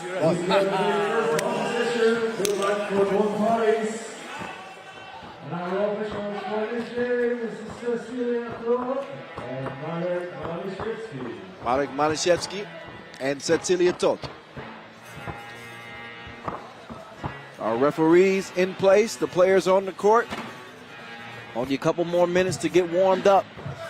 Hope y'all having fun. It's been quite the run here so far today. We're 18 games into a 22 total game schedule with both the men's and women's competitions. We've seen Tel Aviv start all the way back in the qualifying draw, which started at 10 a.m. this morning. Oh, we putting in some work out here in Prague. Don't get it twisted. And it ain't over with yet. We still got some spots to be decided, as only the top 2 from each group will advance. Tel-Aviv, your 14 seed here. Ostrava, your 8 seed. Tel-Aviv qualifying by virtue of the Israel Quest 2022. Ostrava qualifying because they're the host. They got the wild card spot. What are they going to do with it? Well, we got 10 minutes to find out. Well into the evening here. The sun has descended behind the Prague Castle. And we got it going down underneath the Magic Sky canopy here in Prague. Third stop on the tour this year. Let's get to it. Final game in Pool A, the feed. Good patience on the score. I thought he might go up, throw it down, but Artsy is just going to make the safe play. Tough defense here. Benny all up in his personal business and forces a tough shot late in the shot clock.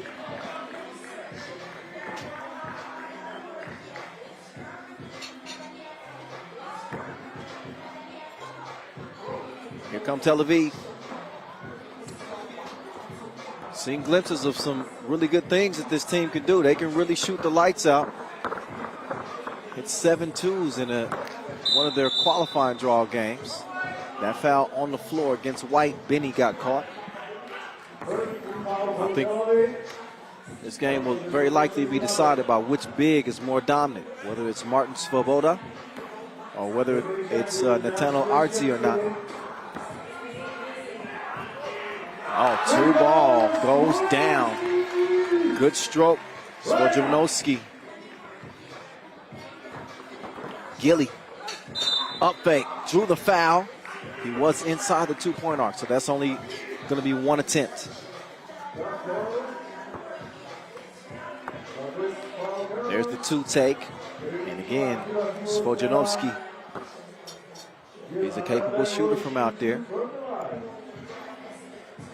Now the 23-year-old, Gil Aharon Benny, is going to cash it in at the stripe. That ball is mishandled. I'm not sure.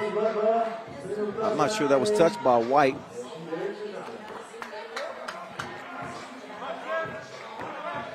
I guess so. 6 seconds remain to get a shot up. They ain't got to rush, but they got to get to it quick. Good defense. That'll force the shot clock violation.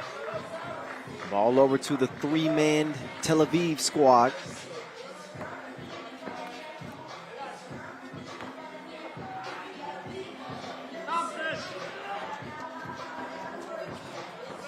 Dribble drive to the right. Got to the right spot, but couldn't gain his composure enough to get the score. So, ball over to Gray. Oh yeah, definitely a hip check right there. Second team foul on Tel Aviv. Joaquin Shukman couldn't get there quick enough. He volunteers himself for the foul. Oh, the whip down low sets up the big Svoboda. He delivers the package. Here's Artsy. This dude has the capability to bang on you. He gets hip checked. Second foul on Ostrava. The homestanding Czech team, the lone Czech team here in Prague. Pull up, drop off, bucket.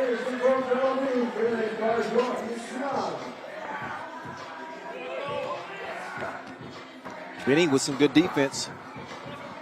Late in the shot clock, the floater. No. Benny to the corner, gets it back. Forced the pass, probably should have took the shot, honestly. Nobody home, got fouls on the floor, won't get continuation.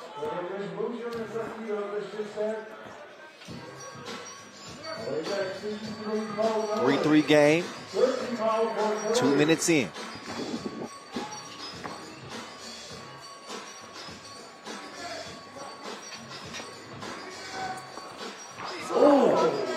I mean, the dude got hops, so I don't know if he got that many hops. There's a two-handed cockback smash. So how about Natano Artsy,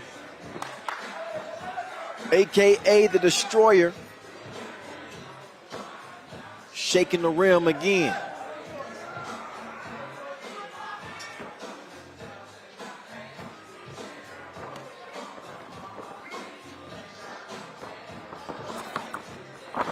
Wild shot. Still almost went down. 4-3, Benny pulls the trigger. It's broke. That deflected. That'll leave 8 seconds on the shot clock to get something up. We'll turn the lights out. There's another one. There's another look at Artsy. He created a power outage in here. He's bringing the power like 50 Cent.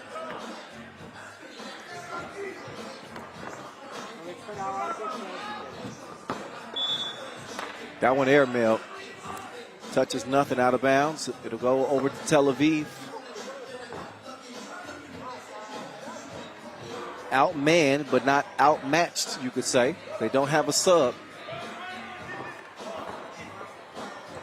They're just hoping their three on the floor are better than their opponents. Trigger pull. Off the iron it goes. Good defense as it's deflected. Comes back to Gray. And Wilson rolls off the iron. Up fake, step back. Another pump fake.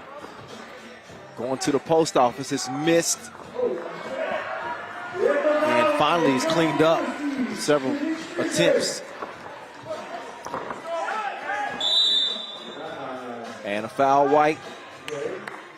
That'll be Tel Aviv's fourth. And we are at a TV timeout, 6:41 to go. Final action in Group A. We know that UV is taking the top spot. A play-in game for two young teams, one from Israel, one from Czech Republic.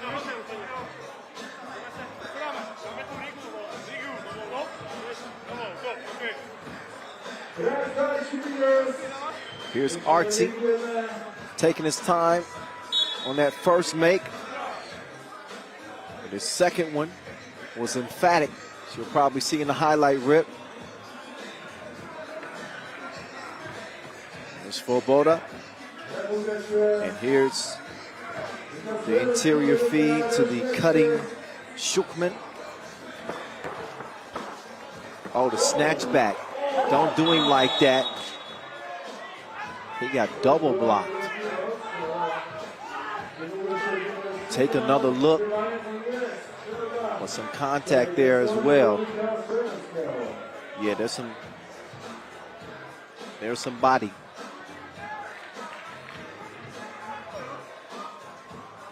So Michael Svoboda. Look at that. That's what happens after you call 18 games. Svoboda. There you go. It's good. 1 point advantage. Baseline drive, the spin. Wild shot. Left all by his lonesome. I checked myself out too.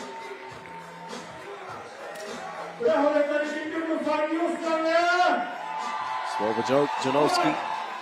He'll get a rest. Shukman will start the possession for Tel Aviv. He whips it down. Artsy! He just caught another body. He's banging on everybody out here.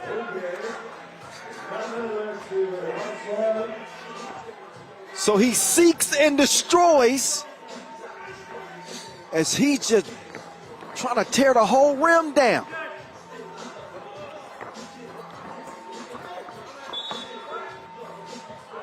That's his third vicious dunk of the day, by the way. That's so nice. We got to see it thrice. Oh, that's a nasty flush. He needs some hand sanitizer. It's 5-5.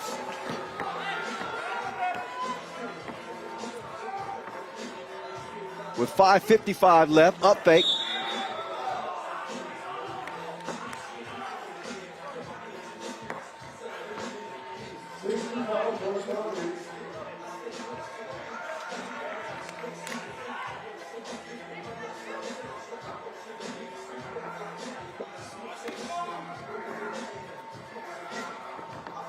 Nearly thrown away, or actually is thrown away. Thought they had a chance to potentially save that. But a 5-5 game.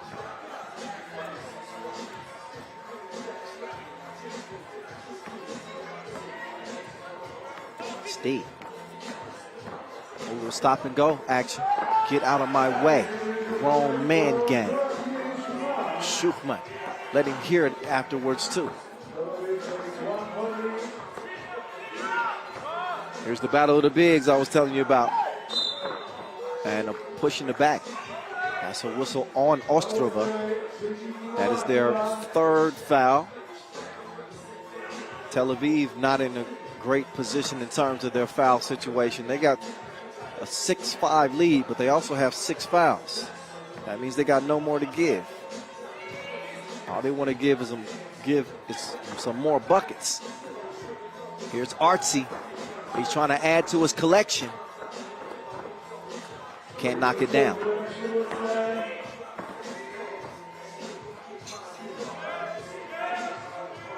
Steve. 2 is missed.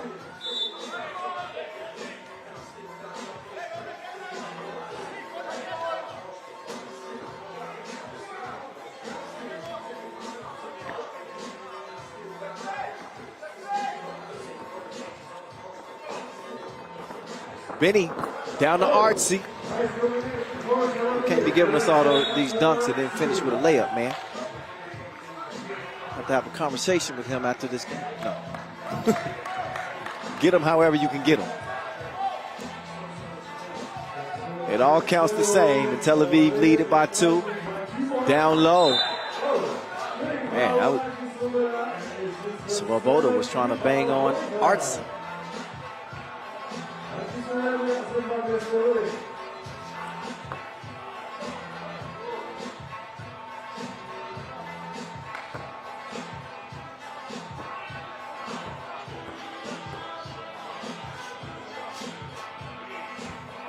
Free throw is missed, the first of 2. That was foul number 7 on Tel Aviv. That's what you have to worry about when you're playing with just 3 players. That fatigue causes you to foul a little bit more.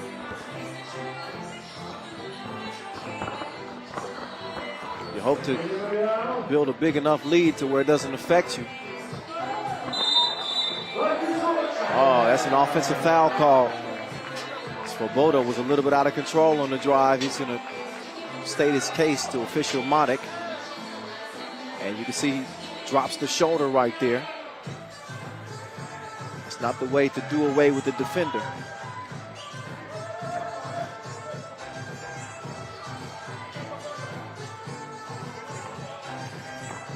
Gilly. Left to right, cross to Artsy. Oh, that was beautiful.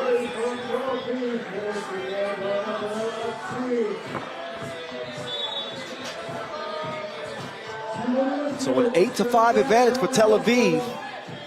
Take a look at the setup. Artsy finishing with the fillet off the glass. This dude has put together a heck of a body of work so far. Benny, he's been good. 10-5. Benny goes down to get it. Tries to snatch it free. Jump ball situation. That's going to be awarded to the defense. But what a hustle. Again, Benny steps right in front of the logo, lets it fly. 2 to the head. And then goes down. You think Tel Aviv won it?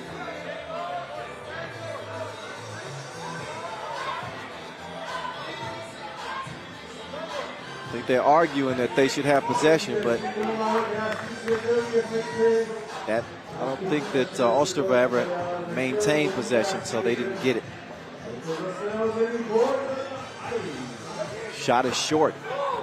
Given right back. fed down low, and there's a foul on the attempt. That's number 8 on Tel Aviv, but they lead this thing 10-5. And a TV timeout is in order. 3:53 to go. How much did Tel Aviv have left in the tank to defend this 5-point advantage against Ostrava? We will find out, obviously. Let's take a look at the highlights in this one. Here's one. That's the back scratch smash. He's been all up in his bag. The man with the last name Artsy. He has another collector's item. Some defender's head. Benny with another setup. This time Artsy with the layup finish. And a 10-5 lead for the Israelis.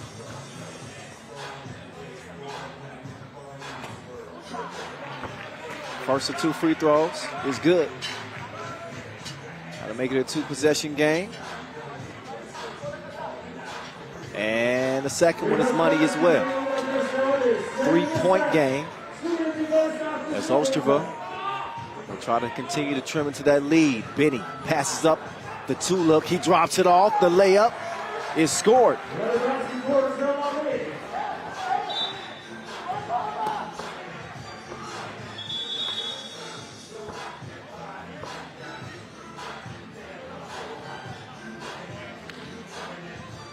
.337 left. Tel Aviv maintaining a 4-point difference.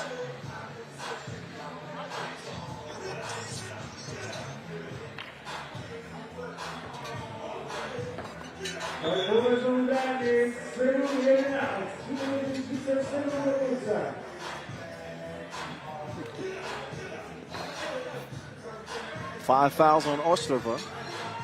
They got 2 more to give. Gilly. Oh, with the lay, missed it.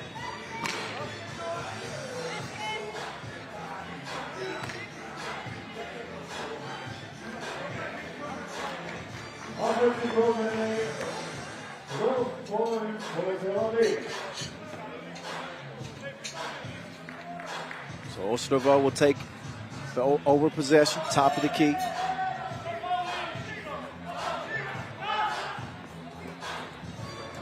Pull up, 2 range, 2 strong. Ball stays with Gray. 2 is released. That's a miss and a push in the back. So now the foul's starting to add up on Ostrava as they've got no more to give.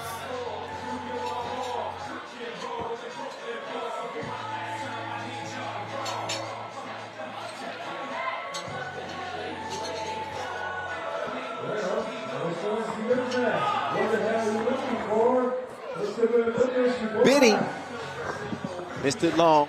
Back iron. Oh, Ostrava on the attack. That's a technical foul called on Tel Aviv. Oh yeah, there's some acting going on there. Joachim Schuchman did get some contact in the chest, but he tried to oversell it. And they're going to have to watch that technical free throw fall through. Tel Aviv got themselves in a good position here. They're up by 4 here, playing with just 3 players.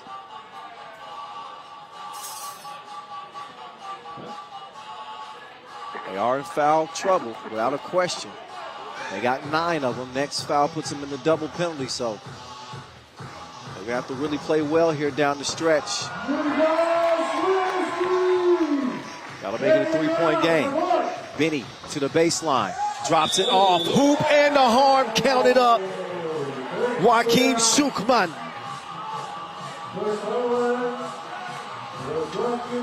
After the layup,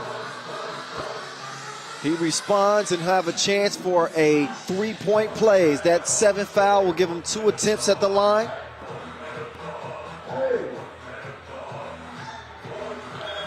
First of 2 is a miss.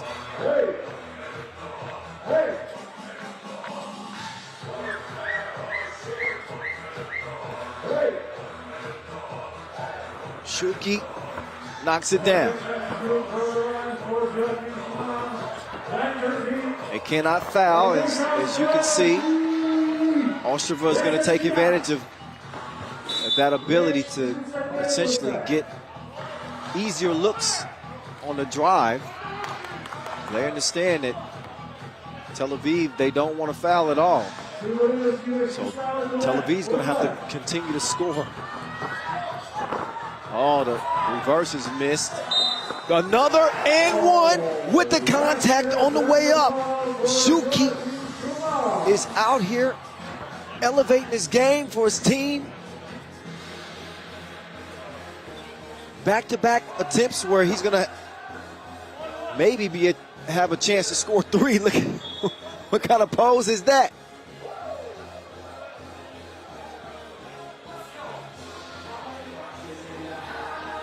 He was swag surfing. 2:39 to play. And Ostrava have 8 fouls. 2 free throws upcoming for Tel Aviv.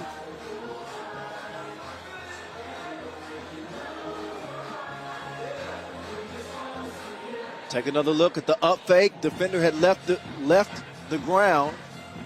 And a bit of a silly foul. I think he was in the process of going up with that shot. I'm not sure if the officials are taking a look to see if that foul was on the ground or not, or if he was on his way up.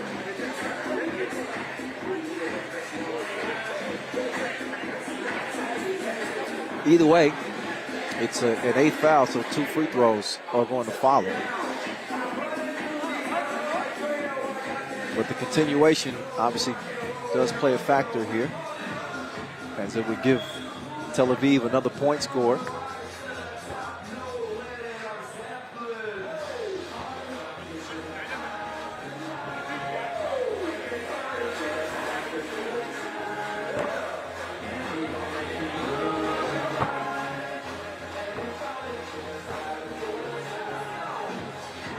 So maybe there's something else at play over there that I'm not quite privy to.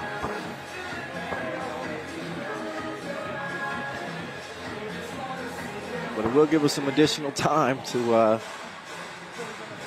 buckle up and settle in for what should be an exciting finish to this game.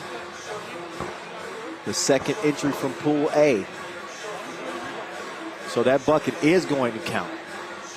That gives Tel Aviv a 14-10 lead, because take a look at the scoreboard. They just added a point.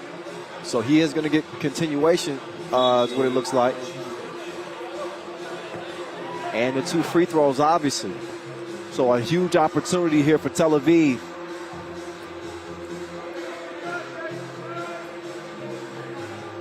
Joaquin Shukman. He told me just call him Juki. All right. Oh, Juki.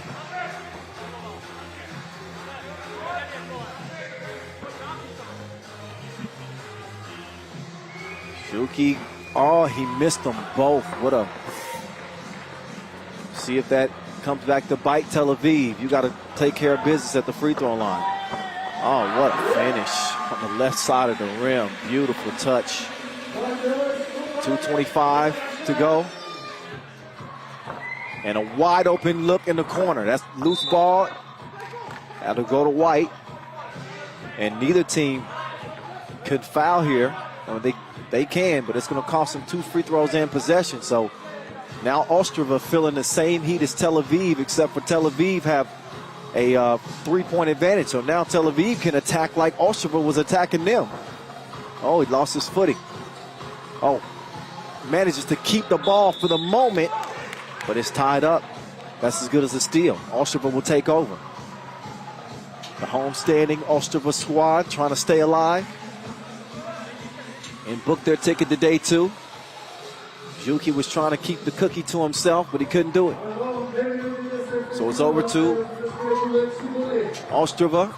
That ball loose for the moment. Spin move, hook off the glass. We got ourselves a 1-possession game. Got to be careful not to foul if you're both teams. We're under 2 minutes now. Offensive foul. That'll give it back over to Ostrava. Now, an offensive foul won't lead to free throws, but take a look at that last scoring possession, the spin move. Leads to the bucket off the glass, courtesy of Dominique Zak.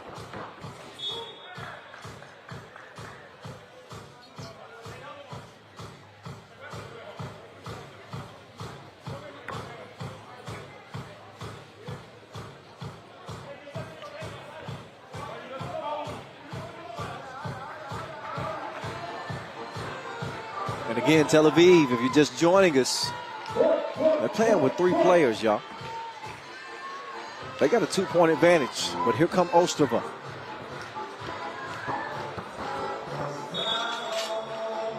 And a 3-second violation is called. This is a new rule in 3x3 this year. Once you initiate a dribble with your back to the bucket, you got 3 seconds. Otherwise, you're going to get called for a violation. That's what we just saw.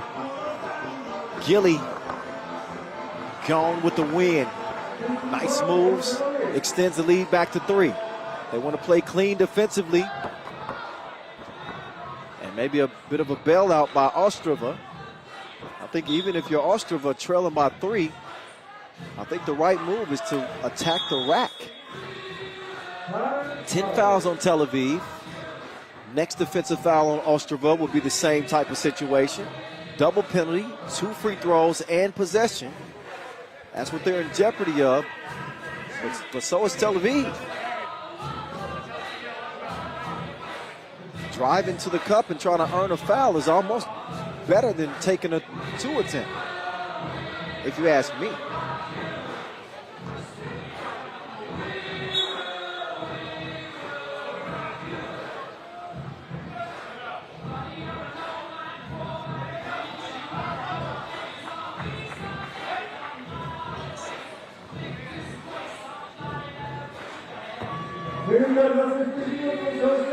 Here's Benny. Back to work he goes. Hezzy, step back, cross. Up fake. Plenty of contact, but he doesn't get the whistle.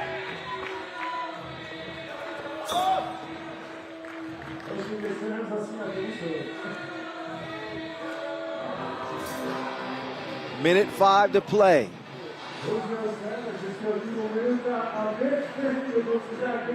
Shuki will do the honors of starting the possession for Tel Aviv. He's got a man on the backdoor cut, but maybe they get a little too cute on that one.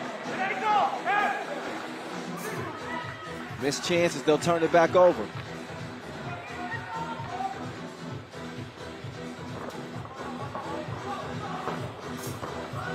Down to the post they go. Kicked out, long range, miss. Ball stays with Grado. They get the friendly bounce on the rebound.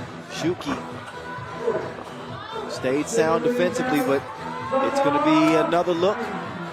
That's off Tel Aviv. So Ostrava getting a couple of friendly bounces here as they'll get possession of the ball yet again with 39 seconds left in this game, trailing by 3.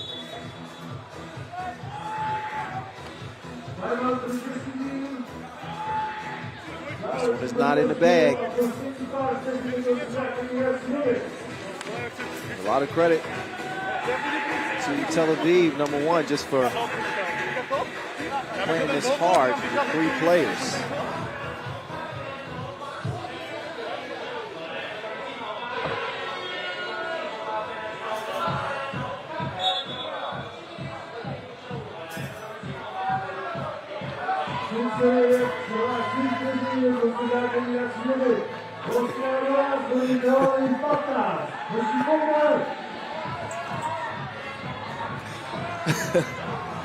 Steph Curley with the rock.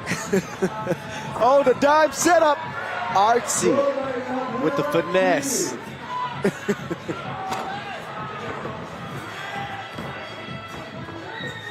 Alex Chusko with some dandies today. Speaking of, a beautiful reverse finish from Artsy. Artsy elevates, but he can't prevent the make.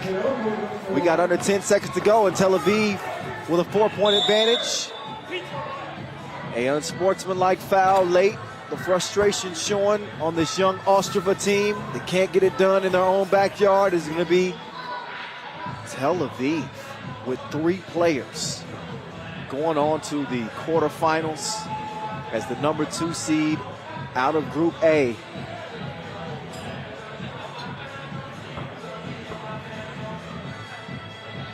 I think we got a couple of new nicknames, the Destroyer and Steph Curley.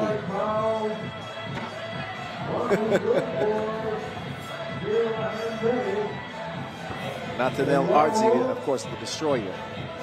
He's done his best to bring down our whole rim today.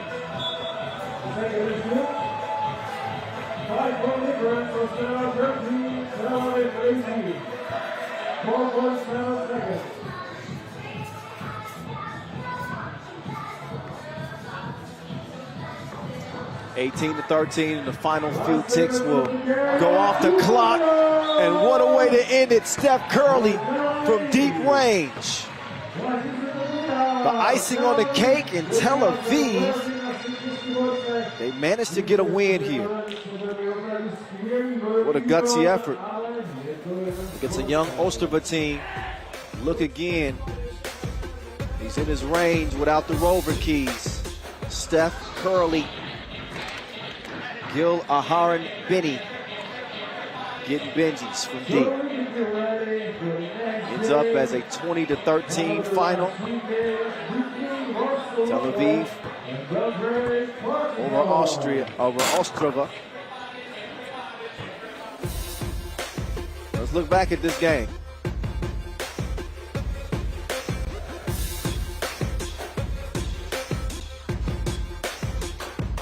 Both teams trading deep twos.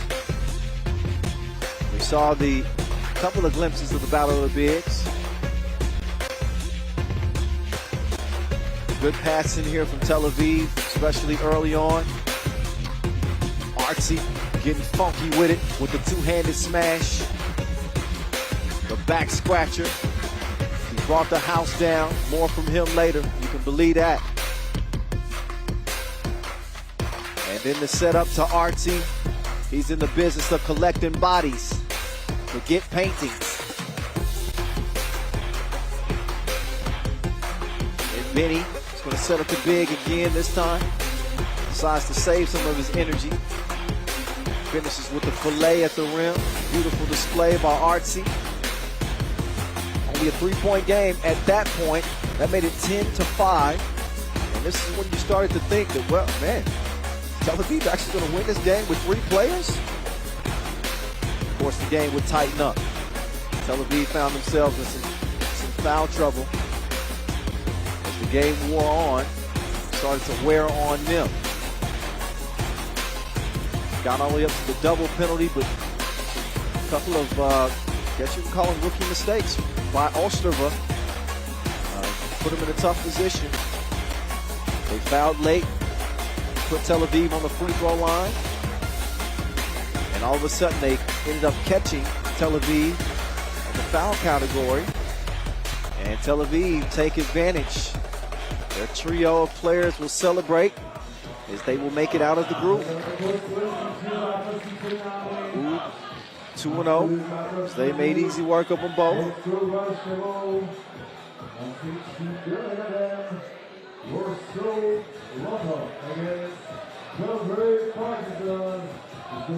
Action continues next with Warsaw and Belgrade.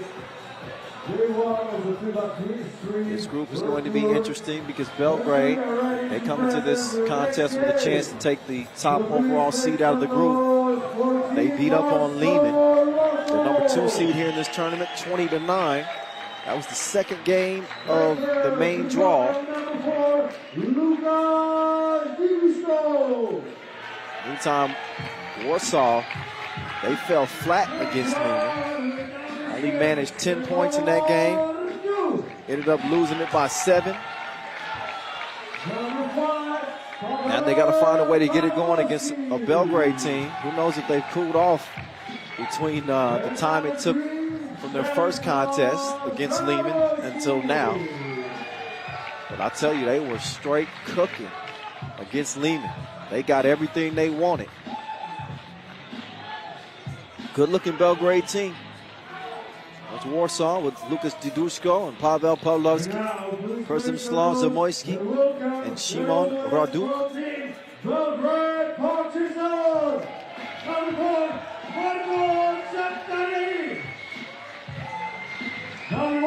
Now here come Belgrade. Marko Stevanovic, Stefan Torbica, Ivan Popovic, and Marko Kakarevich. They come out in the white tops, the gray bottoms. Looking to shock the group with a 2-0 record. That's what's at stake for them. They control their own destiny. Obviously, Liman is rooting for their compatriots.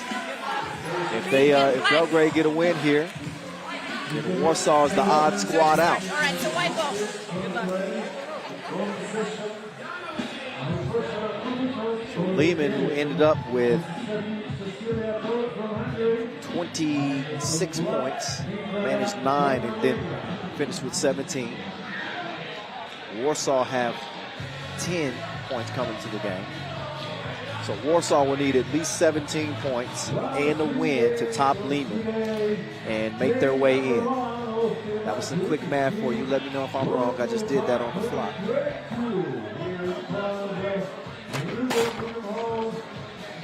So if they can get it warmed up. Warsaw, the big question for them is how are they going to find the offense? Where's it going to come from? And can they get it going early? Offense is not a problem for this Belgrade team. They shot the lights out against Liman. And if they can continue at that same pace, they're going to make things very difficult on Warsaw Lotto. He's a capable scorer, though. Tell him. Zebo was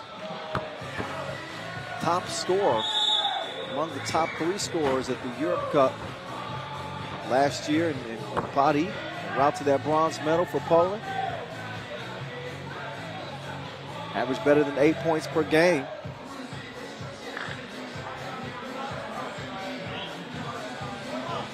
He's got to set the tempo for him. We'll see what happens.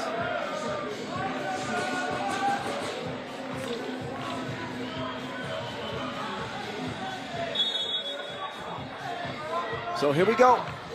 This one's underway. Pool B. Game number 3. Szymon Raduk puts it up, missed it mid-range. See what Belgrade do with their first possession. Pull up. No, sir. That's some good defense from Szymon.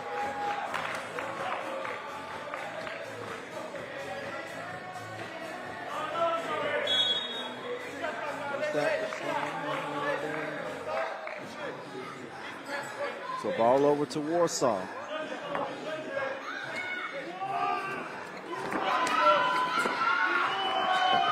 Pawlowski, he loves that mid-range game.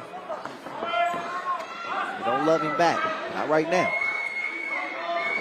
Ivan Popovic with the up fake, it is swatted away. Pablo playing some defense though. Not exactly getting it going offensively, but the defense has been there. He's got a couple of big blocks today. He's out here blocking like a Lego set as Popovic misses the crib. Raduk gets it to Dede. Warsaw draw first blood, and that's got to be a good sign for them. Well, they can get Dede scoring. He's a good shooter when he gets looks like that, and he'll get them in this offense.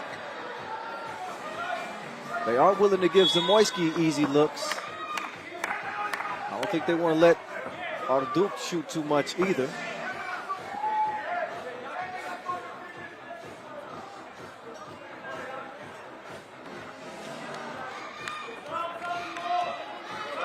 See if Belgrade can respond here. Swing through. Trying to take advantage of the size. A lot of contact underneath, and That draws a whistle. Free throw is upcoming.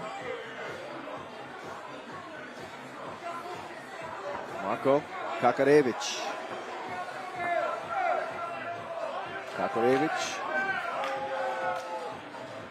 making his World Tour debut.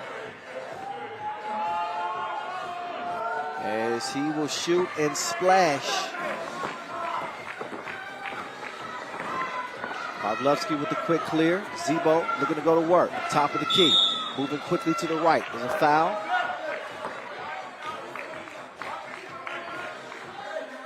Make my day. Make my day. It would make my day to see the last 3 games come down to the last possession. I want 3 Maurice Lacroix buzzer beaters. We'll see. Could happen. Remember I said this if it does. 2-1 though for now. Good defense here from the post. Zamoyski gets a good look. Kind of rushed the shot a little bit. Didn't put enough arc on it. So Zebo will get a rest. Now we're going to see where that Warsaw offense is going to come from. Pavlovsky will hand it off. Verduk to Pablo. Pablo to the crib. Tough attempt. Good defense on the interior. Now Dudushko is going to have to defend. Outsized here. And that ball lost out of bounds. A missed dribble. That's most certainly off of Gray, so Stefanovic gives it right back over to Poland. Verduk chunks the deuces from the left wing. It's a miss. Popovic guys for the board. Up top they go. Popovic doing his dance, trying to split through 2 defenders, spins, puts the shot up. It's enough.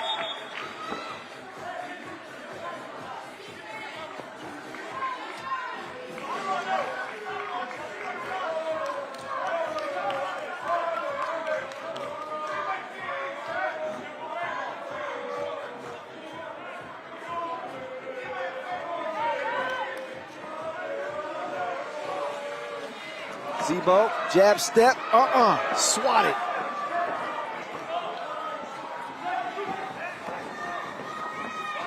Verduk to the left, he steps back, and nobody home. And this entry pass, Pavlovsky was out of position. So the score stays where it's at, 2-1. And again, Belgrade control their own destiny. They get a win.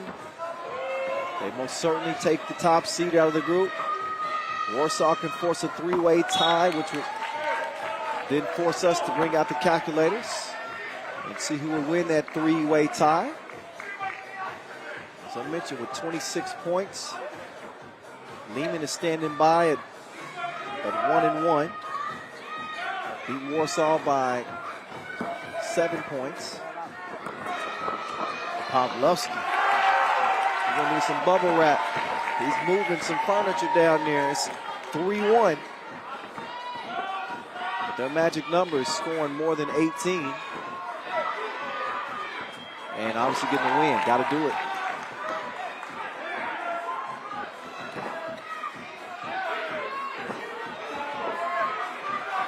Nice feed. Easy breezy. Kakarevic scored that last one, and a 1-point lead for Warsaw. Zebo's pass is deflected. Not a whole lot of time. Well, they'll get some more time after this TV timeout. So we're at 6:40 in a 3-2 game. Warsaw playing pretty well defensively. A Belgrade team that has proven that they can put the cookie in the cup.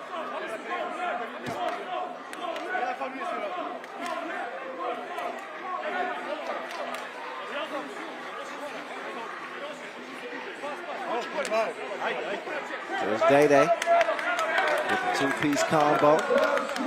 He helps in the scoring effort for Warsaw. Pawlowski with the strong drive. Offense coming a little bit easier to Belgrade, although they trail it 3-2.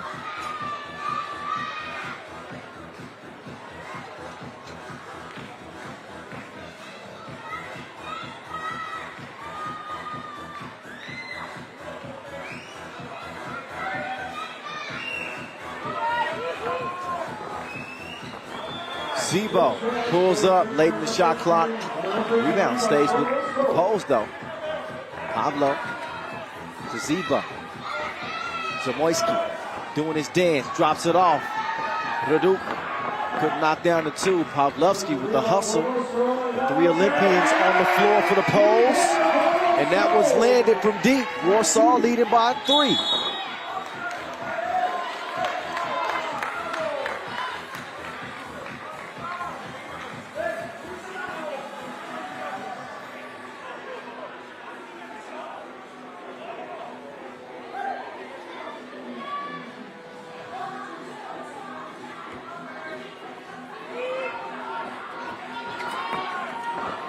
Popovic, right to left cross.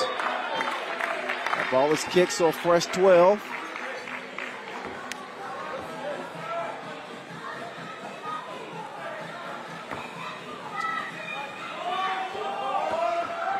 Popovic drops it off. Foul on the shot.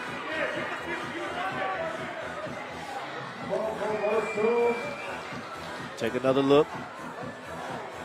Pick and roll action and a push in the back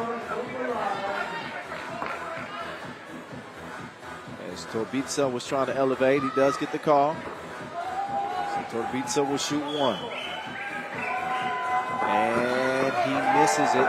Rebound stays with Gray. Maybe that long layoff had some effect on Belgrade. The offense not nearly as free flowing.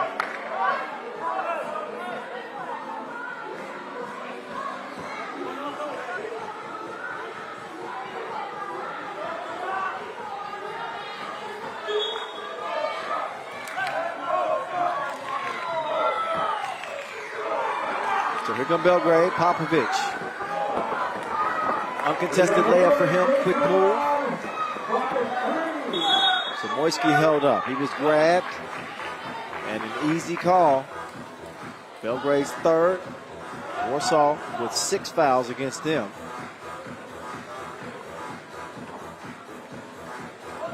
But it's 2nd actually on Belgrade, not 3. It was 3. I was right. I got to stop second guessing myself.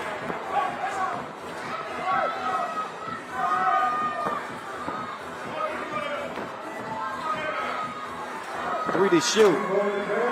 Man down. Zebo quickly sets his feet out to the clear. But rushed the shot attempt. Now he's going to have to defend down low. Stand strong defensively. He'll come away with it. But he picked up his dribble. Dadushko. Get to the baseline. Dadushko will kick it to Raduk. Raduk, no. Day-Day's down. Man down, 11:32. Airballed out of bounds, so score will stay where it's at.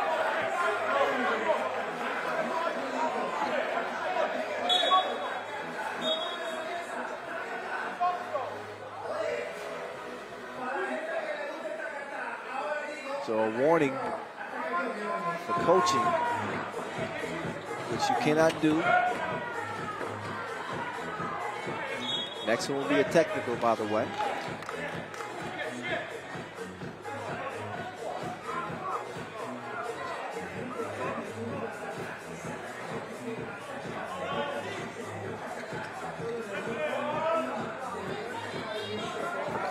.442 and counting here.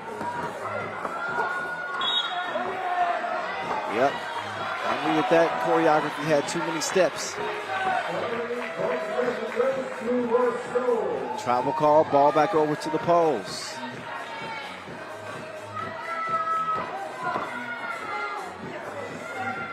Pavlovsky with a tough shot. Oh, these goals ain't loyal.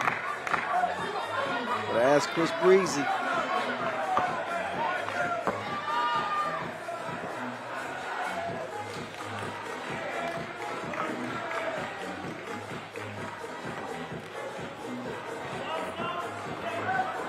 Popovich. He pulls the trigger from the left wing, missed, recovered on the inside. That leads to a score. And Pizza will make it a 1-point game. We turn the lights out.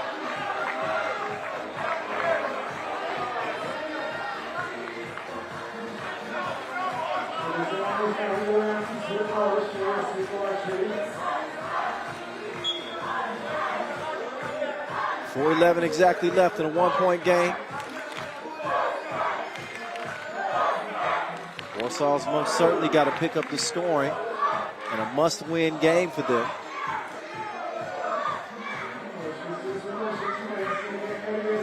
If they want to leapfrog Liman, they would have to get a win and score 18 points.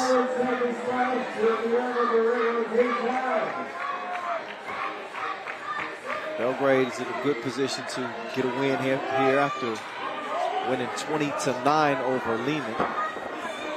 So they're up to 24 points. Oh my goodness, what a strike from Zebo. 3-point lead for Warsaw. It was almost like they heard me talking. Popovich. A narrow miss for him, out of bounds.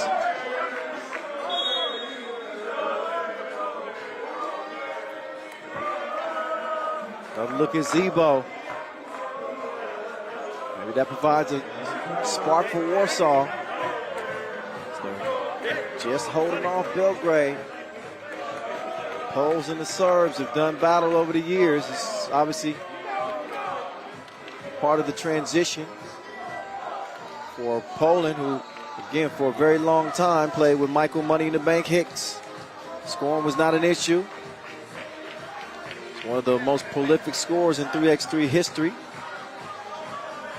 They decided to go in a different direction.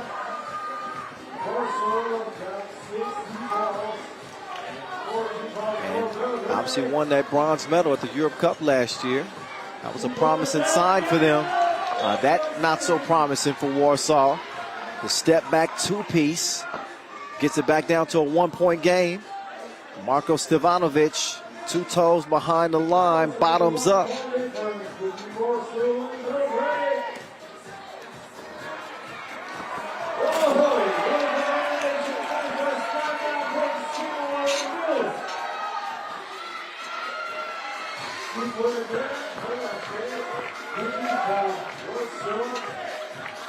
(8-6).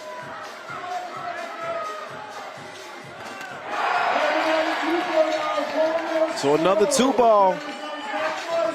Zamoyski starting to heat up for Poland. He wants another one. Oh, Zebo. 12-7.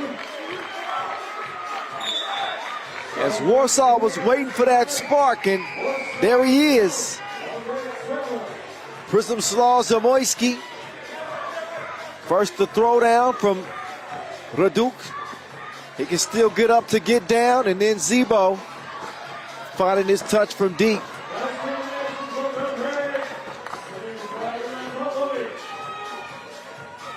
Got a 4-point game. Zamoyski. That one comes up short. Got a whistle down low. And a 5th foul on Belgrade.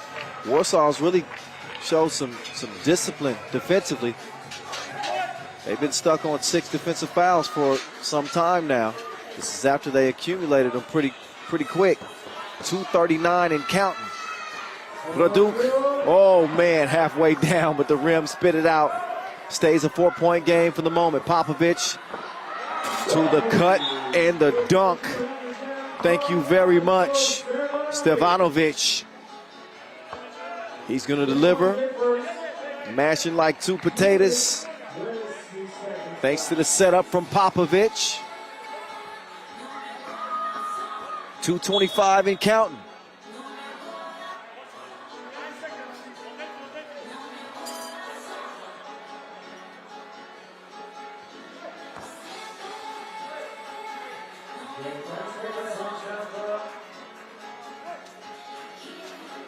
So the shot clock has to be corrected. And the lights are back on.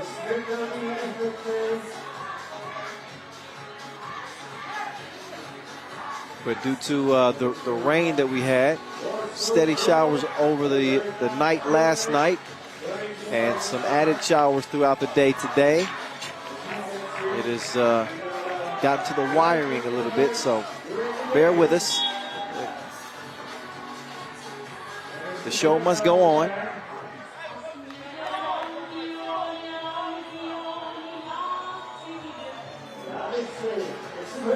Two more games remaining after this. Pool C action and Pool D action. If you live in Prague and you got a backup generator, just let us know though, because we might need to borrow that for a moment.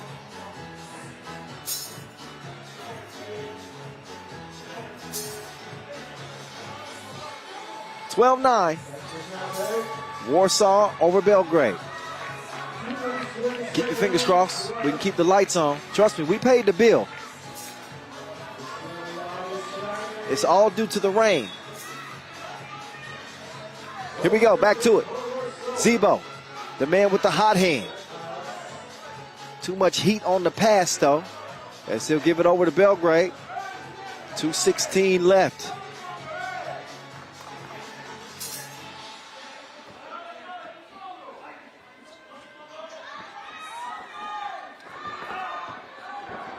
Oh, drive, set up, and another bang out. Stefanovic, the 27-year-old, feeling quite spry.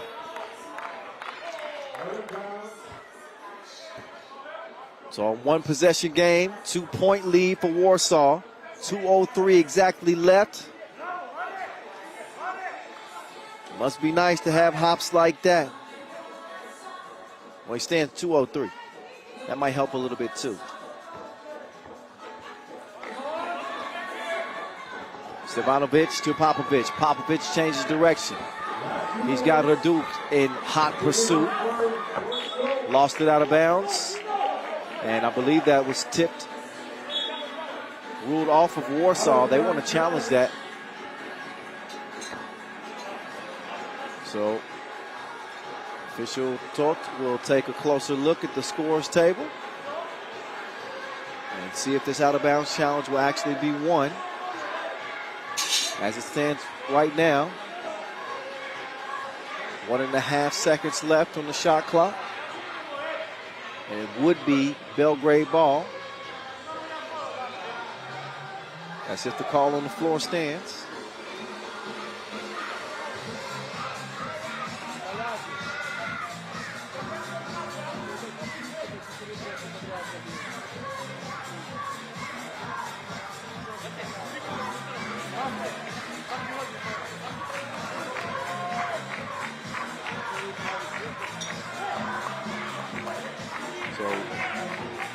Again, at some of the body of work that we've seen from Przemysław Zamoyski. He caught a heat wave there for a moment. Back-to-back twos. So Szymon Raduk with the Radunk. Zamoyski looking off the defense from long range. Have some of that. That challenge is won, so that ball is actually in Warsaw's possession. Zebo moves to the left, but that's some good defense. They don't want to give him too many more looks at two. Zebo playing some Dido. 12-10. Behind the back, waiting for the screen from Pablo. The two Olympians trying to set something up here. Nothing happened in that possession. The cut on the baseline and contact on the shot. Zamoyski says, yeah, I did it.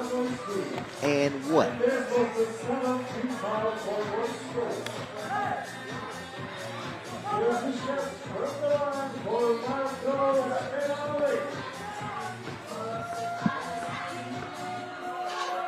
Stefanovic been really active for Belgrade. You could tell that on the release, he knew that was going to be a miss.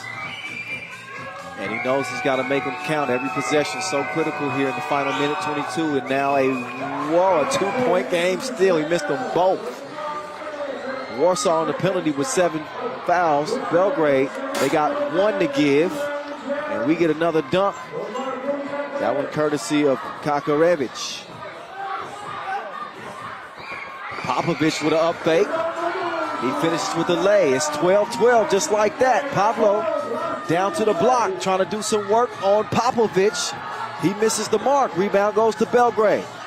Under a minute to go now. Popovic wants to come and get it. Raduk in his face. Popovic couldn't put it in his face. Triggers pulled from the left wing. No. Day-Day. He's fouled. That a push called on the baseline.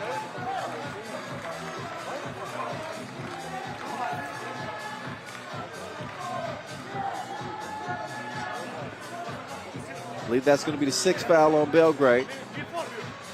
And a timeout on the floor.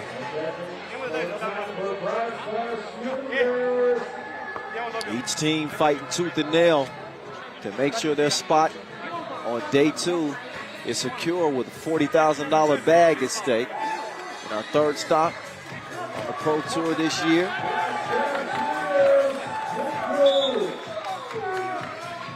You've seen Marko Stevanovic out here dunking more than donuts.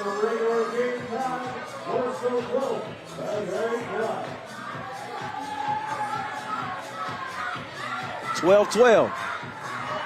Zebo fouled on the 2-piece. Well, we would have saw 2 free throws regardless because that is number 7 on Belgrade. So some big ones for Poland's top gun, Przemysław Zamoyski. Zebo, the first of 2, count that. Warsaw back out in front. 34 seconds left in this game.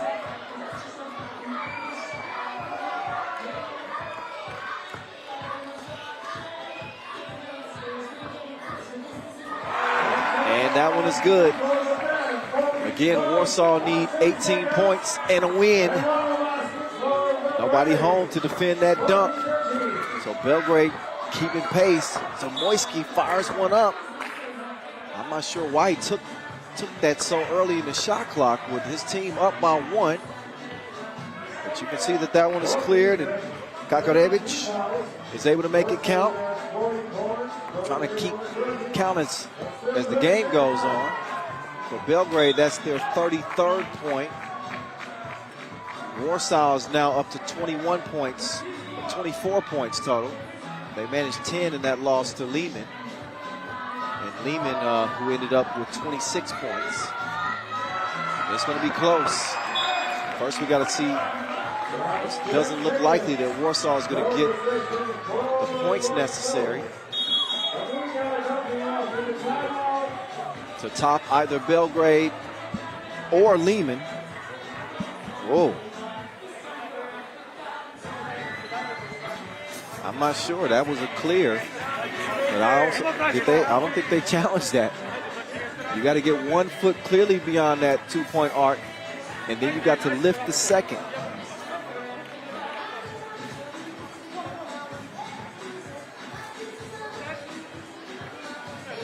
So you judge for yourself. There's 1 foot. Ooh.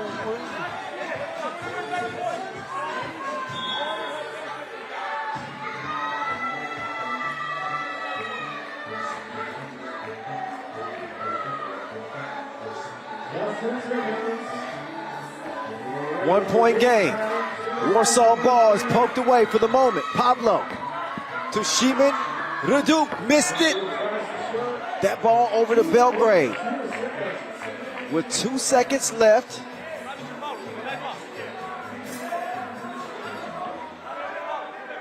Belgrade, of course, will try to win this.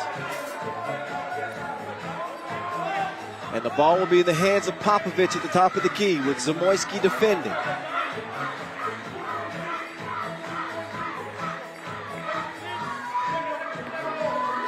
Popovich turns his back.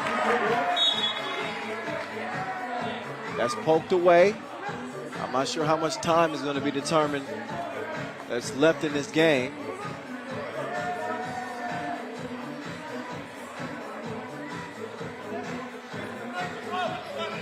But I think they're going to say this was over with. And it's a done dilly. It's a done dilly, so Warsaw do get a win. They win it by 1, but I don't think that they are going to come out of the three-way tie by virtue of points. Warsaw, thanks to that pedestrian effort that they showed against Liman, losing that game 17-10, they end up with 24 points total. Belgrade end up with 33 points. And again, Liman are going to end up with 26 points. They scored 17 and 9. So that's what my quick math will determine in that three-way tiebreaker. The top 2 squads from the group will move on. Belgrade will get the top seeding because they scored the most points. I'm sure that's what our final graphic will show. We'll give you one last look at the highlight rip. There's a highlight for Pavlovsky protecting the rim. The offense was slow coming for both of these teams early on. Wasn't the case for Belgrade in their first contest against Liman. Again, they nearly reached the 21-point mark. They did not get there. But fueled by that effort, that set the tone for them to be able to get into the quarterfinals as the 1 seed from this group. Although Liman was the favorite to get the top spot out of B. I guess it doesn't matter what the seeding is as long as you're playing on day 2. And that will be Belgrade and that will be Liman.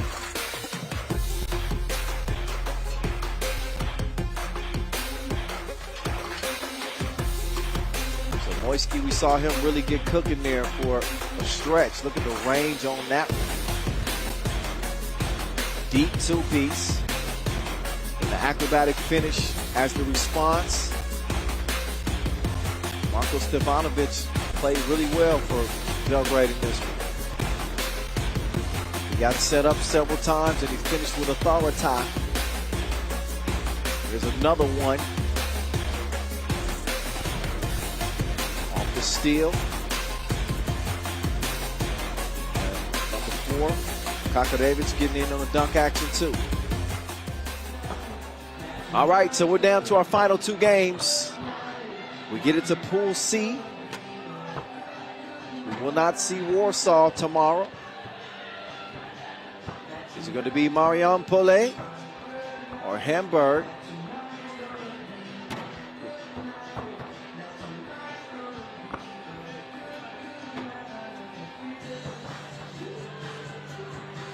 That tonight's going to be a good night. Yeah, tonight is a good night. A good night for some 3x3. The 9th time that the FIBA 3x3 World Tour has come to Prague. Last time we saw Marijampolė, they laced them up against Riga and ended up losing it by 1. Was a very winnable game for them. Riga ended up going 2-0.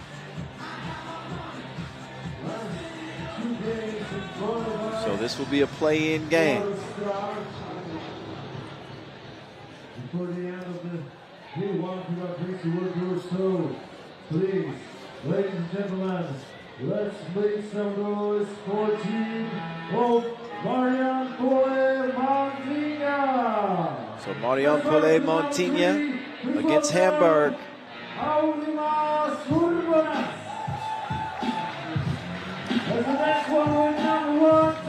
Hamburg, who tested the Riga's limits as well. They lost that game by 4 points. Marijampolė only lost by 1.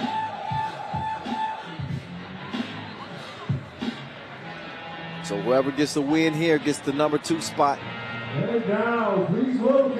Marijampolė Mantinga out on the court first. You saw Arimas Urbonas, Rivaldas Jalgas, Tautvidas Luchinikas and Zigimantas Shimones. Hamburg with Nicholas Kropp and Nicholas Schuler, Konstantin Schmidt and Rovin Hanig.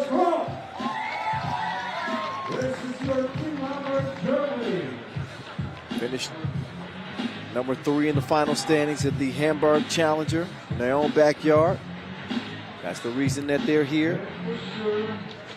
Marijampolė Antinya, because of their second place finish at the Poitiers Challenger.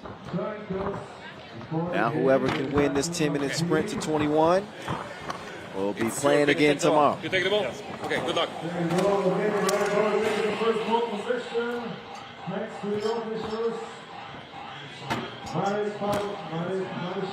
Slobodan and Matic, they weren't smiling at first. They managed to grin a little bit there. All for the photo opportunity. Come on. There's a lot to be happy about. It's been a good day of 3x3 action. Guess good time to mention that Lithuania, for the women, took the women's series. Because we do have a Lithuanian team in front of us, obviously, with Marijampolė. There's young Nicholas Kropp, 24-year-old, youngest member of Hamburg's team. He and Nicholas Schuler, a nice 1-2 combo, along with Konstantin Schmidt and Rovin Hanig.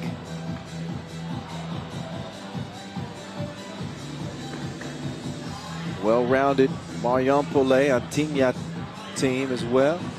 With a bonus is an outstanding shooter, as clutch as they come. Jalgas dynamic. One time was one of the most spectacular players. Not saying that he doesn't still have that potential, but there have been some other players that have elevated themselves in the rankings. And Jalgas, just a few years ago, was that man. Let's see what he brings in this one. He could be the man again.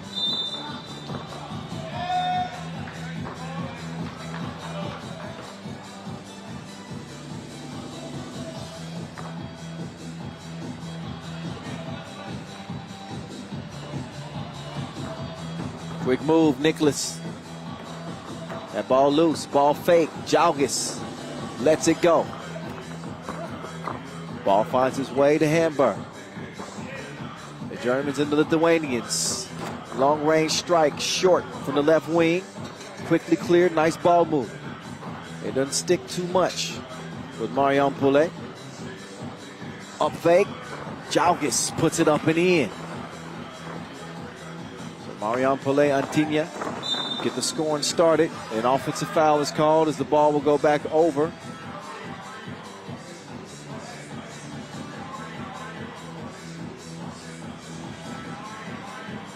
There's Marijampolė. Jalgas will open up the possession. He's waiting at the top of the key. A near steal. Valdes Jalgas now elevates. He's swatted.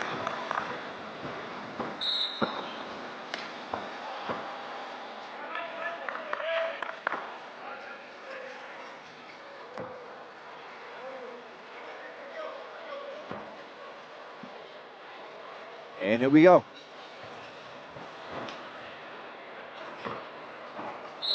What a pass. Did you see that? What made him think that that was the right time to make a pass like that? That's almost worth a replay, even though nothing happened on the play. Bullet pass right there. Foul before the shot attempt. It was a grab to the neck.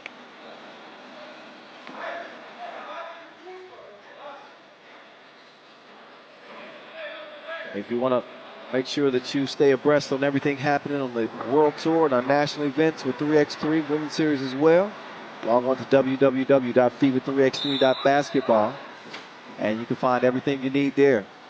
And trust me, this is not a year that you want to miss anything. Record years for both the Women's Series and the World Tour. And only one more year before we head back to the Olympic Games. 2024 is going down in Paris. One of Hamburg's players have gone down. That's number 3 there, Konstantin Schmidt. He's hobbled by, looks like, an ankle, so we'll see if he's able to go. 2-0 so far. Marijampolė Mantinga in the driver's seat. Jalgis, he goes up for the rebound, has to poked away from behind, so that ball should be with Marijampolė.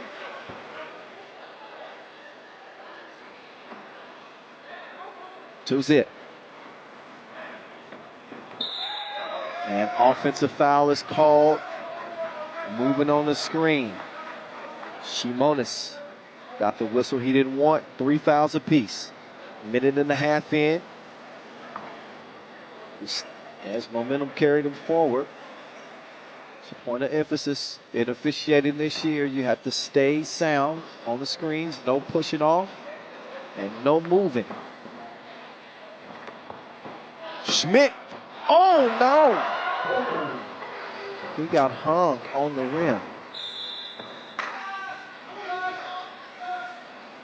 He's trying to give the boys something to yell about. I think he started his takeoff too far out.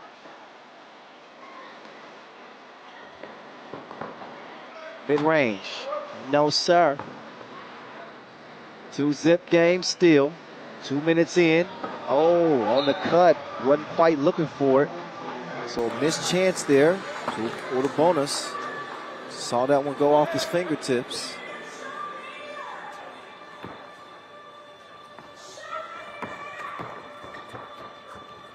Schmidt being harassed defensively.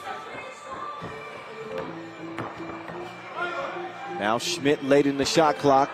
Manages to get it up. But that ball lands in Jalgis' lap. Well, the bonus will swing it. 2 is released from the top of the key. But it's a no-go. Kuchinikas could not knock it down. Spin move.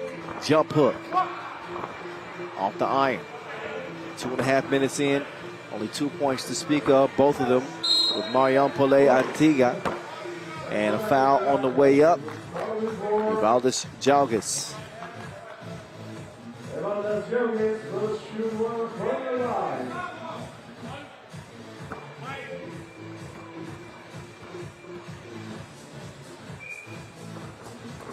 Free throw, money. 3-zip.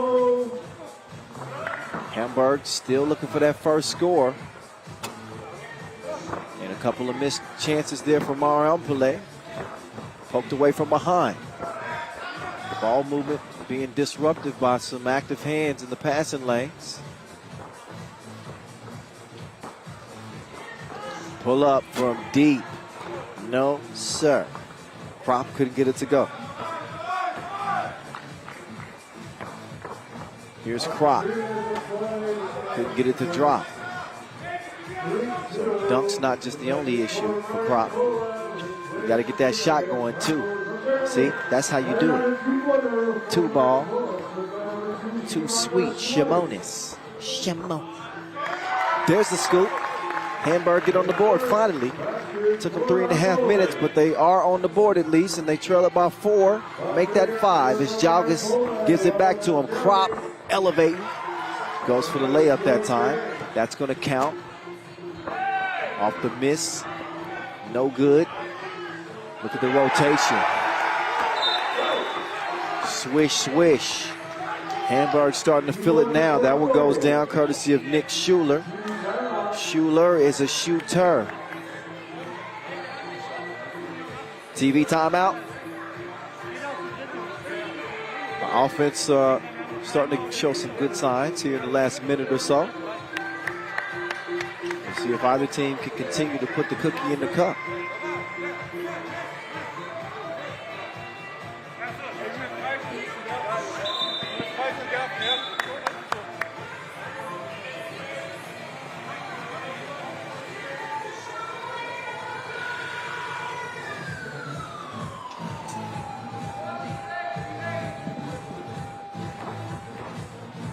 Back to it in a 6-4 game. Final Pool C action in a play-in contest. Both teams losing to Riga in close games.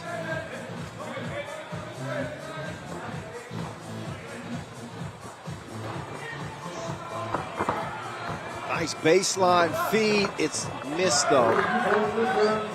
Ginikas couldn't get that to go.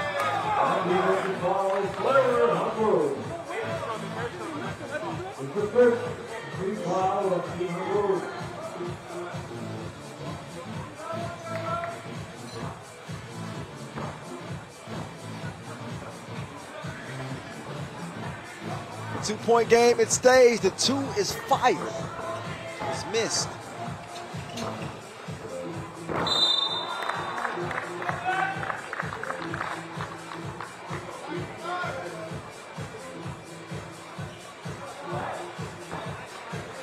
Trying to set up the crossover.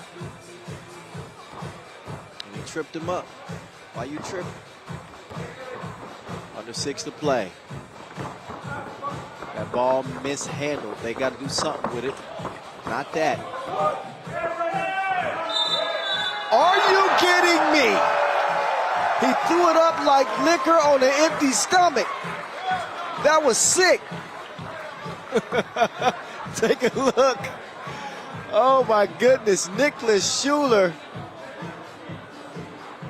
He throws it up and knocks down the shot like it's happy hour. Unbelievable. Let's see if it counts. Let's see if he released that ball in enough time. If so, that's one of the more ridiculous shots that you've seen all day.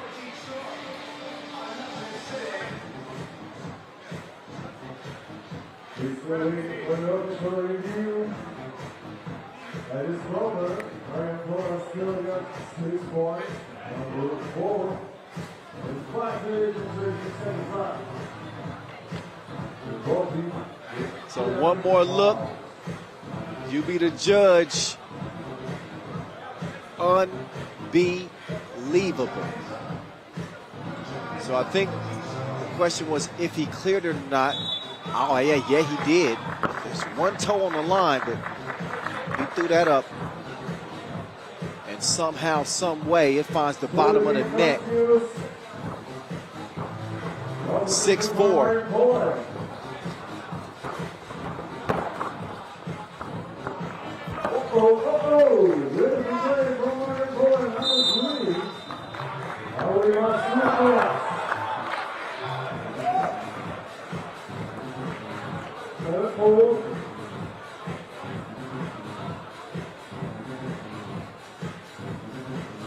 So 5:20 left.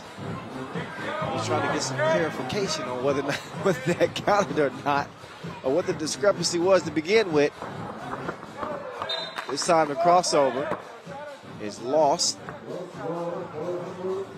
But Hamburg has managed to get it going a little bit. And within 3. That 2 goes begging, long rebound. Trying to get it to Nicholas Krop.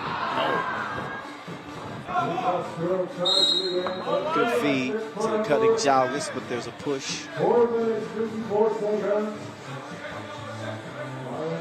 704.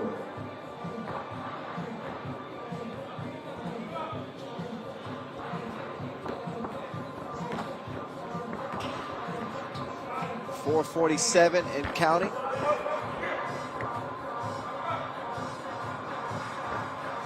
Swung to the right. Up fake. Bonus, no.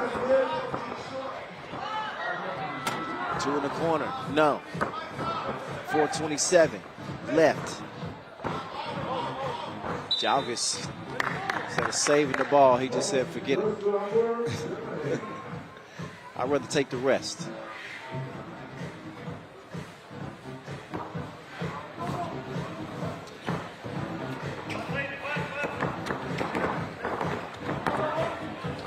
Nice pass, and that is how you put it down, Nicholas Krop. 2 hands for safety. Ain't nobody safe when he starts shooting. Marijampolė getting a 2-piece from Shimonis. And now the deuces are wild, apparently. The scoring starting to happen quickly. Like an electric current is going through both of these teams. Oh, couldn't finish with the leg. Nice passing, though. And there's, oh, I think not. Maybe Duncan's not your thing. I'm just playing. But come on. If you're not sure of yourself, then just lay it in. You just finished with two hands. That's how you do it. Two hands for safety. I think the one-handed attempts are the ones that are giving him issues. Got to use some hand-growing cream. Something. I got to laugh at Rachel. Come on, we're going to... Okay, good. We're showing the makes. Here's the layup. This just silly ridiculousness. I actually don't think that bucket counted because the score never changed after that. That Nicholas Schuler make. So, unfortunately, one of the highlights of the day.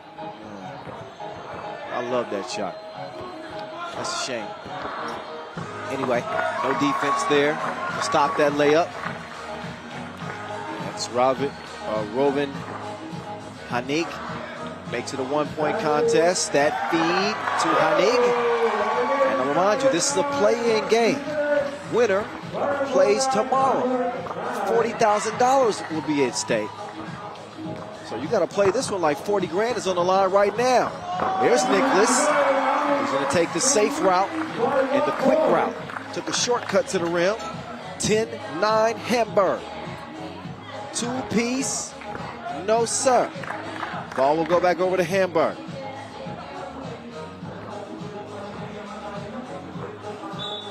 That one booted out of the venue. Luckily, we got some extra Wilson balls around this place. That's a souvenir. Oh, there it is. It's back.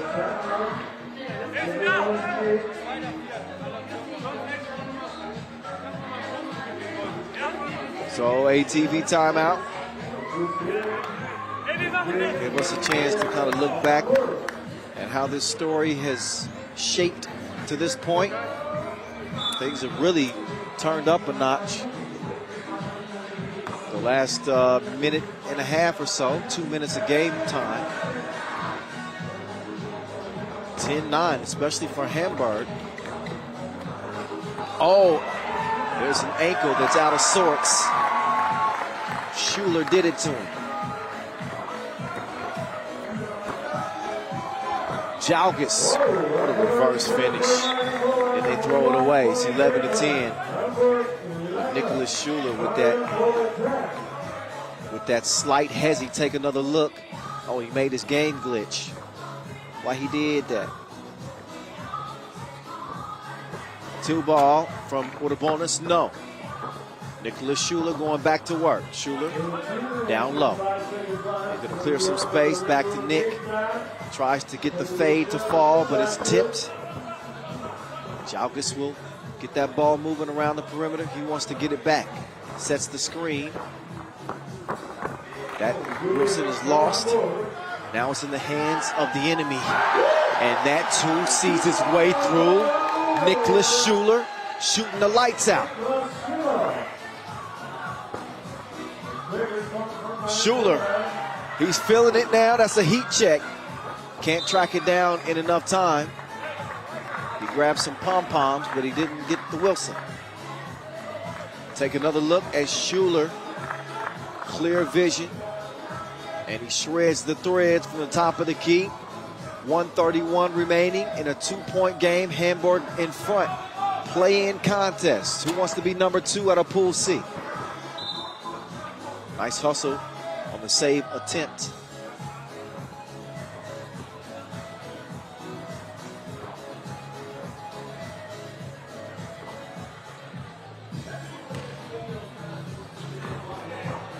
There's Nicholas Kropp, off balance release. Back iron, and oh, they miscommunicate defensively. That leaves a wide open shooter. He could make them pay. And look at Kropp.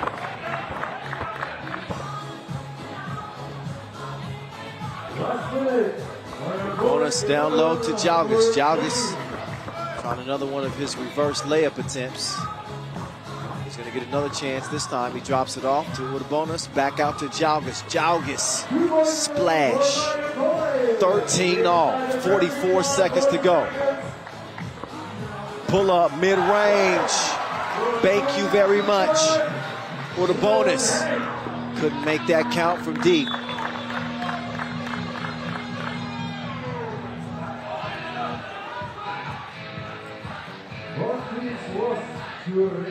So this one rests in Hamburg's hands with 32 seconds left. They lead it by 1. Baseline drive. Trying to go to work on Jalgis. Not a problem. Hanig is going to extend the lead to 15-13. How long will that stand? Well, at least for another possession. We'll see. 14 seconds remaining. Make that 11. 5 seconds separate the game clock and the shot clock. That's a huge 2. Nicholas Kropp drops it like it's hot, and it's going to be a Hamburg win over Marijampolė to earn their spot into the quarterfinals. So Hamburg, after a slow start, they do away with Marijampolė, Mantinga, and the Germans are going to play on. Playing with just 3 players. I should mention again, as Konstantin Schmidt suffered an ankle injury. Not certain if he's going to be able to play tomorrow, but certain that his team is. 17-13. Hamburg get it done in a must-win situation over Marijampolė.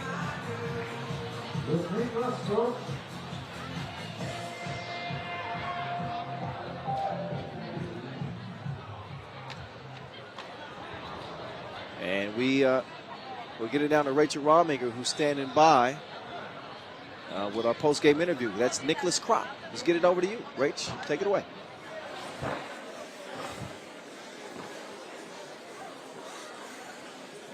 So rather slow start at the beginning, but you turned it around. What was the key of winning the game? Oh, we know we can always do it with some shots. And then we lost our 4th guy. That was tough, and I hope he's well, but it don't look good. But in the end, we done it, and that's the best. We have a nice team. We have fun, and I think that's the most important. This is actually your first World Tour appearance. You had against two experienced teams. How are you feeling? Oh, it's great. Of course, first time, and we love it here with the city, with the crowd, with everything. And in the end, to be on the court. But if you're on the court, you can always win, and that's the most important. So tomorrow you're moving into quarterfinals, and you're going up against Team UB, which is #1 seed. How are you going to adapt? I think it will be tough, but maybe we shoot 100 threes, and then we look what's going on. Well, good luck. Thank you. They might need a little bit more than luck against UB. No, I'm just playing. Hey, anytime you step between the lines, it's anybody's game. But Hamburg and UB will face off in the quarterfinals. Marijampolė jumped out to the early lead, but they relinquished that lead because Hamburg started to heat up. They really started to find their touch from long range. A lot of credit goes to Valdis Jalgis. He was on attack mode the entire game. Nicholas Kropp, who missed a couple of dunks. He made a couple too. That was the most spectacular shot of the entire game. Didn't count, but yet still, it's good to look at. Keep it in the highlight reel. Maybe we'll see it in the top 5 plays. There's the dunk that he did make because he used 2 hands. The one-hand dunk attempts, those we ain't gonna talk about. Meantime, the 2-piece, top of the key from Zigimantas Šimonis. That was good in the hood, G. Problem is, Hamburg hit a few more. And made good on their drives to the bucket. They took the easy route on that one. Nice ball movement. Sharon is caring. 9-9 at this point in a 3-0 game. And the layup by Nicholas Kropp, the lengthy youngster. He's got some good potential. I was joking with him about missing those dunks, but I do like his game. And in the final seconds of this one, he's able to splash one in the deep end. And the youthful smile from the young Hamburg team as they keep it moving. That's how Pool C will play out. Riga undefeated, Hamburg go 1-1. We'll show you the quarterfinal bracket in its entirety. Excuse me.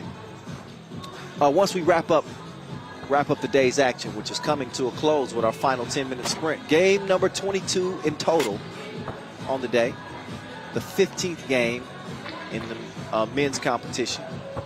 And it's going to come down between the Americans and the Mongolians/Canadians. There's one Canadian on the Mongolian team.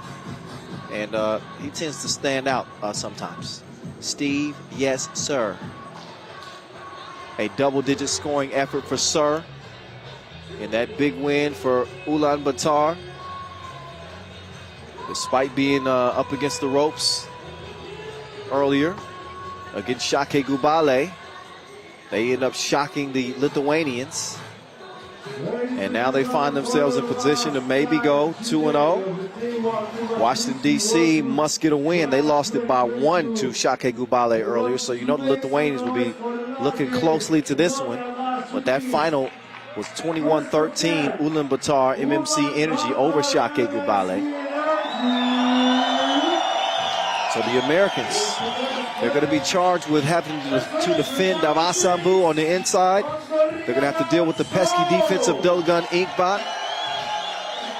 They're going to have to deal with all that Otgon Jergal Sagot brings to the table in terms of his effort on the glass, his ability to set great screens.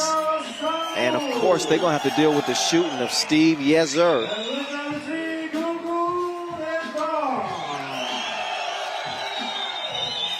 So there they are. Ulaanbaatar MMC Energy, led by their player coach, Steve Sir. And I hope you're going to get the same energy for your opponents. For team from Washington, D.C. Please welcome number 3, And here come Washington, D.C. with number 1. 13th place finish at the Le Pic Challenger, but they won the Poitiers Challenger. They come out with NBA G League experienced players. Keaton Wallace, he's all business. He doesn't need the business suit. He's got Khalil Iverson on his side, along with Hassani Gravet and Isaiah Brown. So can the Americans advance to day 2? Must-win situation. They want to force a 3-way tie and force us to break out the calculators, which we are doing right now. Gold. Okay. What's your pick? Gold. Gold.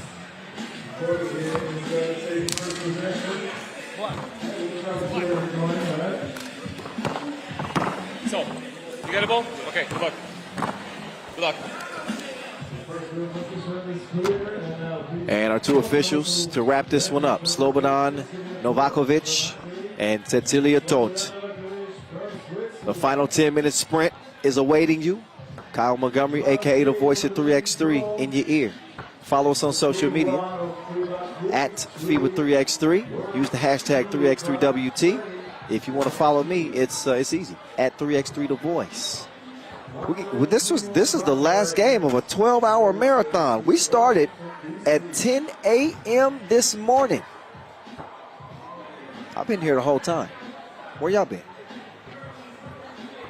Khalil Iverson. We hope that he stays in playing 3x3 for quite some time. He has been a joy to watch here in 2022, a walking highlight reel indeed.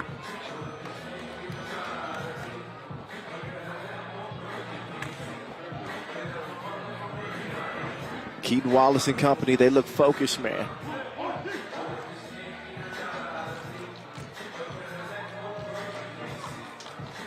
They lost by 1 again. Washington, D.C. with a 19-20 L to Lithuania. To the Lithuanians, represented by Šakiai Gulbelė. Now we get this one going. Hassani Gravet. Quick move to the left. He's going to finish with the lay.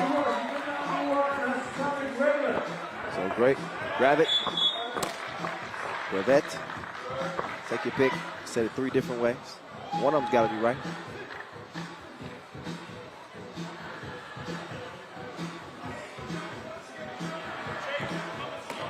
He's got the assignment of stopping the top gun, Steve Sir. Off ball movement. Navasambu. He chunks the deuces. That was deeper than Andre 3K. Iverson. There's a foul on the floor. Don't think that Hassani heard it. 2-1 start for Ulaanbaatar. MMC Energy. Take another look. I mean, he's a Mongolian. Of course, he's got range. Nothing but space in front of him, and he gave him a taste.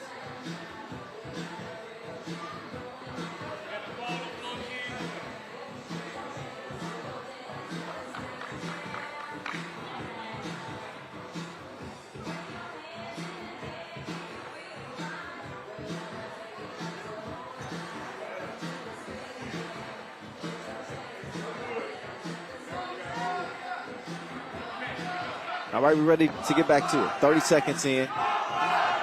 Here's Hassani. He's held up at the rim. Dogun Inkbot, his defense is a specialty. Keaton Wallace open like a double click. He got a connection. Washington, D.C. in front by one. Dogun Inkbot. He fires a blank. Steve, yes, sir. He's going to miss that one, but he's fouled. Sir was just unconscious against Šakiai Gulbelė. The player coach felt it necessary that his team needed him.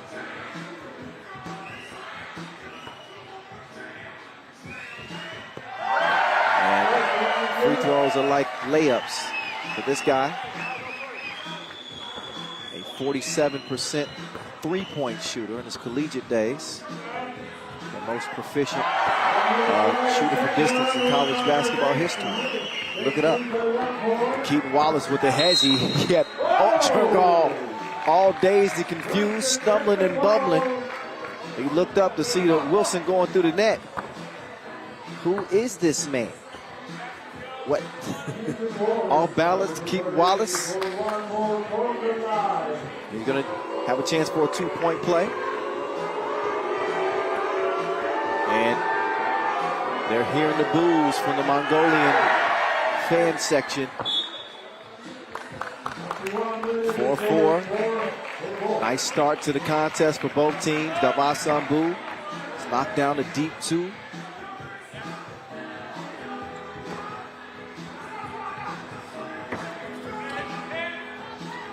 Here's Ravette. He's going to find Brown underneath all alone. Brown trails Sir. Davasambu trying to use that size over Hassani. He outmuscles him. So the bully ball nearly worked, but they do not get a score. Good look there from Hassani. He's a visionary. Finds his teammate wide open. Gives Washington, D.C. a one-point advantage. Davasambu working from the left wing. Steve Sir. It's a no sir that time.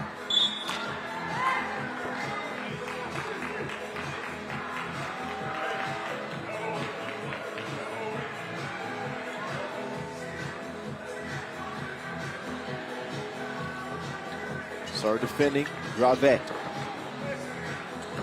Iverson, he's going to go up top, and he mashes it down. They've been waiting for that connection. And take a look as Brown and Iverson connect like cable. That was electric.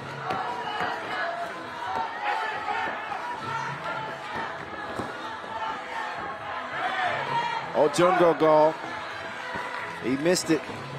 Butchered the layup attempt like I butchered his name. Iverson elevates. He had a body on his mind. Lost it on his way up, was able to recover it just in time. And now Khalil Iverson take another look.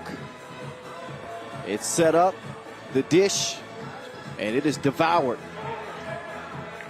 That's light work for him. Light off of his feet. As always, Iverson. Let's see if he can show a soft touch at the charity stripe here. And that he's able to do. Washington, D.C. lead it 8-4. Dogun Inkbot defended by Keaton Wallace. Dogun drops it off. Oh, Davasambu. He had metal hands that time. So that one will go out of bounds and over to the Americans. Looking to advance to day 2 here with a win. That one's nearly stolen away, but Inkbot sees it go out of bounds. 8 seconds left on the shot clock as we're just over 2 minutes into this contest. Hassani to Iverson. Iverson jab step, took it to the cup. He was trying to give it to Odjurgal. There we go. I'm doing so good on that. Odgonjurgal. There you go. Odgonjurgal.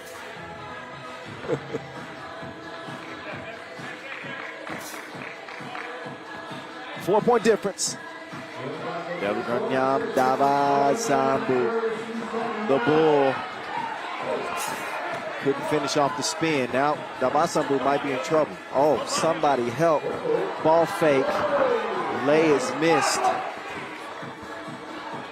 Maybe too much sauce from the hibachi chef. Davasambu, he hit one from there earlier. He goes back to back. Chunking the deuces from the left wing. It's a 2-point game. That's probably not something you expect if you're Washington, D.C. Oh, give me those cookies. Oh, there. Oh, John Gergal missed it. And a foul on blue. That one called on Gonjurgal. As the lead, the once 4-point lead for Washington, D.C. is now down to 1. Thanks in large part to Davasambu. We're used to Steve Sir knocking him down at a high clip from the great beyond, but it has been Belgrade Davasambu responsible for 4 points from beyond that 2-point arc. He's expanded his game and he's really shown off the range.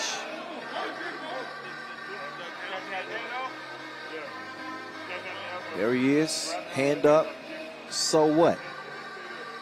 You'll take it and you'll like it. That's what he said in Mongolian. In time, Team Washington, D.C. not shooting too poorly themselves. They got Khalil Iverson. He's like a stick of dynamite waiting to explode. Keaton Wallace, he's going to let it fly. Iverson snatches down the rebound. He's trying to go to work on Steve Sir. He says, I ain't minding my manners at all.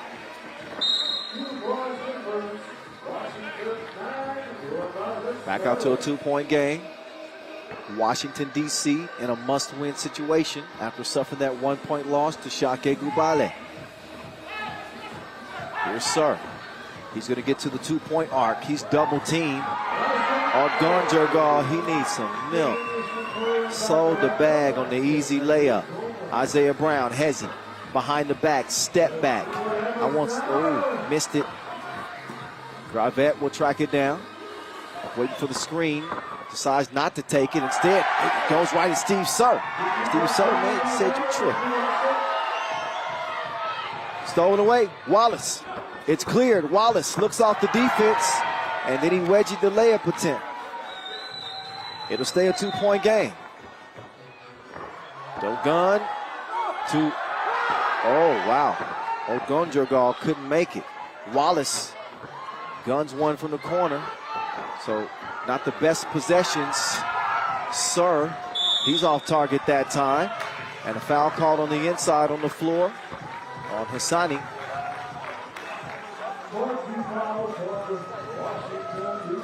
4 team fouls on each squad. You see the misfire by Steve Sir. 2 fouls to give for each team. Coach Sir calling the play here. He's going to get the screen. Beautifully designed. It's Davasambu sold the bag. Oh, now Isaiah Brown had him dancing. Hassani with the step back from the logo. He got range without the rover keys. It's 11-7 as Washington, D.C. is in the driver's seat. He hit that one from the White House.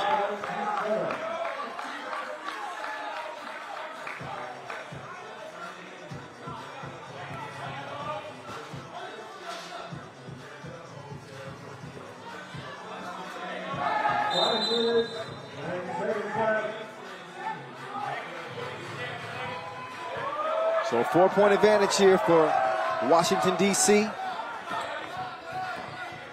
Trying to make a name for themselves here on the Pro Tour.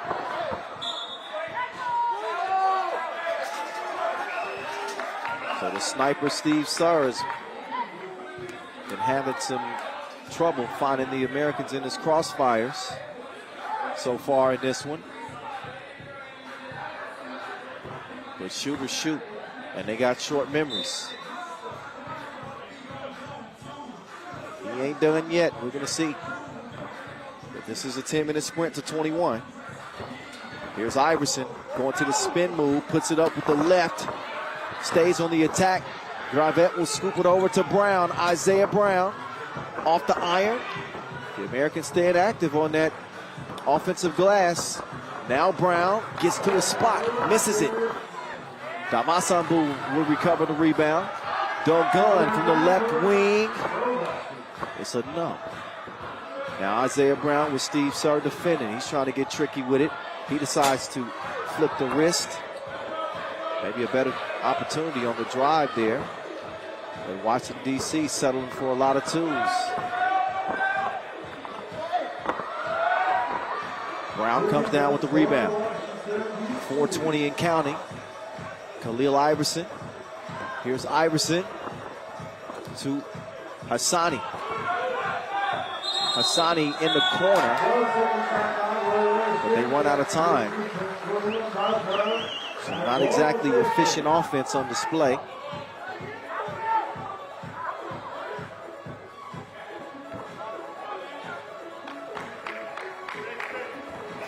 Round comes Steve Sir. Ogonjogal hands it over to Steve Sir. 11-7. And a fist pump from Sir. He lets the Mongolian fans know he's feeling good now. He's got it off the holster.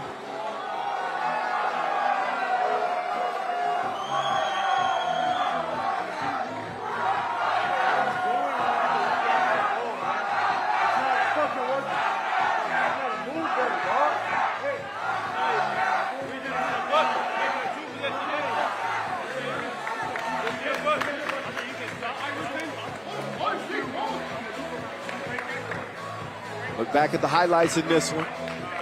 There's Khalil Iverson living the high life. Putting the oop down.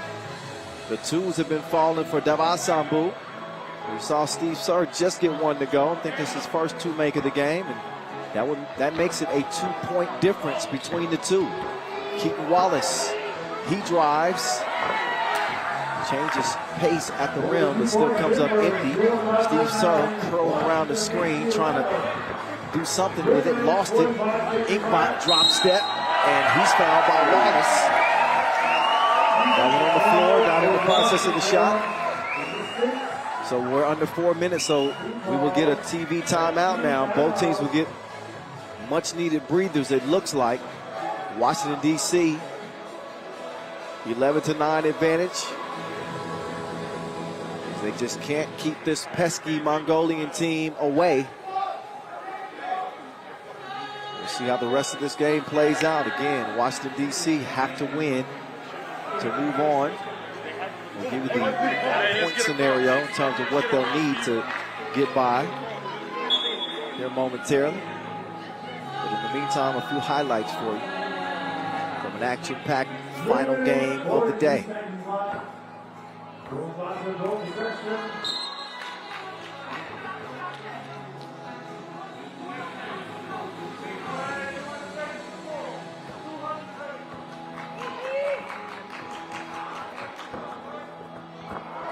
Good defense there from Iverson. He pokes it away. That'll leave 5 seconds to shoot for Ulaanbaatar MMC Energy.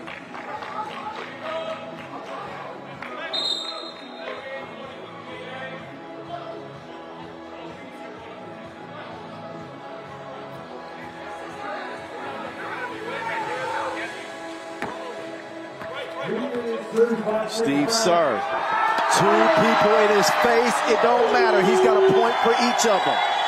The shooting star is shining again. 11-11.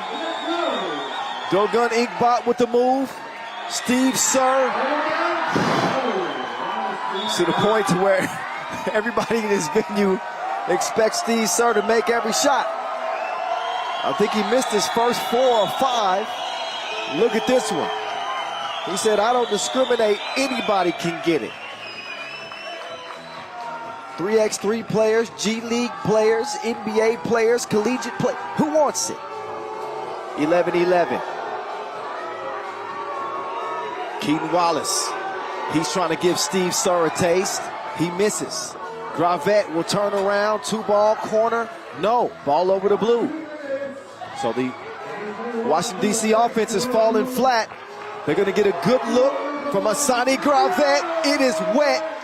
Jumper pured in primary colors as Washington, D.C. assume a 13-11 advantage again. Dogun Inkbot, he does not have the answer. Iverson does have the rock. Can he answer? You better, no. He missed the layup off the nice spin move. Davasambu sneaks one up. Gravette to Keaton Wallace. 2:20 and counting left. They want to get it down to Iverson. He takes a shove in the back from Davasambu, which is foul number 5 on Ulaanbaatar. They got one more to give as we get another look at Hibachi Gravette. He's starting to get it cooking. He's got the pot on simmer right now. They need him full flame, in and out to the paint. He'll swing it. Can Wallace find his touch? Too much on that one. Here's Wallace out to Hassani. I told you, shooters shoot. He shoots his shot. No need to check the ballistics. A 4-point contest.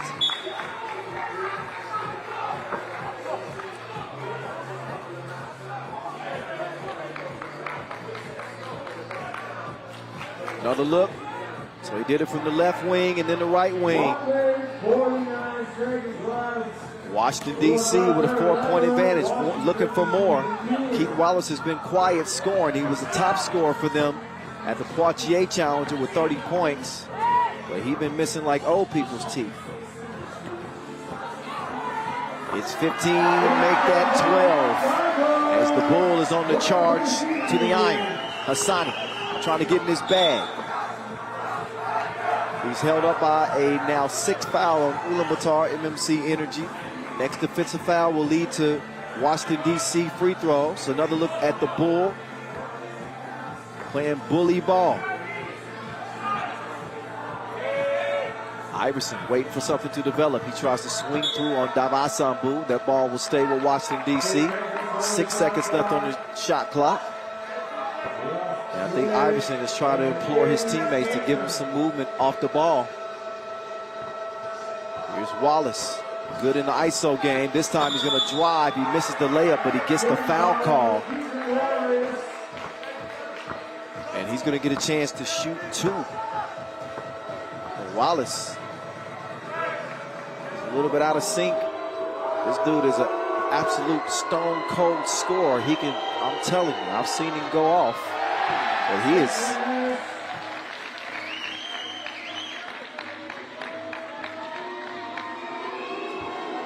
He's not having his best game here in this one. Let's see if he can finish this trip to the free throw stripe, and he's able to knock that one down. That makes it a 2-possession lead for Washington, D.C. Davasambu put him in the blender. Smooth finish. Isaiah Brown with the crossover. Now it's Brown to the baseline. Missed the crib. Rebound kept alive by Iverson. There's Wallace with the chocolate scoop. 17-13.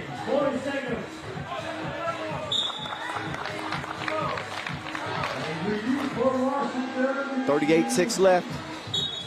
Take another look at Davasambu spinning off the defense there.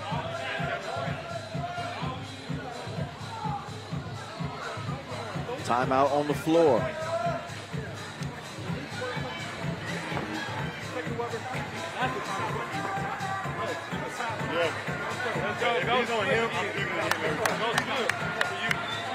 Plenty of highlights to go around in this one. Washington, D.C. has been playing with the lead for the better part of this game, as Ulaanbaatar has found themselves fighting back in it. Asadi Gravet, nobody home. Washington, D.C. adding to that lead. Ogonjogal will respond himself. Asadi Gravet now, crossover, step through. Wallace passes up the 2 attempt. He's going to try the short range floater. He's fouled on the way up, so he's going to shoot another 2 free throws here with 15 ticks left.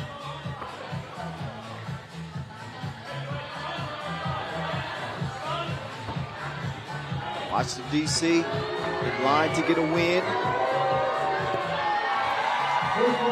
That's going to bring them a little bit closer. They're now up to 38 points.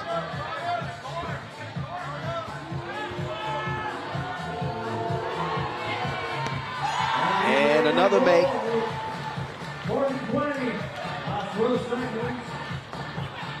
So Washington, D.C. could end up earning the top spot out of the group.